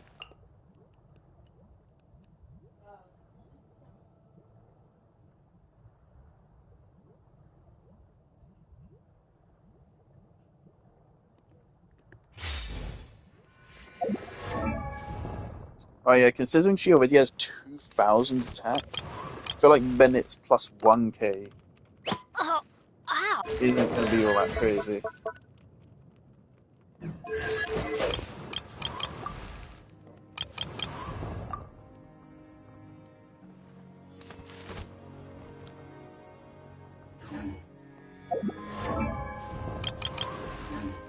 So because of that, I think the actual Geo-Resonance might be better.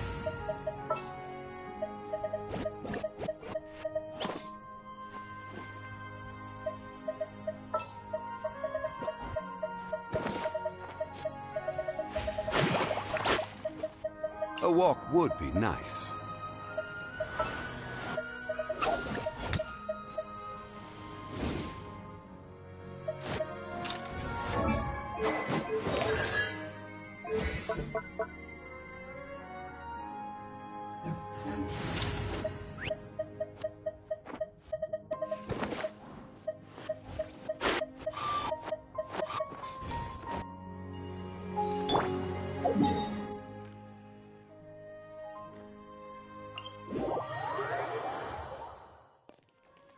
Right, we're going to test this one more time at the stream.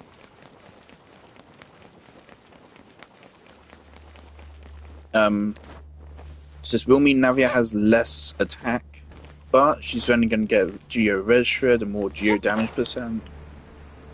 So it might be better this way.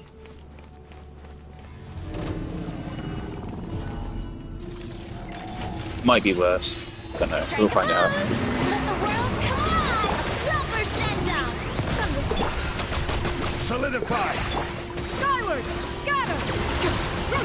Make way! Feeling lucky? Why is she's so awkward? Umbrella warfare, I guess.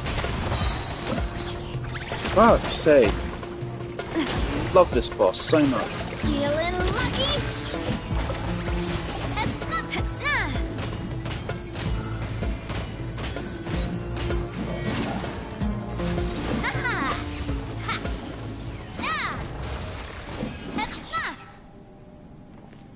Alright, well, results inconclusive from that. We have the energy to go again. Sunglasses are great at keeping the sand out of your eyes so you can see your way.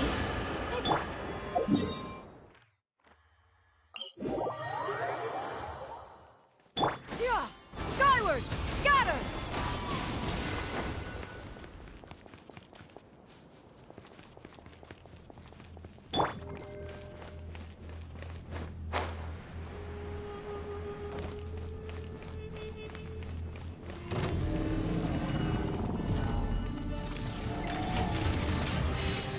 Yoo-hoo! Time to shine! Attack! Gather! Skyward! Scatter! Seize the skies! This one's got your name on it! Feeling lucky?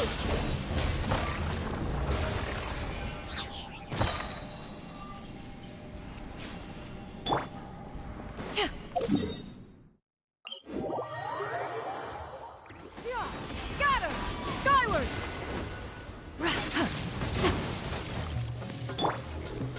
Stabilize! Umbrella warfare, I guess! Hey there! Skyward!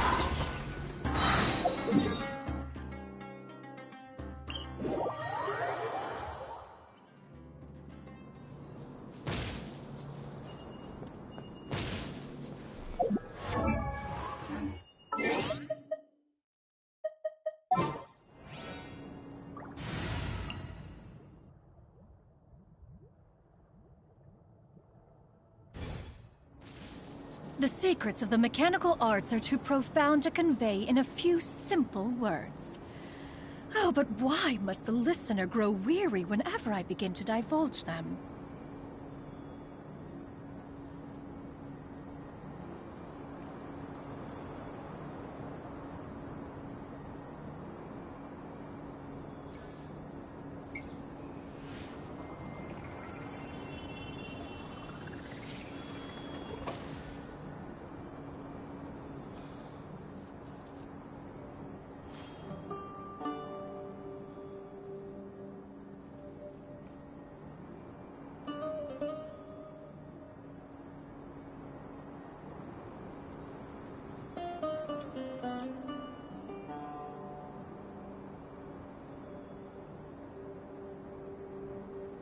Peace prevails throughout the land, and all things are made new, as buds in the spring. This is an auspicious era for humanity.